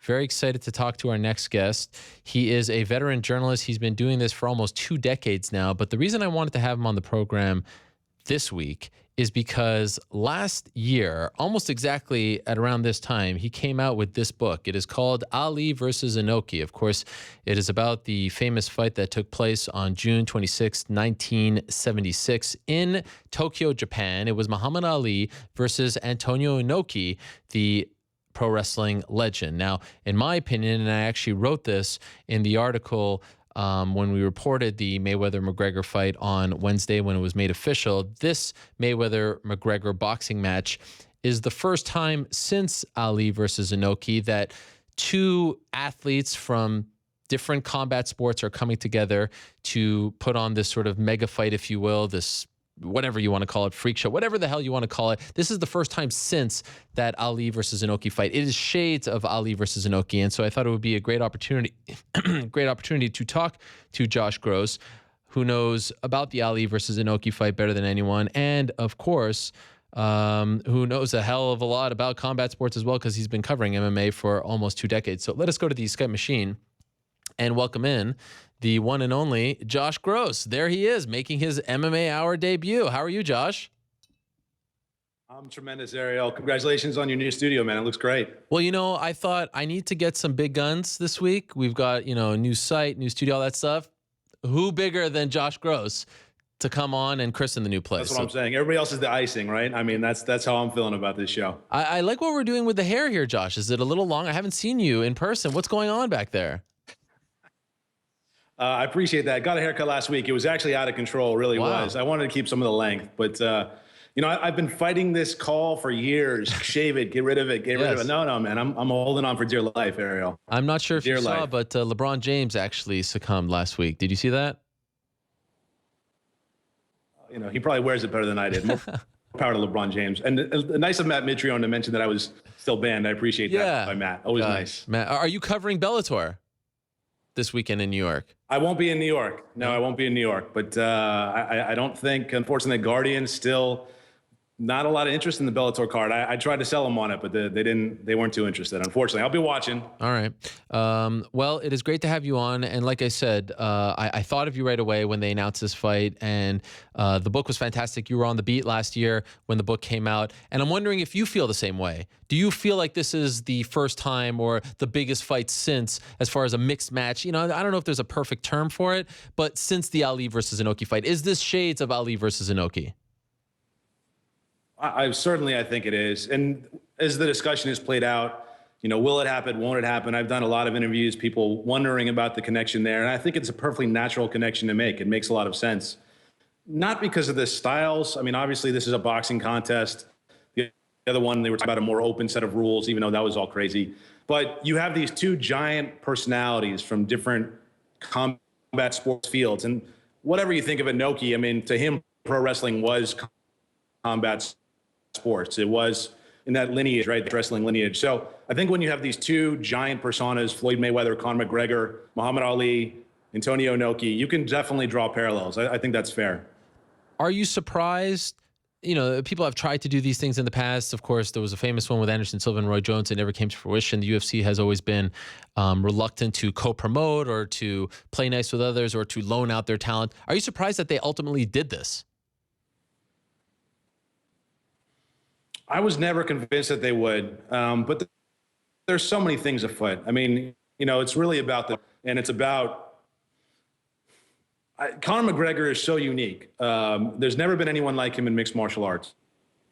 I think that's fair to say. And I'm not talking about his skill or his ability to fight. I'm just saying the way that he handles himself as an athlete and the way that he sells himself and markets himself and his ability to manifest things out of seemingly nowhere. There's never been anyone like him. So I always said, yeah, it'll probably happen. The money, it's too much to pass up. But at the end of the day, I think for a myriad reasons, and the first one, you have to look at everybody's bank account. It was going to happen. And I think the UFC, the way that they've come together and sort of worked with Conor on this and made it happen from them, they could have made this, but they want to cash in too. So at the end of the day, I think that the almighty dollar wins, and that really shouldn't surprise anybody. Do you think if the UFC doesn't get sold last year for $4.025 billion to be exact, that this fight doesn't happen? Maybe less of a chance. Okay. Maybe less of a chance. I think certainly the new ownership had a lot to do with it. The realistic sort of what's happening behind the scenes in terms of money, like there's no question how much they need to create opportunities to bring big cash into the coffers. And the first half of 2017 has not really delivered, I think, in ways that they would have hoped. No question it hasn't delivered like it did in 2015 when you had Ronda and Conor. So for them to have a chance now to really cash in on a match that kind of came out of nowhere, I think the ownership change had quite a bit to do with that. That's a good question. I wonder if Lorenzo would have really put his neck on the line to make this fight. Well, if they would have had the motivation to get it done, then I don't know. We'll see how the next 2+ months go, but initially, just based off the press conference or the conference call on Wednesday, are you surprised how sort of laissez-faire the UFC seems to be? And Dana White was the representative on the call. Like, they're just like, yeah, we're just kind of sitting back. It reminded me of Chuck Liddell going to Pride. Like, he just went there with Chuck and had nothing to do with the fight. Does that surprise you? No, because they want to be seen as boxing promoters. Right. I think that's a very real thing. There's distinct differences between the boxing business and the mixed martial arts business. There's different rules that govern boxing in terms of what promoters can and can't do, in terms of what managers can and can't do. And so I think it's important and smart for them to be hands off here. They're going to cash in. They'll make their money because Conor couldn't do this without, the kissing the ring, really. And, he did, and they came to a financial agreement. And for the UFC, Dana White, I think they feel like there's really nothing for them to lose. I don't know if that's true or not, but it seems like that's how they're operating.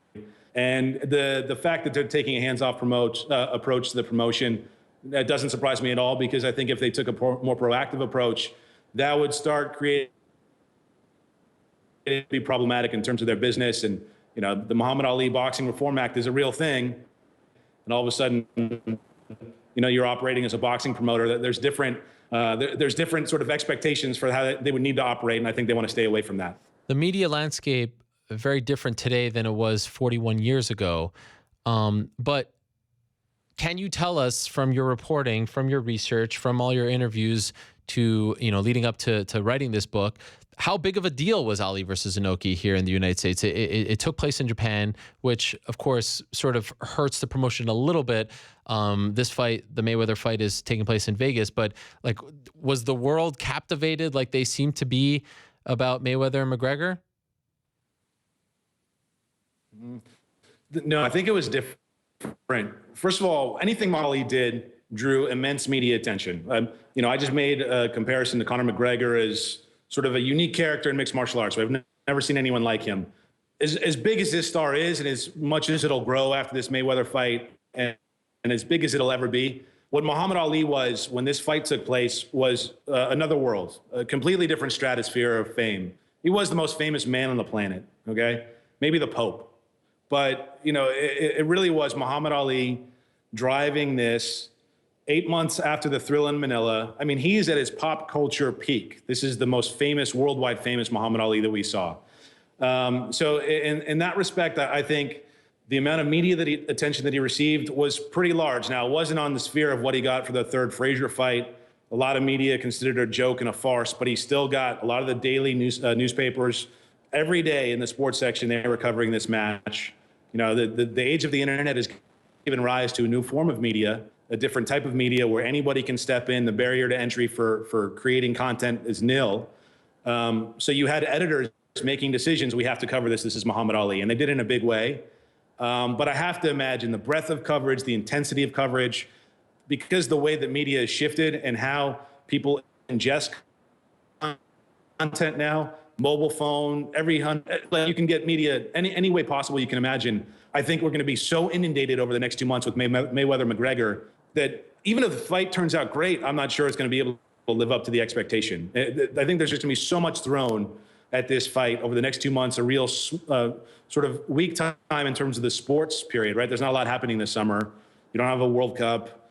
It's the dog days of summer. So it's going to be this match and nothing else. So I think probably the breadth of coverage will outpace what Ali and Inoki got. But there was intense coverage for Ali and Inoki. And worldwide, in Japan, it meant a lot. I have, as I said at the top of the show, I've tried to read and listen via podcasts, TV shows, what the best boxing, media members have been saying about this over the last few days. And the overwhelming response seems to be like, this is a sham, this is a joke. I even heard a couple say, I'm not even going to cover this. I don't know if I believe that. How did the boxing media treat Ali doing this? I know this wasn't considered a professional boxing match, but did they kind of, look down on him for doing this at the height of his popularity? A lot of them hated it. Very similar. They felt like Ali was embarrassing boxing, like he was disparaging the belts that he had, despite it, which is amazing considering what he had accomplished at that point. He's Muhammad Ali. Now, this is 1976. Basically, his career had unfolded, and there was no one bigger. And yet the boxing press felt like him going to Japan to fight a pro wrestler, and they weren't even sure if it was real or not. It was really hard to tell. Ali was swearing up and down that this thing was legitimate, but the boxing press felt it was an affront to boxing, right? And they felt like he was embarrassing the sport. It was beneath boxing. They had a real highfalutin attitude about this whole thing, that, boxing was so important. And culturally, boxing was much more important then than it is today. But sports has shifted culturally too. It's not the same thing now. That a lot of them really felt it was terrible. And then it turned out that the match really stunk. And it, at the time, a lot of fans were really upset. And it was interesting in some respect because it was one of the rare moments of Ali's athletic career that people walked away disappointed. Yeah. That didn't happen a lot. And so people quickly forgot it and they moved on to this next fight against Ken Norton at Yankee Stadium 3 months from then. And really, that's why I phrased the subhead to the book, The Forgotten Fight. A lot of people just wanted to be done with it and move on. And I kind of wonder if Mayweather-McGregor, if it goes the way the boxing press thinks it does, if it's really sort of a wipeout, and it just feels like Mayweather got to 50-0 really cheap and they cashed in, I think people will wipe their hands of this and walk away, almost instantly and forget that it happened and feel, okay, maybe we got fooled. Maybe it's a stupid event. If that happens. Now, if Conor does something, if he goes Mystic Mac on us, right? If he goes nuts and does something and at least shows up, right? Hurts Floyd or does something that looks like, wow, he's got a real chance to test Floyd. I think this bout will be looked upon in a more, I think people may look upon it much more favorably than they would have the Ali Inoki contest, in large part because they understand this is boxing. They get what this is. Ali Inoki, a lot of people really didn't have any concept of what a mixed rules fight was, what Inoki was all about. So yeah, I think the boxing, which is framed, is much different. But in the end result, I'm with the boxing guys. I'd be shocked if it was a real fight, and in the sense that I'd be shocked if it's a real competitive contest. That would surprise me. So I know this is a complex question, but if I say to you, okay, August 27th, we're talking, and I say to you, what did you think? What did you think of the fight? All this talk, it finally happened. What do you expect to say? Like, do you think that this will be a joke? Do you think that the talk will be, I can't believe I paid $100 for this. We were duped again. This was such a sham. What do you expect? Or do you think that, look, this is worth covering. This is going to be a thing. This will be compelling. What do you think you will say? It'll be compelling. It's worth covering, but I don't think it's a competitive contest. I think if there's one piece to this that really intrigues me as like just a sporting aspect, right? There are going to be so many storylines back and forth, but I think the sporting aspect will get lost in it, in a large part because maybe some of the boxing people don't know Conor or don't appreciate how special he is. Look, if he can get in Floyd Mayweather's head, if he can make Floyd do something out of character, and he can do it because he's Conor McGregor and he's brilliant that way, then that's almost a payoff to me. To me, that's worth this entire episode. It's an event. It's a cash grab. It's for money. But at the end of the day, you're having one man step in the ring against another man. And yes, we think we know what's going to happen. I think Floyd Mayweather's going to chop him up. I think he's going to dominate Conor. I'm actually fearful that if Floyd really wanted to, he could hurt Conor and put Conor out of competition for a little stretch. I really do believe that. Because look, if Conor can't just tap out. Conor cannot just be on his stool and say no mas. It's different in boxing. Like, that's not the expectation. He has to show up and he has to fight, and he will do that because that's what he does. But there's real risk here for him. And so what am I going to tell you August 27th? I think I'm going to tell you that Floyd was Floyd, and Floyd's the greatest defensive boxer of our generation, and Floyd is unhittable, and Conor wasn't good enough to touch him, and Floyd really took it to Conor and hurt him to the body and put combinations together and made Conor look like an amateur boxer. I think that's what I'm going to tell you, because that seems like the most likely outcome. Win or lose, do you think Conor goes back to the UFC? Unless if he doesn't have something written in his contract that sort of, you can't make a man fight. Yeah. But I have a hard time believing, and you probably know better than I do, but I have a hard time believing that the UFC came to terms with Conor on this boxing agreement without having something in place to protect them on the back end. Yeah. That doesn't sort of ensure that he's going to come back unless there's a price to pay. So yes, I do think he will. I do think Conor's a fighter. I do think Conor loves money. I think he lives an extravagant life. And he's probably smart, and he's probably doing the right things with his money. He's got good management, good people around him. But his lifestyle sort of mandates that he will have to make money again. And he's not going to go be a plumber anymore. So I would assume he's going to do what can make him millions and millions. Maybe it's not $100 million, but with Floyd in the rearview mirror, with that kind of audience now knowing who he is, if he has any kind of showing, he could make $30 million in the UFC fight. I mean, I think he could do that. And that'd be a hard thing for me to imagine he would walk away from. So I think he will fight. Conor has never been more popular, and it's amazing. He hasn't done much media in 2017. We spoke in January. He's had some couple things pop up here and there on social media, but he's been relatively out of the limelight. He had that moment back in March when his friend and I guess a protege, if you will, Michael Coughlin, made his boxing debut at the theater in Madison Square Garden. And he had that moment where he went up to the boxing media and he was yelling at them, and he was saying that, I'm going to shock the world, and it was a great moment. I mean, it was just perfect. 45 seconds. He had everyone eating out of his hand, and he's talking to Dan Rayfield of ESPN. You see Gareth Davies with a big smile. The boxing media loved it. And I know some people hate when this comparison is made, but I will say it because I felt it. It reminded me of Ali, the way he was yelling, the way he was, proclaiming what he did when he yelled at Jose Aldo after beating Dennis Seaver. That was Ali-esque, if you will. As someone who has studied Ali, written a book about, a moment in his career and life, how do you feel when people compare Conor McGregor to Ali? Do you cringe, or is it fair at this point? No, it's still a stretch, but I hated it when the UFC and Fox did that for the Seaver fight, the Irish Muhammad Ali. It's just like, let Conor be Conor. Let him establish his own legacy. I know you're trying to sell him as this bigger than life character. Conor doesn't need a lot of selling. He's very smart and he gets it. He's extremely charismatic and people are drawn to him. One of the things that I do in Ali versus Inoki is I'd go back to a period in Ali's life when he became the Louisville Lip. He became that character. And you trace it back to his interest from pro wrestlers like Freddie Blassie and Gorgeous George. And he learned how to be that person. And so if there's a connection between Conor and Ali, I'm sure, and Conor has spoken about his affinity for Muhammad Ali and what Muhammad Ali has meant to him, because Muhammad Ali has meant so much to so many fighters, but very few could even approach or think about emulating what he does. Conor has that amazing ability to do it. And there's no question in my mind that he's watched Ali and he learned from Ali, just as Ali learned from the pro wrestlers, and sort of built on this persona and understands that the whole point of what he has to do is to get people to react to him one way or the other. They just have to have some sense that they have an opinion about him. And if at that point they have an opinion about him, they care about him and they're going to be invested in him. And he knows that. And he learned that by watching Muhammad Ali and other people. Very few people have pulled it off like Conor can. I'm not going to give him the I guess compliment of being on Muhammad Ali's level, because you know what, Ali was just, and Conor's intelligent and he's smart, and the things he says really kind of flow, and they just work when you hear him speak. Like, it just works in your eardrum. Ali had all that, but Ali also spoke in such intelligent terms about the world and what's happening, and his impact on groups of people was, you can't understate that. Conor doesn't have that yet as a cultural figure. Conor, maybe to the Irish people, is someone who's a celebrity and is a fighter and represents something to them. But as a man, like Ali is on a plane that no athlete can touch today.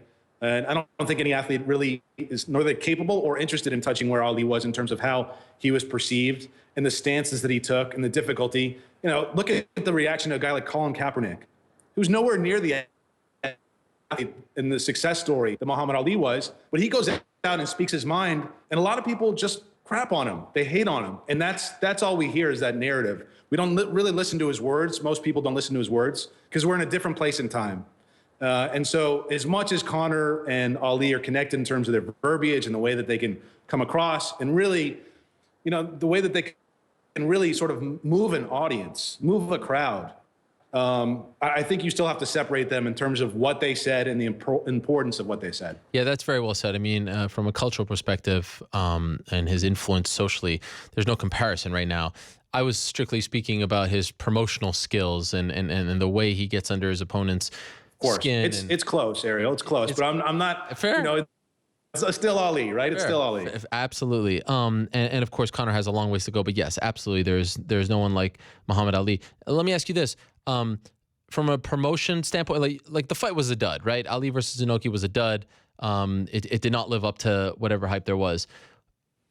Are there any lessons from a promotional standpoint? I mean, of course, it's a different fight. This is a strict boxing match. This was the 76 fight was mixed rules, but promotionally, are there any lessons that can be learned from the build up to that fight and the actual event itself that should be applied to this kind of foreign territory that we're in the next 2 months? You know, I don't think so. I think you nailed it. They were so different. Okay. The mixed rules fight, all these people were trying to protect Ali every way that they could. So if we were talking about a contest that was under current day mixed martial arts rules, it wouldn't have been a dud. It would have been incredibly compelling. Muhammad Ali probably would have been taken down and choked out, and it would have been remembered forever. But he was protected in so many ways. And you know, the people that came together for that fight who were on Ali's side really felt like they had to do that, because that's why it didn't end up being a scripted contest. Initially, it was supposed to be a pro wrestling match, but they couldn't trust that in a scripted contest that Antonio Inoki wouldn't go off script and wouldn't really hurt Ali. So they had to put in Ali's head that this is a real fight, and you have to treat it like a real fight. Look, Conor and Floyd is a boxing contest, and we understand the parameters of that, and it's extremely limited. But in that limitation, you see so much beauty and skill when boxing is done right. I don't know that you can extrapolate too much. I really don't. I think that they probably don't want to sell it as a legitimate sporting contest because no one's going to believe that. You don't want to, you sell it as here's an incredibly gifted fighter in Conor McGregor who's going into a realm of sport that he chose not to go into earlier in his life. Conor was an all-Irish amateur boxer, right? He was someone who maybe could have chosen to go into boxing for his career. He chose not to. He chose to go a different path. And that path is a much more open path. And so he's a fighter, of course he is, and he's incredibly skilled. But you know, anytime you're talking about like one single discipline and the refinement that takes to be great in one discipline, it doesn't matter what you're talking about, that's a hard thing to sort of really get over on people. You know, Floyd and Manny Pacquiao was a fight that happened too late, and it was disappointing because it happened too late, and the fight didn't really live up to what people hoped it would be. You can't sell this as a legitimate sporting contest. You sell it as an event, and you sell it as anything goes. I mean, it's really sort of Evel Knievel stuff, right? Jumping over Snake River. It really is. It harkens back to a different era. And you embrace that. You embrace it's an event and a showcase, and people can come together for something that's just fun, maybe. Right. That's the key. Embrace the funness aspect of this, as opposed to getting all worked up about, you know what? Yeah, it's not a legitimate contest. Maybe something crazy happens. Probably not. But don't, you know, the people are so worked up over, even I get worked over because I think it's cheap for Floyd to go 50-0 against Conor. I really, really do. And what, he trademarked 50-0? Like, give me a break. It's so transparent. But, you know, it's a situation in which who knows? And that's the one thing that everybody can sell is who knows? And even if it's a 1% chance, a 2% chance, we've seen enough with Conor McGregor on who knows, and he's turned it into his favor. So a lot of people are going to be hooked. A lot of people are going to love it. And, you know, a lot of people are going to make a lot of money, Ariel. It's not going to be me. I'll tell you that. I don't know. You know, a lot of the media companies are going to love this. But, you know, this fight came together for many, many reasons. And you have to sort of embrace that aspect of it, that it is a one-off. It's a showcase. I like what Stephen Espinoza said, right? It's not a statement on mixed martial arts, and it's not a statement on boxing. It's Conor McGregor and Floyd Mayweather in a boxing contest. Who the hell knows? I couldn't agree more. It's 2 months, and then that's it. And to me, there are a lot of other more important things to get worked up about. Just enjoy it. Enjoy the ride. It's going to be a circus. The buildup is going to be so damn entertaining. Why the hell not? It's here. I mean, we can't fight it. And so, like, when I hear people say, I'm boycotting this and all that, like, yeah, that's fine. You could boycott it. And it's one of those weird fights, in my opinion, where every take on it actually is sort of right. Like, if you want to call it a sham, if you want to say it's crazy that he's going 50-0 against Conor, yeah, you're right. If you want to say this is fun and you love Conor and you want to see him shock the world, yeah, you're right too. I mean, like, everything kind of goes. It's so absurd that we're actually here, and I think sometimes absurd is fun. So I'm happy we sort of share that view, and I hope that you will enjoy. You know, because sometimes us media guys, we kind of get like stuck in the, you know what I mean. So enjoy the next 2 months, and that's the beauty, right? Like, come Labor Day, this is over. It's not going to last 6 months. So it's over. And let me make a quick point on the people who say this is bad for boxing, right? Yeah. If Showtime does its job, they're going to market the hell out of a whole lineup of fights down the road because you have millions and millions of eyeballs on this contest. Yeah. And this is an opportunity for a network like Showtime, which is obviously so connected to boxing, to say this is what we have coming up. We have got some great stuff coming up. And for people like me who are super excited about watching Canelo and Triple G, yeah, that's amazing. And it's an amazing fight. And it's the best of boxing. And I'm excited for that. This contest doesn't take away from that contest. These are completely separate things. With the personalities involved, you really have to look at it as its own self-contained bubble. It's not a statement on any sport. It's not a statement on anything. It's just a fun summer event. Right. And it harkens back to an era where that used to happen all the time. You know, and I think you're right. I think people, if you get worked up about it, you're wasting your breath. Enjoy it or don't enjoy it, but don't start freaking out about it. It's here. You're right. You're totally right. Josh, great to get your perspective. Once again, the book is Ali versus Inoki. You can get it Amazon, any bookstore out there. I highly recommend it. And if you're looking for a summer read as we build up to this, you know, once in a lifetime event, at least in our lifetimes, this is the one. This is the one to get you excited. So I appreciate it very much.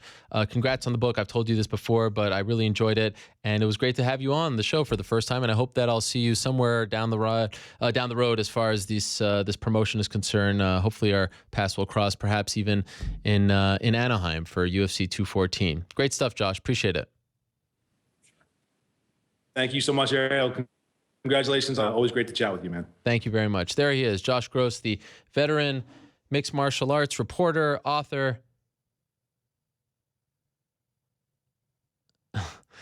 author of Ali versus Inoki. Great stuff there from one of the best in the business, works now for The Guardian, and maybe he'll have another book coming out. We'll see about that. Great perspective. I was really excited to have him on because he knows the story better than anyone. And there are a lot of elements that are the same. Of course, there are others that aren't the same because of the fact that one was a boxing match and one was, or one is a boxing match and one was a mixed fight. But that was really a lot of fun.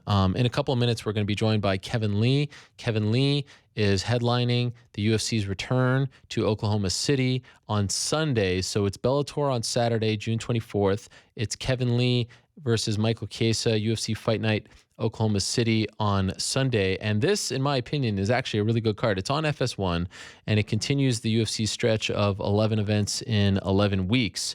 I really like this card, and it's flying under the radar for various reasons. There's been so many UFC events, and Bellator's getting a lot of pub because of the big names on the card. But this is the main card, Chiesa versus Lee. And of course, we remember what happened in Dallas, the comment about Chiesa's mom, and then the punch and all that stuff.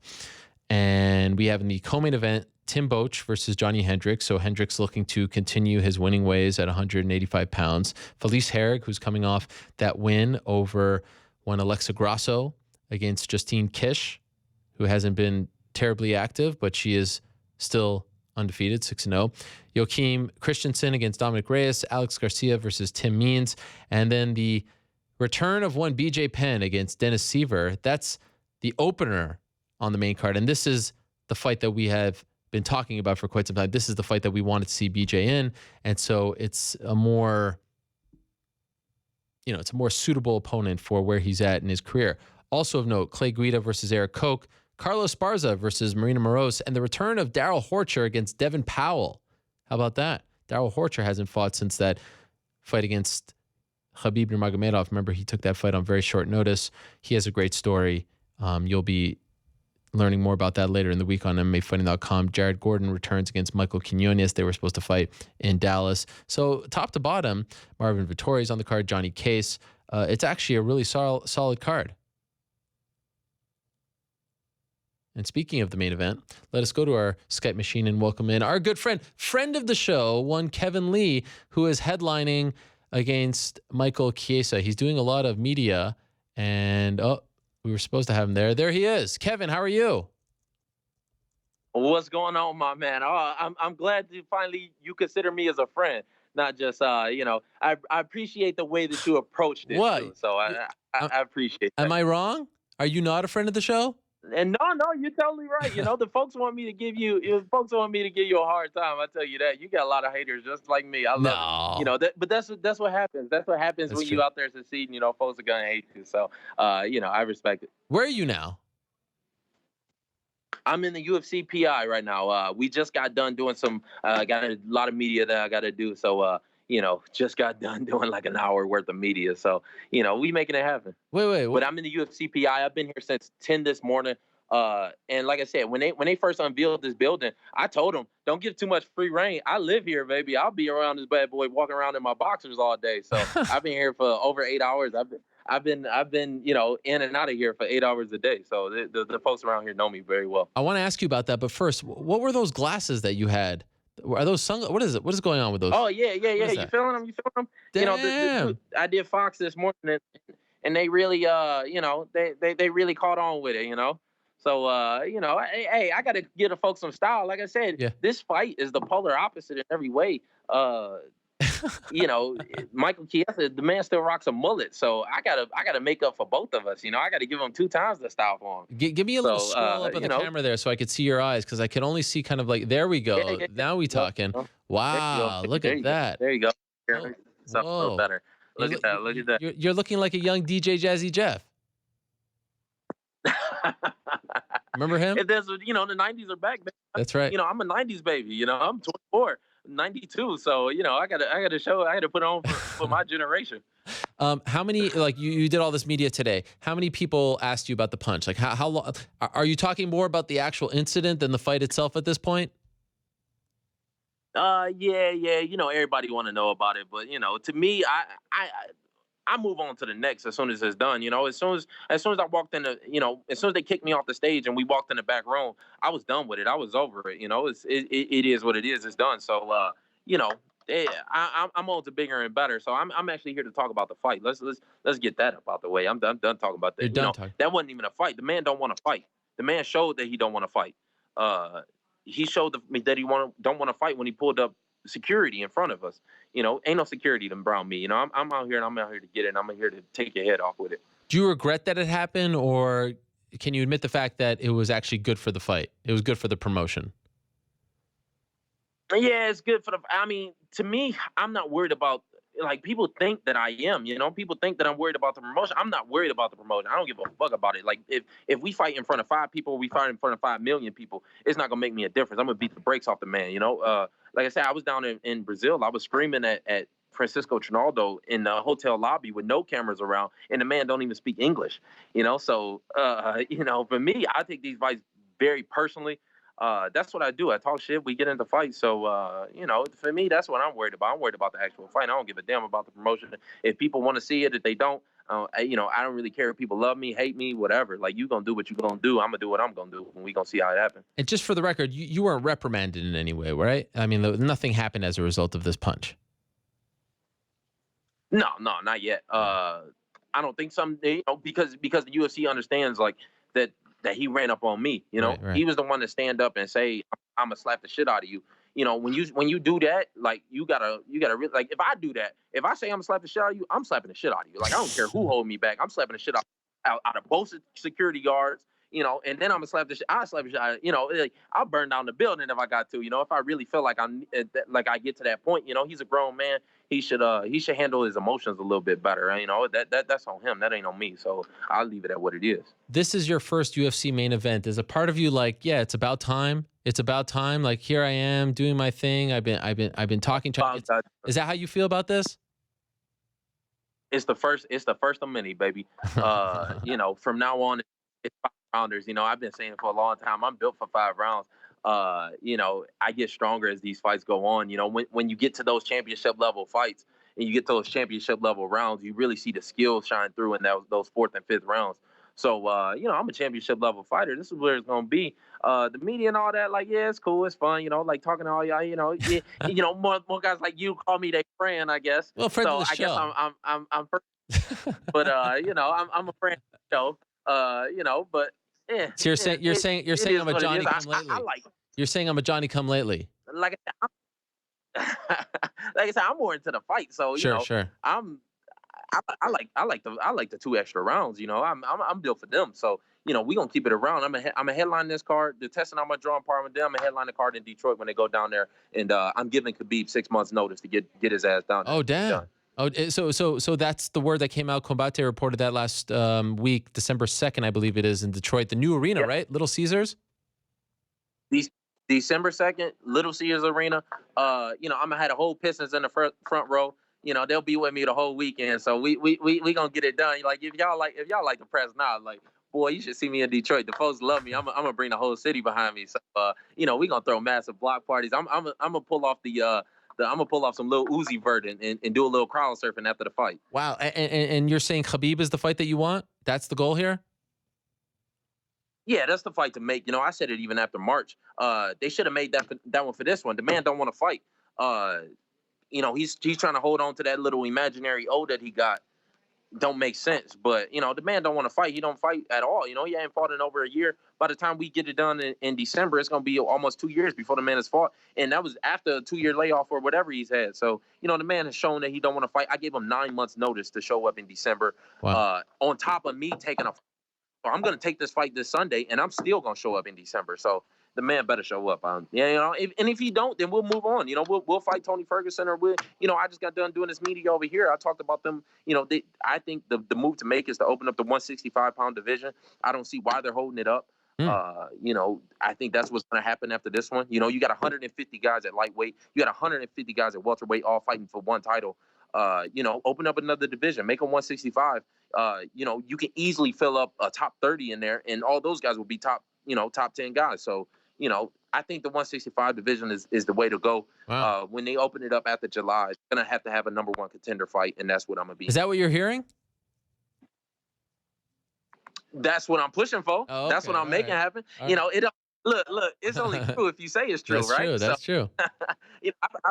I've talked to Jeff Nowitzki a lot, and a lot of these, they understand, like, cutting the weight. I'm sitting right here.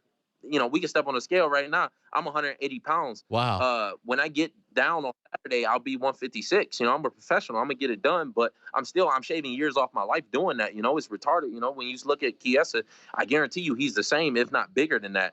All these guys. I mean, we're all 180 pounds fighting 155. It doesn't make sense. Let's make it happen. Let's get it done. Let's go up to at least 165. Wow, that would be something. I mean, and then maybe we get a 175. I do think it would be safer and healthier for the fighters, right? It'll be better. I mean, when you really look at it, fans don't give a fuck what weight we fight at. Right. I don't give a fuck what weight we fight at. I'll fight right now at 180.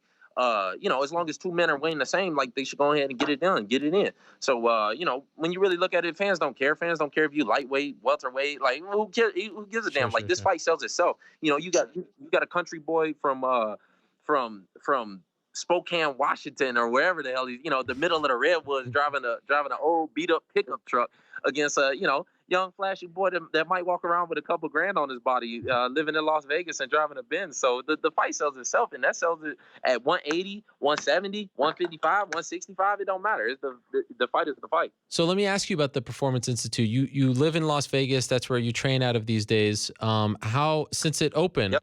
How often have you been going there to train? How do you like it so far?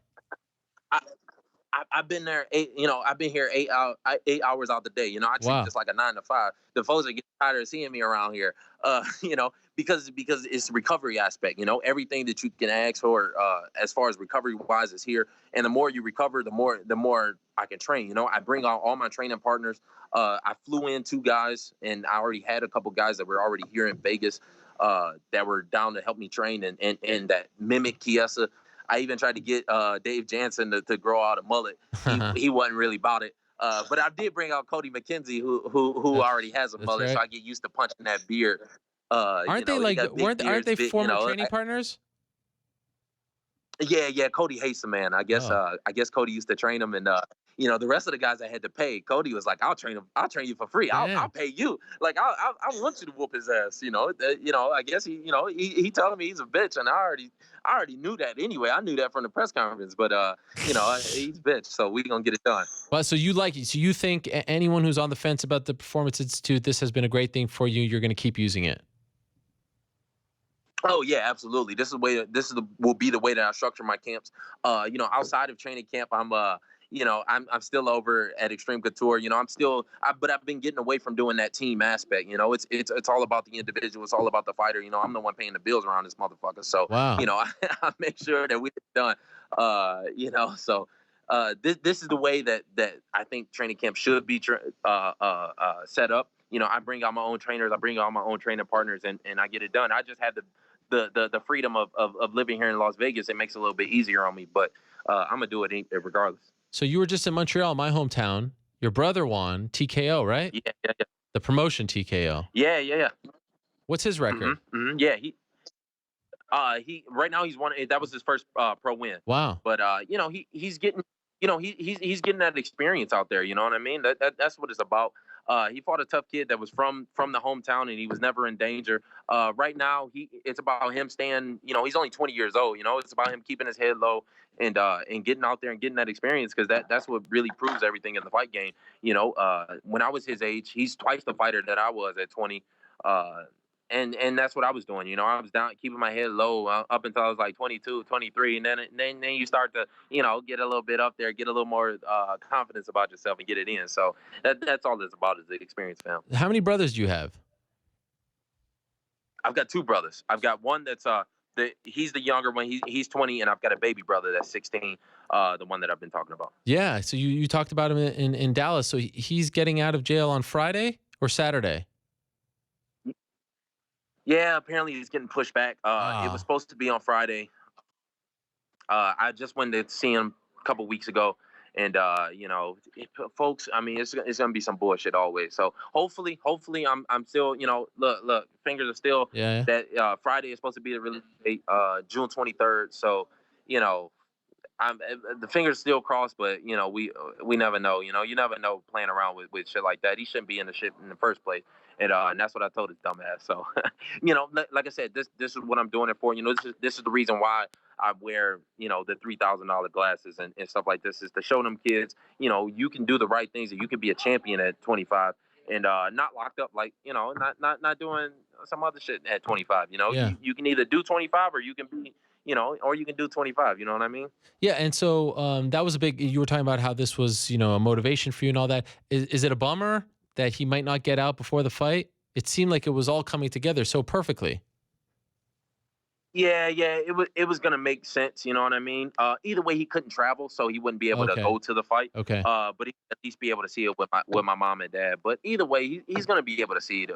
He's gonna see it afterwards. You know what I mean? He's gonna hear about it some way or another. As soon as I get back, I'm gonna go and see him and tell him how it went. So it is what it is. It's no fault of mine, and it's not even like I'm just doing it for him. I'm doing it for all these kids, and it's not even just kids in Detroit. It's kids in Philly, Atlanta, all these places, the kids, they just don't have direction. You know what I mean? They see somebody wearing the buffs, and at least in Detroit, that's how it was. You see somebody wearing them buffs, you're like, oh, he must be the dope man. I gotta do that. I gotta What are the buffs? do the wrong things to get the right thing. What are the buffs? The buffs, the glasses that everybody asks about, the Buffalo glasses. Damn. These ones, these just a couple $100. They ain't nothing. These just for the style. But the buffs are, it's the Detroit thing. It's the Cartier glasses. Cartier made a Buffalo horn. I see. Oh, So, wow. yeah. Damn. Are you gonna get him on the straight and narrow? Oh yeah. Like, you mean my brother? Yeah. Yeah, of course. I think he's already in a much better place. I was able to talk to him a couple weeks ago. He's already in a better place. So. Okay. By the way, you still there? Oh, he gonna make it happen. All these kids needs is just some direction. Okay. Can you hear me? Yeah. You froze up. Can you hear me? Yeah. Go ahead. Yeah. There you are. But by the way, can you remind the public why is he in jail?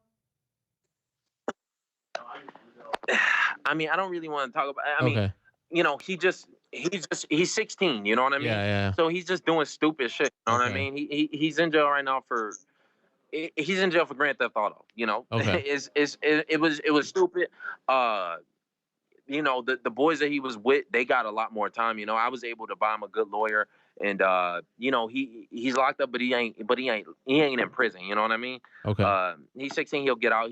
He's only been in there for a year, so actually it'll be 10 months, I think, coming up in June. He was supposed to get out on good behavior. They gave him a year. That's why it might get pushed back. You know what I mean? Because apparently the motherfucker ain't behaving himself. So come on, man. But the kids that he was with, they all got 10, 12 years. So you know what I mean? It helps to have some money and have a good lawyer. Okay, wow. By the way, is Russell Westbrook coming to the fight? He actually hit me up on Instagram. Get out of here. What? I don't know if. Oh yeah. You want me to show you screenshot? Yes. Huh? Yes. Yeah. My man follows me on Instagram now. So he didn't say he was coming to the fight, but he did say we hang out afterwards. So when I get down there and I get it in, we got to get it in after the fight. Wait, what did he write? I just do it for the picture. You know what I mean? What did he write to you? What did he write? And he said we got to hang out. He was doing the Instagram stories or whatever, and I just kind of commented back and forth. He was like on a Kendrick song or something like that, and we was just talking about and then I was like, after the fight we got to get it in. He was like, yeah, bet. Did he see what you wore? I shoot you. Say what? Did he see what you wore and that you were kind of emulating his style? Yeah, he follows me. He follows me on Instagram. So he saw the whole shebang. So I don't really put it out there too much because come on, that's what he do. But yeah. Okay, all right. Well then, for sure, I'm a screenshot. I'm gonna post it on my Instagram. Make sure you tune in. Follow me at Motown Phenom, and you'll see what I'm talking about. Okay, but here's the thing. Let's get him to walk you out. That would be huge. The crowd would go nuts. Get him to walk you out. Yeah. I don't know about the logistics with the whole Reebok deal. I was gonna have Stitch walk me out for this fight. Oh, come on. That was the original plan, was to have Stitch. But he's gonna be in Fedor's corner the night before in New York. I was gonna fly him out, and he was gonna walk me out. But wow. The whole Reebok deal, and you gotta wear what you gotta wear. You know what I mean? So it kind of threw it off. So I'm giving the opportunity to my brother anyway. He can use the experience of being in a main event and kind of getting that next level, high level experience. So my brother will be in my corner. It was gonna be Stitch Duran, but hey, what can I do? So but maybe, who knows? Maybe it'll be Westbrook. You never know. Like let's do it. I should try and get the man's number. Not be in your corner, so to speak, but just walk you out. That would be insane. You should be my manager now. You come up with I guess since we friends. Yeah. Since we friends here, and you from Montreal, my manager's from Montreal. We can make it happen. I don't speak no French. I don't know if you do, but I certainly do. You did that scrum in Dallas. I stayed towards the end, right? That's where our beef really started because you said that I left. Did you see that? I stayed towards the very end. Squashed. It died. And I will say, I appreciated the way you approached it too. This one goes out to Chael because Chael, Chael Sonnen, he does his little podcast, and I listen to his podcast all the time. I actually like it. But he hit me up, and he's just like, "Hey, you free? You wanna do the?" And I'm like, "Nah, I'm not gonna." I was free. I could have did it right then and there. But I'm like the light skinned girl in school. You gotta build up. You gotta put in some time. You gotta put some effort to get me on your show. You gotta. I handing these bad boys out for free, so I appreciate the way that you approached it. Wow. Because I'm like the light skinned girl. You need to put in some work. You need to hey, Kevin Lee's gonna be on next week. Like not just on the, he called me like that day. Hey, you free? You want to come on? Like in 5 minutes? Yeah, come on, man. Nah. Come on, Chael. Sorry, Chael. And not only that, but you gonna take away from my bottom line. He fights the night before me. And, That's true. So Screw that. I ain't really trying to get a man. I mean, guys like Chiesa, they don't understand it. He did the same thing to Chiesa. Chiesa did the show. Fuck the show. I'm sorry. I love Chael's show. I like Chael as a person, but at the end of the day, it's fuck the show. I'm about I'm about my own bread. You know I what I'm respect saying? it. I said that even about I said that even for the richest fight in combat sports history. They wanted me to come out and they hit me up like 2 weeks ago to go out and help Floyd spar, but I got my own business that I got to take care of. I ain't What? Even though they was gonna pay me, it wasn't gonna be as enough. It wasn't gonna be as much as I'm gonna make for this one. So after the fight, I might go back and help out Floyd, but we'll see what happens. So Floyd asked you to help him spar for Conor, to emulate Conor? Yeah, I mean, I train at Floyd's. I've been training at Floyd's gym for years now. Yeah. Dewey Cooper is one of the head trainers up there. They all see. They've been seeing me move around for a long time now. You know what I mean? So after this fight, and we both from Michigan. He's from Grand Rapids. I'm from Detroit. I went to school up in Grand Rapids. So we already like had some conversations. He respect me as what I do. You know what I mean? So. After the fight, then we can talk business. But I kind of put them on the back burner. And I'll do the same to anybody. It's about me first. These fights are very serious. People wonder why I take it so serious, and it's Tim Hague just died. You know what I mean? Doing this over the weekend. Yep. It's very serious. It's not a game. This ain't basketball. This ain't football. It ain't. It ain't. Oh, you lose today. You might. It's whatever. Like it's very serious, and I take each one very serious, and I take them very personal. That's why this fight is very personal for me anyway. Each fight is very personal for me. So, this man is out here to try and take some money away from my family. So I'm gonna make sure he the one that his mama gonna cry, not mine. I'll be there. Oh no, you were doing well until you said the M word. Everything was going well. Now you had to bring it up again. Jeez Louise.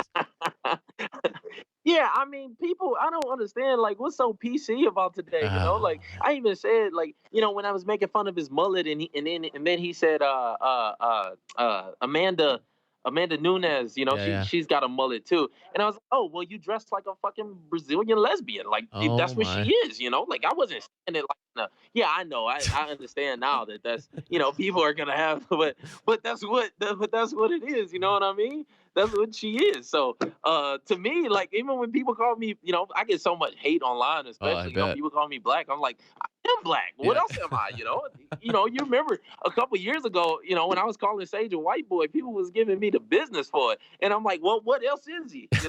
What else is Amanda Nunes if she's not a Brazilian lesbian? I don't understand. Like, what else am I if I'm not black? I don't get it. So I'm calling Michael Chiesa as what he is. He's a redneck from the middle of the redwoods. So I mean, what else he gonna be? That rock a mullet?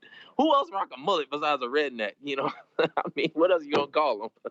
All right, I'll leave it at that. Kevin, I enjoy you very much. I appreciate you very much. I'm looking forward to this. This is going to be a lot of fun. Kevin Lee versus Michael Chiesa. It goes down Sunday, June 25th from OKC. If Brody himself, Russell Westbrook, does not walk you out, I will be very disappointed. We got to get this done. All right, my man? Keep it up. Great stuff in the promotion. Hey, yeah, I'm just going to the club. Yeah, I'm going to hang in the club with him afterwards. That's what I'm looking forward to. You know what I mean? So we going to get it in either way. Good luck on Sunday, man, and we'll talk to you afterwards. Thank you, brother. There he is, Kevin Lee, the Motown phenom himself. Great stuff. I mean, what a character. Holy smokes. Unbelievable.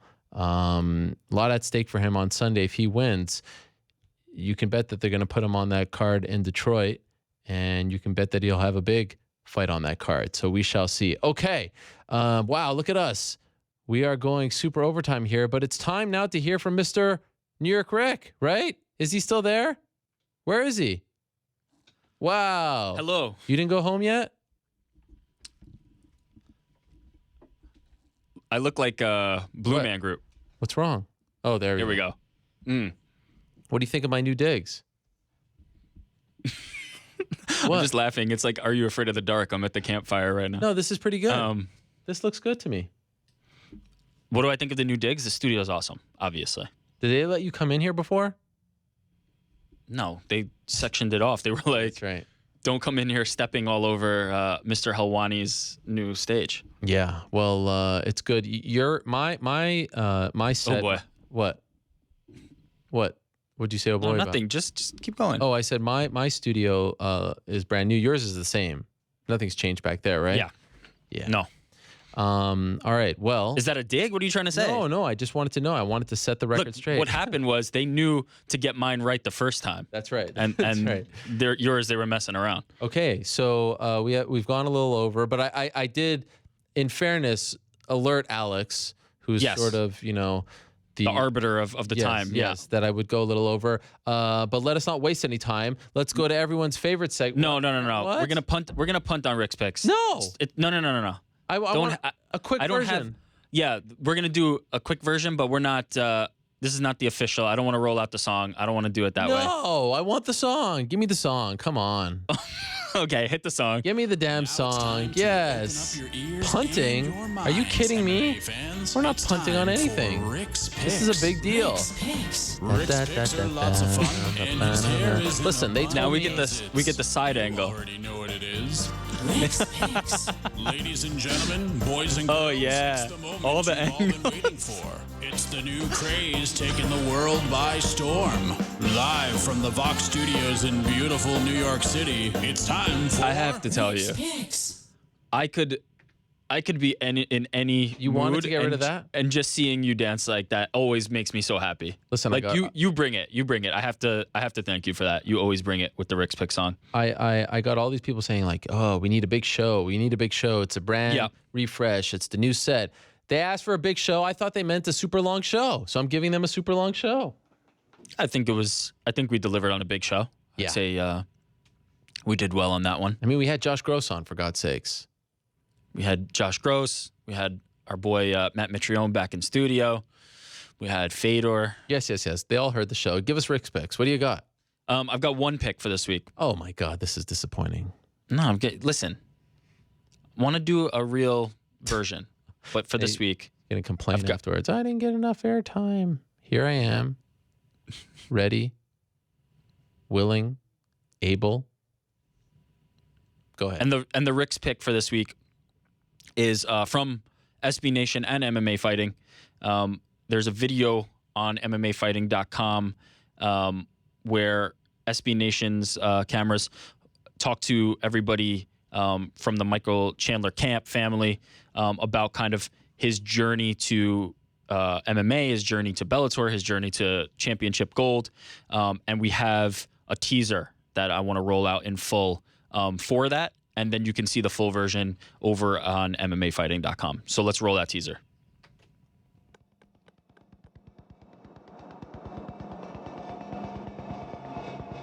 There's very few times when somebody makes a decision that I think 100% people are on board for.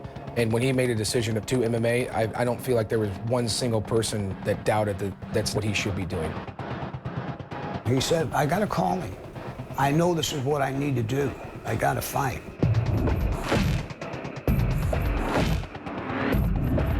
He just put everything he owned in his car and said, I'm out of here.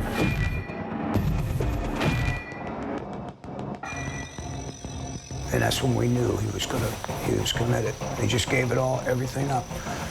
And here he is today.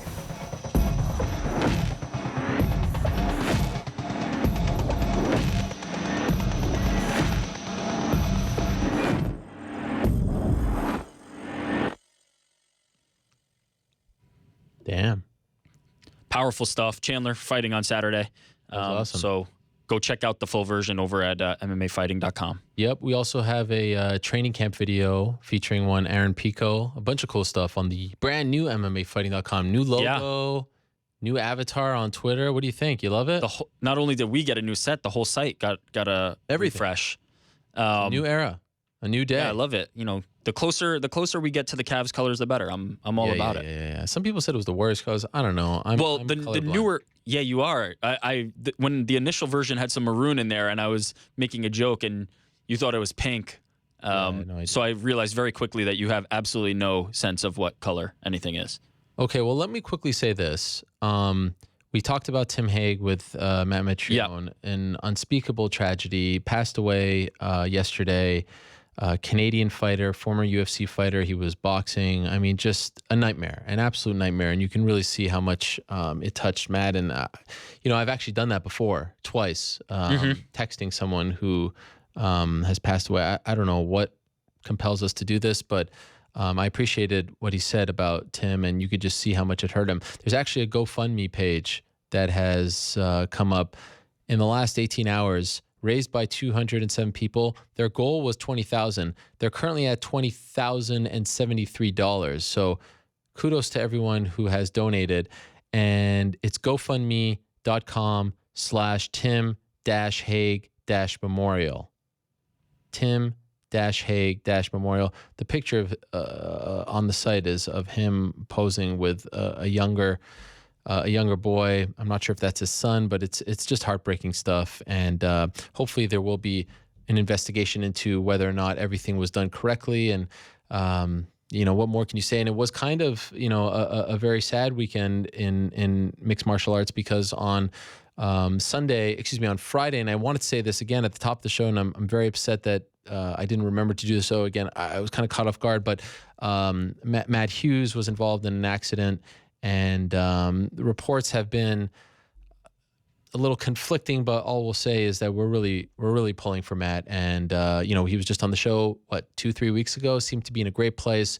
Had moved on, from the UFC, but seemed to have very good feelings about how everything went down, and just was happy and maybe thinking of a comeback. All that, you heard it. I just really enjoyed that conversation, and one of the greatest fighters ever. Just an amazing fighter in and out of the cage, and we're pulling that he can fight this one and beat this one and get back to being 100% healthy. So my thoughts go out to his family. I'm pushing for him. I'm pulling for him. I'm praying that he's okay. I'm praying that he'll get better soon.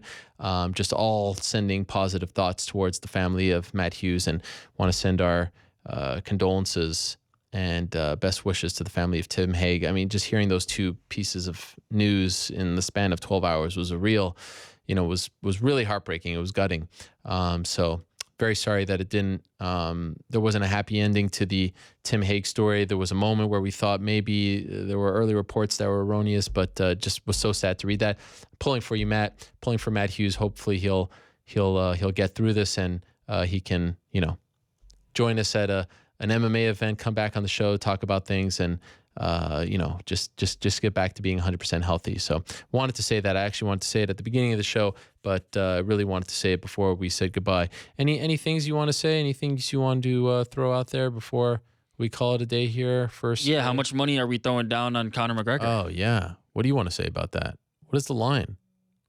I think the latest line I saw had Conor in the plus 1,000 range. Do you share my sentiment? I mean, I know I'll say this about the Conor stuff that I wanted to say also at the beginning. A lot of people go back to early November. I was on the Dan Patrick show, and I was, again, I don't have to explain myself 1,000 times. I was talking about understanding what it meant for him to beat Eddie Alvarez and putting it all into context. But I will say in hindsight that I was feeling the effects of the election. I was feeling the effects of Donald Trump becoming our president or being voted in, and thinking that the media, in large part, kind of had something to do with it. And what I was trying to say was, just be honest with people. If this is a thing, report on it. If it's not a thing, don't make it into a thing. And we've heard from people on this show, the media kind of helped make it into a thing. Now that it is here, I say enjoy it. It's 2 months. It's going to be insane. It's going to be absurd. It's going to be a circus. But let's enjoy the ride. Do you share these sentiments, or are you one who says, this is stupid, I don't want anything to do with it? No, but why make myself miserable over it? Do I really care enough that I want to make myself miserable with every mention of it? No, I recognize it. Are you looking forward to it? No, I recognize it as a circus. I don't care about it as a competitive matchup. But I want to see the circus. I like the circus.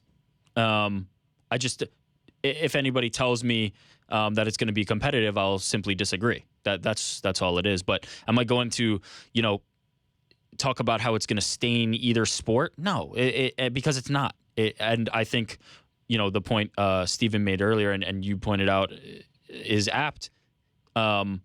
This is not a fight that has long-term repercussions for boxing. This is not a fight that has long-term repercussions for MMA. Now, the business of MMA, I think it will have long-term repercussions, but the sport of MMA, I don't. It's just one-off. It's Conor McGregor versus Mayweather, and it's real.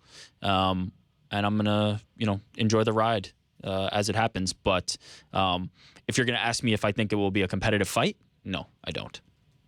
Yeah.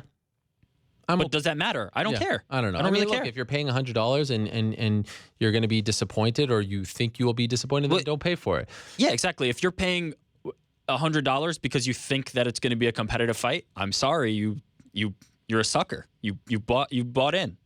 So enjoy it as much as you can. The build-up that way as well. Let's enjoy it's the going to be build-up. fantastic. If they can bring that tour to Ireland, it's going to be magic. And I still believe that if Conor could get under his skin, if Conor can get in his head, no one has ever done that to Floyd. And I'm sorry, you can say that Floyd is the better boxer all day long, and that's a fact. He's 49-0.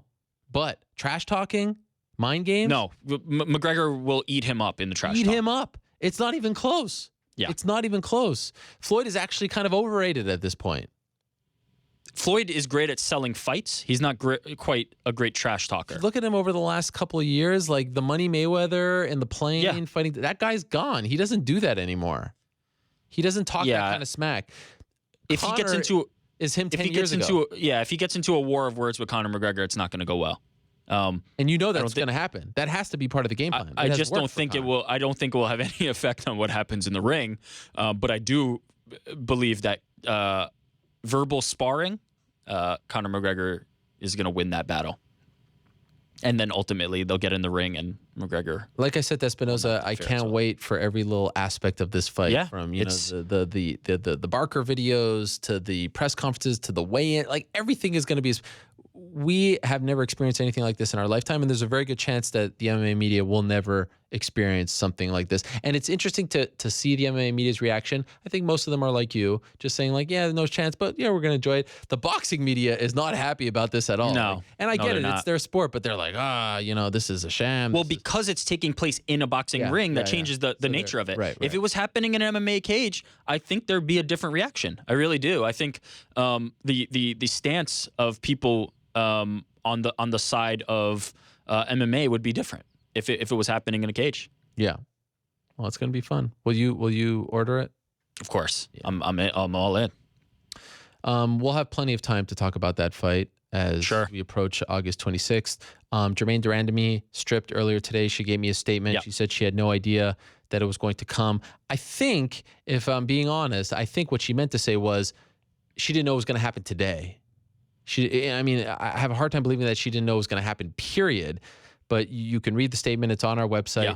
And now they're doing Megan Anderson versus Chris Cyborg. We've talked about this. No surprise. Yep. It's happening. Nope. And the new main event for Invicta is? Tanya Evinger stepping in into Megan's spot, fighting at 145 for the first time. Is it a title fight? It is not a title fight, non-title. What is going to happen to her belt, Megan Anderson's belt, or is that undetermined? It's still undetermined, but I imagine because she will be fighting a different organization at 145, that belt will be vacated, and then a fight will either be made or not made for the featherweight belt. All right. We'll see. But this is the new main event is a non-title affair with Tanya and Helena. All right. A couple other things. James Vick has signed the new deal with the UFC. Eric Silva is appealing his loss to Yancy Medeiros once it turned into a no contest. RDA, congratulations to him. Successful in his UFC welterweight debut. Colby Covington, nice win. Thought he blew his post-fight speech. Don't talk about, Dana, title shots. Just like call the next guy, and he should have called that RDA, to be honest, because he was calling him out before the fight. That was a perfect opportunity, right? I think he'll make up for it on Twitter. I'll say this. All right. After Colby has a pretty good Twitter game, I think he'll make up with some good call-outs. And Andrzej Arlovski now drops his fifth straight, losing to Marcin Tybura. We wonder what is next for him. But Holly Holm, what a finish, question mark kick. And then the sort of, as Esther Lynn put it on our Slack group, the bowling ball punch at the end there. It was just beautiful. Yeah. And I know people are like, oh, Holly's back. She's back on track. She is back on track. She's one of the biggest names in the sport, certainly in women's MMA. And this was a huge result, not only for her, but for the UFC, because I still think that there's a lot of money to be made by putting on Holly Holm fights. She's still a draw. I think, I'm not sure I'm ready to jump all in on like this was some kind of statement win, because it wasn't.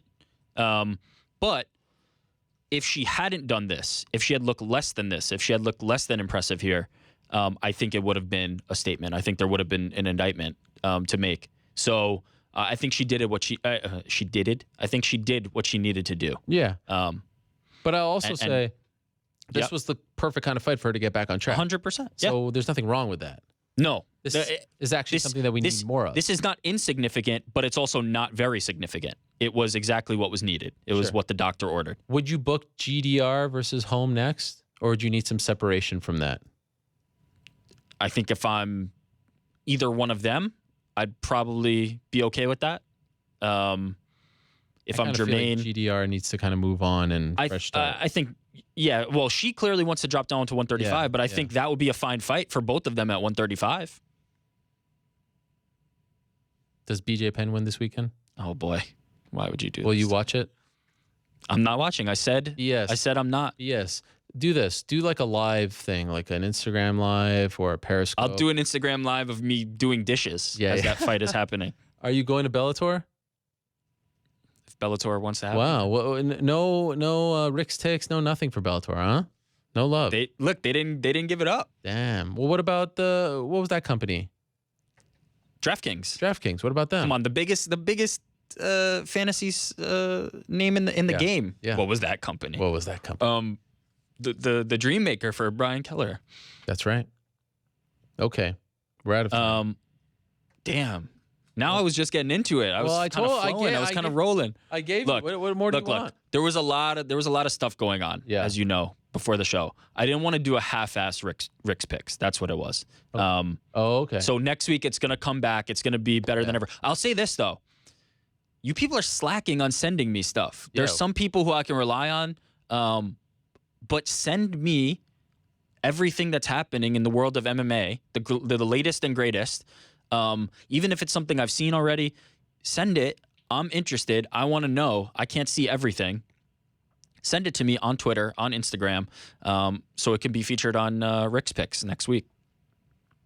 So I want to feel better here. You actually didn't prepare Rick's Picks because you had to do so much stuff. Look, there was a lot of pre-show prep. I didn't want to throw together some kind of here's two things that were half-assed. Now I feel better. Next week is going to be a banger of a Rick's Picks. No, I put a lot on your plate with that montage of the. Yeah, it's okay. We get it done. We get it done. Post that online? For the show.